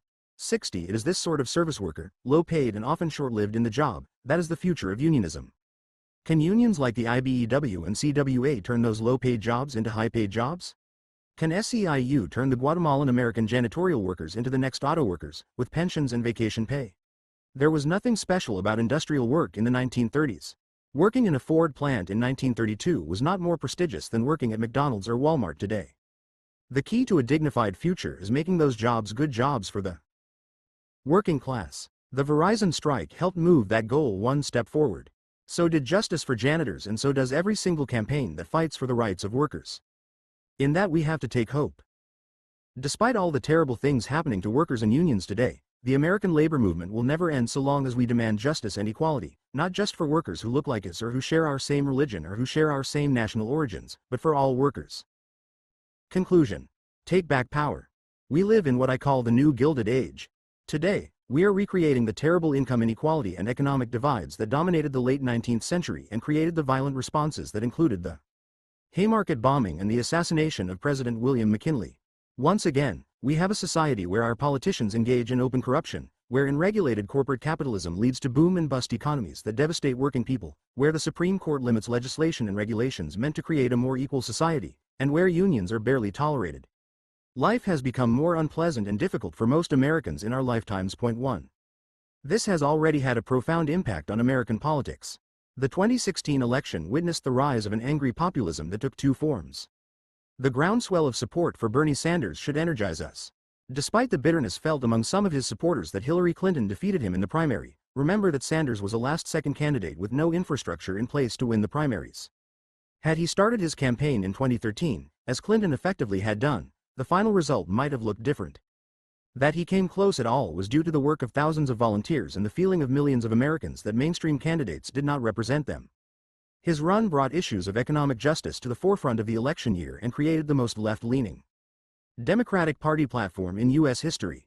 The only flaw in how we think about the Sanders run is that we forget that presidential campaigns are not social movements.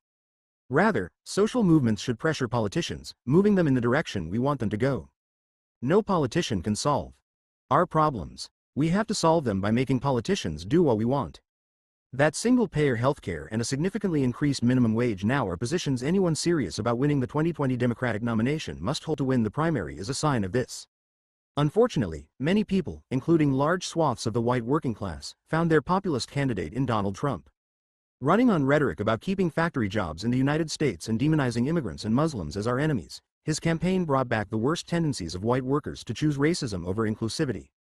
Trump had the best performance by a Republican among union voters since Ronald Reagan's blowout win over Walter Mondale in 1984.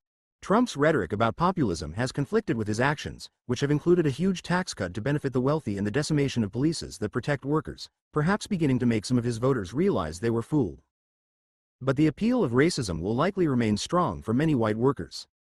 What the 2016 election and its aftermath should reiterate to all of us is the deep connection between who controls the government and the success of the labor movement. As the historian Jefferson Cowley has written, there has only been one major period in American history when the power of workers coincided with the power of government to help unions, from the 1930s to the 1970s or early 1980s. Other than this great exception, we have struggled against a corporate-dominated government. Point 2. We need to reorient American society in order to make it pro-worker again. First, workers have to take control over their own destiny in order to give themselves power. No government is going to do anything for workers if workers do not demand it first. A militant worker movement may not be enough to win victories. The strikes for the 8-hour day, the industrial workers of the world's radical actions, Homestead Strike, the Great Railroad Strike of 1877, these and so many other actions challenged power and forced it to respond. Too often, it responded by crushing workers' movements. But each and every one of these movements laid the groundwork for what workers gained in the 20th century. We may not win our struggles today, but each fight, justice for janitors, Occupy Wall Street, the fight for $15, the Bernie Sanders campaign, is helping to prepare for the next time workers can take power in this country. Second, we can only succeed by welcoming all workers into our movement. This book has centered on the ways race has divided the working class throughout American history. It often continues to do so today. It is too easy to blame employers for this. Yes, at times employers have intentionally divided workers by race, by bringing in black strikebreakers to antagonize white strikers or hiring immigrant workers who spoke a variety of languages to keep the workforce from organizing. But more often than not, white workers have prioritized their racial identity over their class identity without any help from their bosses. This is one of the major reasons why the American working class has struggled to express its power. Making America great again cannot mean making America white again. Doing so will allow employers to divide us and presidents such as Trump to run on populist slogans while granting unprecedented powers to bosses to rule our lives. We have to embrace all workers, regardless of race, gender, immigration status, disability, or sexuality. There can be no compromise on this point. Third, nearly all of us are workers. Too often today, the media equates worker with blue-collar factory employee. With these jobs increasingly gone, our lives are more defined by service work or office work than by factory labor. Nearly all of us are workers, whether you are an Uber driver, a company that makes money by refusing to classify its drivers as employees, putting the onus of employment on their backs while the company profits, a graduate student, a McDonald's worker, or a bank teller, in addition to those of us who still have jobs in steel mills and auto factories. As in late 19th century movements such as the Knights of Labor, we need a broad definition of worker, building class consciousness among the 99% of us against the 1% who control us. Too often we identify with our bosses and our companies instead of with our fellow workers. Your boss is not your friend. Without a union, your boss can fire you at will. And while you might be the best worker the company has ever seen, you have no power to control your own destiny without a union. Finally, our movements need to take power by understanding how to leverage the American system of government for our benefit. The critical moment for workers finally winning their demands was organizing and fighting to place politicians in office who would support their goals, and then pressing those politicians to do what they wanted them to do.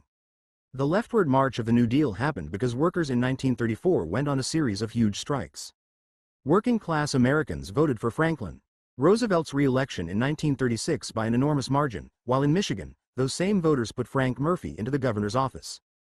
These moves paid off when Murphy finally made the government a neutral arbitrator of the Flint strike and Roosevelt pushed for progressive legislation such as the National Labor Relations Act and Fair Labor Standards Act. While Democrats in recent decades have often taken unions for granted or even disliked them, that has happened in no small part because unions do not have the power they used to have. If we are to win back our rights, we have to win in the political realm. That means dealing with one of the two major parties. There is nothing in American history that suggests third parties can succeed electorally, nor is there evidence that third party runs to the left move the Democratic Party to the left. One of the major parties has to become the Workers' Party in order for us to win our rights. Someday that might be the Republican Party, but only if it gives up its focus on corporate domination. The Democratic Party may be flawed, but today it is our best chance at turning a political party into an instrument of workers' rights. It happened once before and it can happen again, but only if we make it happen by organizing both inside and outside the political parties. American history is a story of freedom and oppression, often at the same time. True freedom cannot come without economic emancipation. We came very far to gain that freedom through the struggles of workers in the 2 centuries before today. In the past 4 decades, we have given back much of our freedom. Only through our combined struggle to demand the fruits of our labor can we regain our lost freedoms and expand those freedoms into a better life for all Americans. I hope this book helps us understand the paths taken and the paths ahead. Acknowledgements. I would like to very much thank the staff at the New Press for their support of this project from its inception. That is especially true of my editor, Jed Bickman, who always had solid ideas on how to improve the book and didn't get too cranky when this manuscript was a little later than he would have liked. I would also like to thank my co-bloggers at Lawyers, Guns, and Money, where this book originated with my This Day in Labor History posts. Scott Lemieux, Robert Farley, David Watkins, Simon Balto, Melissa Burns, Dave Noon, David Brockington, Shakesula, Vacuum Slayer, Krista Blackman, Paul Campos, Dan Nexon, and Stephen Atewell. Thanks as well to Joseph Slater for teaching me so much about public sector labor over the last several years. Virginia Scharf continues to deserve more credit than anyone else for turning me into a writer and for demonstrating that a historian should write whatever they feel like writing. My debt to her cannot be fully paid. Many thanks to my colleagues at the University of Rhode Island for their support, as well as my own union director, Jay Walsh, for his leadership in our continued fight for faculty power on campus. My parents remain the greatest supporters any child could ever hope for. I certainly wouldn't be where I am today without that support. And then there is my wife, Katie McIntyre, the best person I have ever known. Endless love to you. Appendix. 150 Major Events in U.S. Labor History 1. August 20, 1619. First African slaves imported to Jamestown, Virginia, starting the history of slaves as the core workforce of southern plantations and creating a racialized system of work in what would become the United States.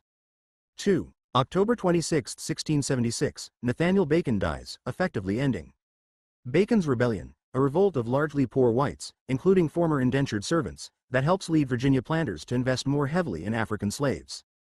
3. September 9, 1739, Stono Rebellion begins. In the largest slave rebellion before the American Revolution, recently imported slave warriors from Africa kill between 40 and 50 whites in South Carolina before being captured and killed. 4. May 30, 1741, 2 slaves killed as part of New York slave conspiracy, a possible plan among slaves and some poor whites to burn rich people's property in Manhattan. Although proof was sketchy, at least 30 slaves and 4 whites were killed over the next weeks by a white population scared of slave revolts. 5. December 10, 1789. Moses Brown hires Samuel Slater to build the nation's first modern textile mill in Pawtucket, Rhode Island, beginning the Industrial Revolution in the United States. 6. October 28, 1793. Eli Whitney applies for a patent for the cotton gin. This technology would greatly expand slave labor in the South and provide the raw cotton for industrialization in northern states. 7. January 8, 1811. German Coast Uprising begins in Louisiana, a slave revolt that panicked whites and led to the brutal death of around 95 slaves. 8. October 26, 1825. Erie Canal opens after over 1,000 workers die building it, continuing the nation's transformation during the Industrial Revolution and the indifference to the lives of workers. 9. August 21, 1831, Nat Turner's Rebellion begins in Virginia. It would result in the deaths of approximately 60 whites and nearly 200 slaves. 10. February 13, 1837, political rally in New York City leads to the Flower Riot, an early expression of discontent over developing capitalist economy and its unfairness to working class. 11. May 10, 1837. Panic of 1837 begins, leading to widespread unemployment among the northern working classes. 12. October 30, 1837. Nicholas Farwell's hand crushed in a railroad accident leads to Massachusetts court ruling in 1842 that workers took on responsibility for dangerous working conditions by agreeing to work for an employer, which creates a doctrine that shelters employers from most responsibility for their unsafe workplaces. 13. February 13, 1845. Lowell Female Labor Reform Association forces Massachusetts to investigate conditions in city's mills. 14. March 20, 1854. Republican Party is founded, emphasizing the idea of free labor as the natural state of labor in the United States. This ideology that prioritized white men working for themselves in an economy that spread wealth around fairly equally formed its core opposition to the slave economy, but it left little room for African Americans.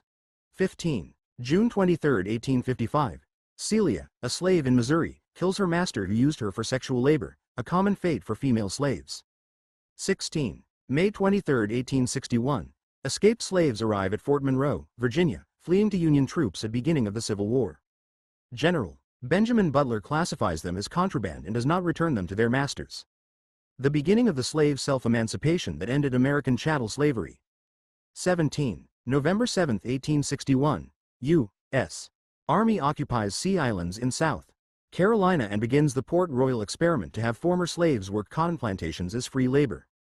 18. September 22, 1862, President Abraham Lincoln issues preliminary Emancipation Proclamation, abolishing slavery in lands under rebellion from the United States.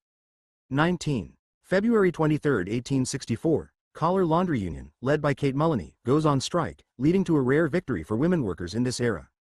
20. January 16, 1865, General William Tecumseh Sherman issues Special Field Order No. 15, granting land to former slaves. President Andrew Johnson overturns it shortly after he enters the Oval Office, undermining the demands of freed slaves for land and economic emancipation. 21. February 13, 1865, Sons of Vulcan, a union of iron puddlers, win the nation's first union contract. 22. April 9, 1865, Robert E. Lee surrenders his forces, effectively ending the Civil War with a total defeat for the South and its slave labor system. 23. November 25, 1865, Mississippi institutes its Black Code, attempting to reinstitute slavery in all but name. 24. December 6, 1865, ratification of the 13th Amendment, outlawing slavery in the United States. 25. August 20, 1866, National Labor Union, an early federation of workers, demands Congress pass an 8-hour day law. 26. September 18, 1873, Panic of 1873 begins due to railroad speculation, leading to widespread unemployment in northern cities. This is emblematic of the boom and bust economy caused by unregulated capitalism in the post-Civil War era that doomed workers to poverty. 27. January 13, 1874, police crack down on workers protesting unemployment in Tompkins Square in New York. 28. June 21, 1877, 10 alleged members of the Molly Maguires, an Irish secret society blamed for labor radicalism in the anthracite country of Pennsylvania, are executed. 29. July 14, 1877, Great Railroad Strike begins, leading to large-scale protests against economic exploitation. President Rutherford B. Hayes orders the military to crush the strike, creating a precedent for the government to use the military to attack workers. 30. May 6, 1882, Chinese Exclusion Act becomes law after California workers organized to eliminate competition from Chinese laborers. 31. March 1, 1886, Great Southwest Railroad Strike begins, as the Knights of Labor, the nation's first broad-based labor organization, expands its reach across the nation. The ability of the railroad capitalist Jay Gould to put down the strike marked the beginning of the Knights' decline. 32. May 4, 1886, an anarchist throws a bomb into a group of police at Haymarket Square in Chicago, leading to the execution of innocent anarchists and marking the end of the 8-hour day strikes roiling the United States that spring. 33. December 8, 1886, American Federation of Labor forms in Columbus, Ohio, a union federation dedicated to promoting worker power but avoiding most electoral politics or attacking the fundamentals of capitalism. It comes to dominate the labor movement. 34. August 13, 1887, Newark leathermakers lock out employees to destroy the Knights of Labor in their city, a sign of how American employers will organize to keep their shops union-free. 35. November 22, 1887, whites commit the Thibodaux Massacre in Louisiana, murdering striking black sugar workers, part of the broader post-Civil War campaign by white elites to keep black workers subjugated to employers. 36. January 14, 1888, Edward Bellamy publishes Looking Backward. This becomes the era's most popular book as people look for an alternative model to replace exploitative capitalism. 37. January 23, 1890, United Mine Workers of America founded, becomes the nation's first powerful industrial union. 38. July 6, 1892, workers of the Pinkerton Detective Agency, frequently used as strikebreakers, are attacked as they attempt to land in Homestead, Pennsylvania, where steelworkers are striking against Andrew Carnegie's Carnegie Steel. 39. July 23, 1892, Alexander Berkman, an anarchist, attempts to assassinate Henry Clay Frick, who had brought the Pinkertons in Homestead. This action, done without worker approval, turns public opinion against the strike. 40. July 11, 1892, striking miners blow up the Frisco Mill near Coeur d'Alene, Idaho, as violence becomes a more common response of increasingly desperate workers. 41. February 7, 1894, gold miners at Cripple Creek, Colorado, go on strike.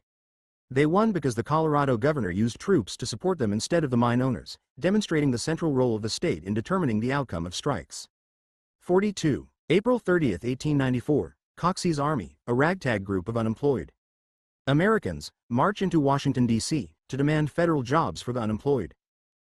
43. June 26, 1894. American Railway Union, led by Eugene Debs, calls a boycott in solidarity with striking workers in the company town of Pullman, just outside of Chicago, Illinois. The government responds to the shutdown of the rail system by using the military to destroy the URU and imprison Debs. He converts to socialism in prison. 44. December 5, 1894. Alabama repeals its child labor law to attract New England textile mills, an early sign of how northern manufacturers would move to the South to find easily exploitable labor. 45. June 22, 1896. Mine owners in Leadville, Colorado, agree to lock out their employees and, unlike at Cripple Creek, a new governor uses the state militia to assist employers. 46. September 10, 1897. Sheriff deputies in Latimer, Pennsylvania, massacre 19 striking miners. 47. May 1, 1899. Florence Kelley begins work with National Consumers League, a middle-class organization dedicated to eliminating child labor, making labor feminism part of the larger women's rights movement. 48. May 12, 1902. Coal miners in Pennsylvania strike. With a coal shortage looming, President Theodore Roosevelt intervenes, creating a new precedent of the federal government mediating strikes rather than serving as the private army of employers. 49. February 11, 1903. Japanese-Mexican Labor Association forms, an unprecedented cross-racial organization to fight for the rights of all farm workers. The unwillingness of California unions to accept Japanese workers leads them to reject the JMLA, dooming it. 50. November 23, 1903. Colorado governor sends the state militia to crush Western Federation of Miners' strike at Cripple Creek, leading to the WFM turning to reject capitalism. 51. April 17, 1905. Lochner v. New York decided by the Supreme Court, overturning a state law that limited bakers to working 60 hours a week. The court effectively ruled that companies could name whatever conditions of employment they chose. 52. June 27, 1905. Industrial Workers of the World founded. This radical alternative to the American Federation of Labor would organize the nation's most exploited workers for the next 15 years, providing a sharp challenge to capitalism before it faced a violent crackdown from employers in the state. 53. February 15, 1907. In response to California workers demanding the end of immigration from Japan, Theodore Roosevelt and the Japanese government agreed to halt most immigration from that nation. 54. December 4, 1907. Theodore Roosevelt agrees to use the military to end an IWW-led strike in Goldfield, Nevada. 55. February 24, 1908. Muller v. Oregon decided by the Supreme Court, which justifies a law limiting the hours women could work by claiming women had special status that men did not. 56. November 2, 1909. Spokane free speech fight begins, one of many IWW-led struggles to spread its doctrine freely in western cities. 57. October 1, 1910. Two leaders of the International Association of Bridge and Structural Iron Workers bomb the Los Angeles Times building because of its hatred of unions, killing 21 employees. 58. March 25, 1911. Triangle Fire kills 146 workers in New York, leading to widespread reforms in building safety and workplace safety and galvanizing the nation's attention on American working conditions. 59. May 3, 1911. Wisconsin passes nation's first workers' compensation bill, providing small amounts of money to injured workers. 60. February 24, 1912. Police beat women and children during the Bread and Roses strike in Lawrence, Massachusetts, an IWW-led effort to organize the city's mills worked by impoverished immigrant laborers. 61. August 23, 1912. United States Commission on Industrial Relations is formed to investigate the conditions of work in the nation and the violence of strikes and labor actions. For the first time, employers are forced to testify about the labor conditions of their workplaces. 62. June 7, 1913. Madison Square Garden hosts Patterson Strike Pageant, an IWW attempt to build support for a textile worker strike in Paterson, New Jersey. The pageant is reviewed favorably but divides the workers and helps undermine the strike. 63. August 3, 1913. Police attack farm worker strike led by IWW in Wheatland, California, leading to deaths of 2 workers, a deputy sheriff, and a district attorney. 64. April 20, 1914.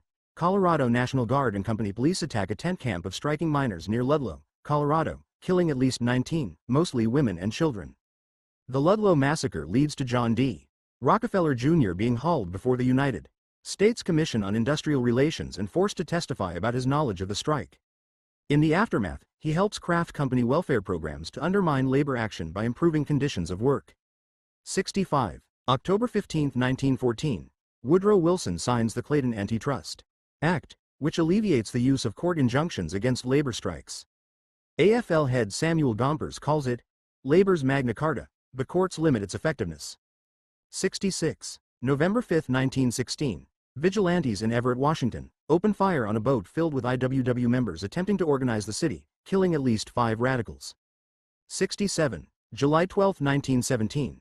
Mine owners in Bisbee, Arizona, round up strikers and IWW sympathizers, load them onto railcars, and dump them in the New Mexico desert. The Bisbee deportation attracts national outrage, but the companies suffer no consequences.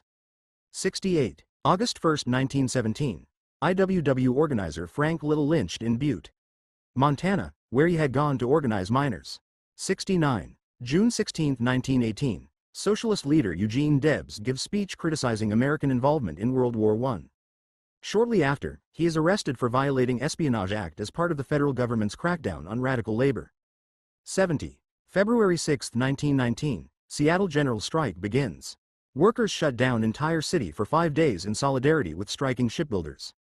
71. September 9, 1919. Boston police go on strike to demand the right to a union. Governor Calvin Coolidge fires them all. The popularity of his action makes him the Republican candidate for the vice presidency in 1920, and he rises to the Oval Office when Warren Harding dies in 1923. 72. November 11, 1919. American Legion attacks the IWW Union Hall in Centralia, Washington. The IWW shoots back and kills 4 Legion members. 1 IWW member is lynched that night, and the Centralia massacre leads to long prison sentences for the Union members. 73. December 21, 1919. The radical Emma Goldman is deported to the Soviet Union as part of the larger Red Scare, a government-led purge of the nation's radicals, a campaign that included massive civil liberties violations. 74. August 25, 1921. Battle of Blair Mountain ensues when 10,000 West Virginia miners take up arms against their employers in the largest civil insurrection since the Civil War. It is put down by mine owners, law enforcement, and the U.S. military using air power against its own citizens for the first time. 75. April 9, 1923. Supreme Court decides Adkins v. Children's Hospital, striking down federally mandated minimum wage for women in Washington, D.C., and delivering a devastating blow to advocates of labor rights. 76. May 26, 1924. President Coolidge signs the Immigration Act, cutting off most immigration from Southern and Eastern Europe, closing the door to the immigrants who had made up much of the American working class in the previous 40 years. 77. June 2, 1924. U.S. Senate passes a constitutional amendment to ban child labor, but the states reject it. 78. August 25, 1925. Brotherhood of Sleeping Car Porters is founded. This union of African American porters combines labor rights with civil rights, and its leader, A. Philip Randolph, would become the greatest civil rights leader of his generation.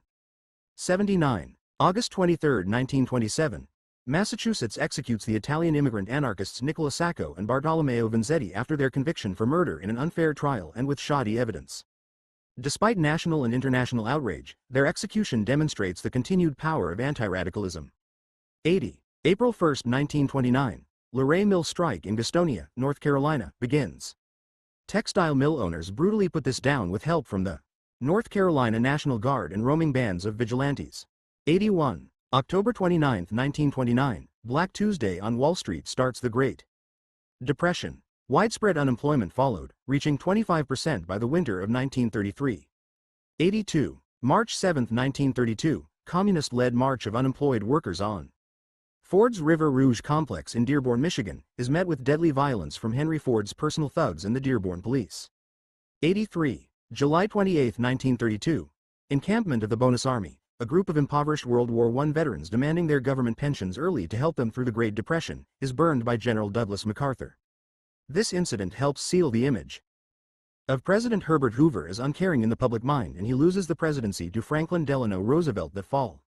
84. May 17, 1933. National Industrial Recovery Act introduced in the House. This bill attempts to reduce competition among industries to alleviate the Great Depression. It also contains a clause assuring workers they can unionize. The government has no way to enforce this, but for workers, it tells them that President Roosevelt wants them to form unions. 85. April 12, 1934. The first great strike of 1934 begins when Toledo electric auto light workers walk off the job, winning union recognition and starting the most militant year for workers in American history. 86. May 9, 1934. Longshoremen strike begins in San Francisco and expands up and down the West Coast. Led by the radical Australian immigrant Harry Bridges, the longshoremen lose the strike after an epic battle that includes a brief general strike in San Francisco, but they win most of their demands through government arbitration. 87. May 16, 1934. Teamsters in Minneapolis strike. Led by communist organizers, the Union local defeats organized employers to establish union power in that city, even though it is despised by politically conservative National Teamsters leadership.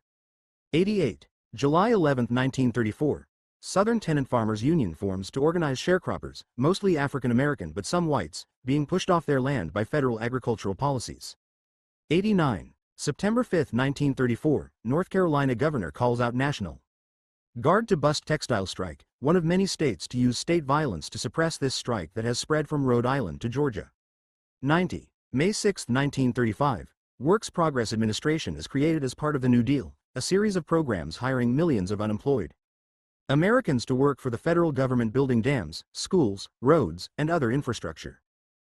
91. July 5, 1935. Franklin Roosevelt signs the National Labor Relations Act, guaranteeing workers the right to organize for the first time in American history and ushering in the regulatory regime required to establish collective bargaining between employers and unions. 92. August 14, 1935. Roosevelt signs the Social Security Act, creating old age insurance and fulfilling the demands of millions of American workers for a dignified old age.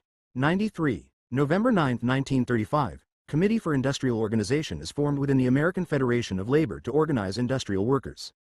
Headed by United Mine Workers of America President John L. Lewis, it would soon leave the AFL and become the Congress of Industrial Organizations, organizing millions of American workers in the next few years in auto, steel, rubber, and electric plants. 94. June 17, 1936. Steel Workers Organizing Committee forms within the CIO to organize the steel plants. 95. February 11, 1937. Flint sit-down strike, in which workers with the carbon monohypoiodide affiliated United Auto Workers sit down on their jobs and halt production at General Motors, ends. This titanic victory led to the organizing of the auto industry, stabilized the CIO, and transformed the American labor movement. 96. May 30, 1937, Memorial Day Massacre in Chicago, when police opened fire on workers organizing Republic Steel, killing 10 workers. The so-called Little Steel companies would violently resist unions until 1941. 97. June 25, 1938.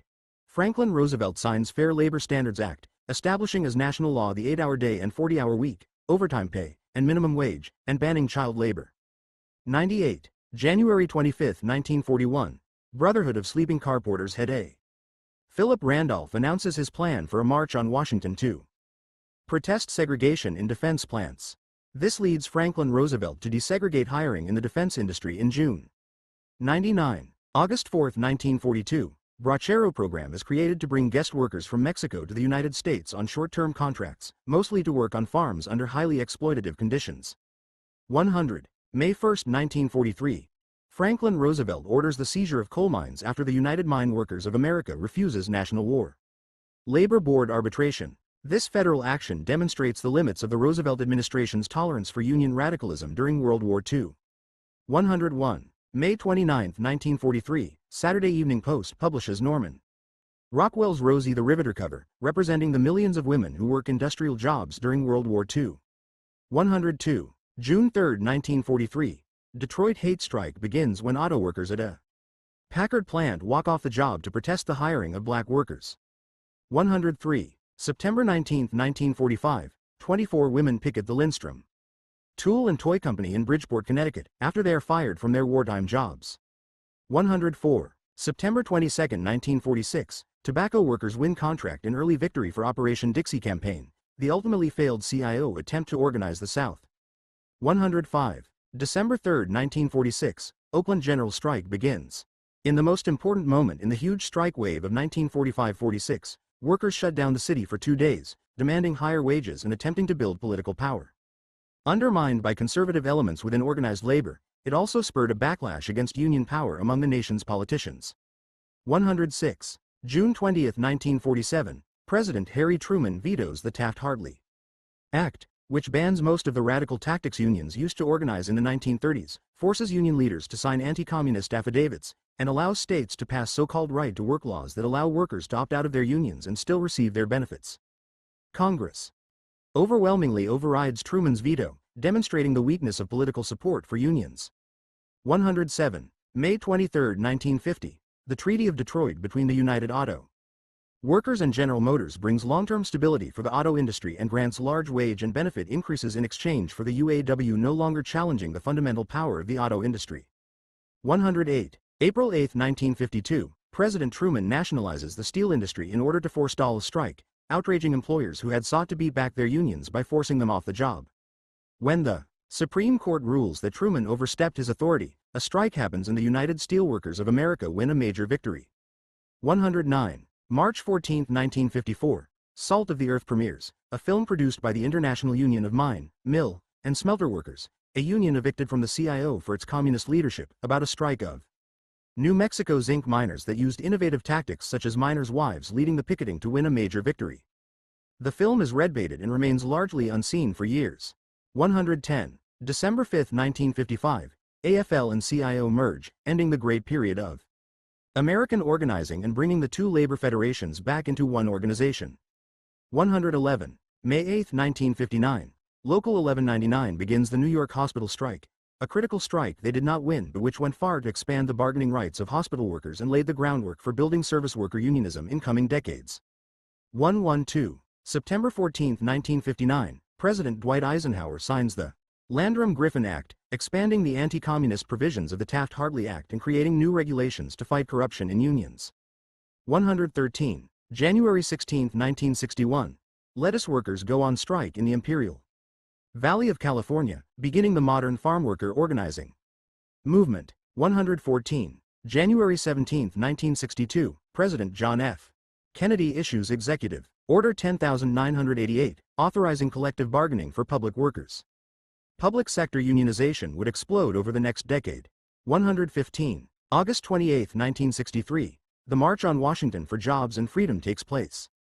Although the economic justice portion of the March of Washington is largely forgotten today, it had a strong labor agenda, demanding a $2 minimum wage and emphasizing the civil rights movement's emphasis on economic justice.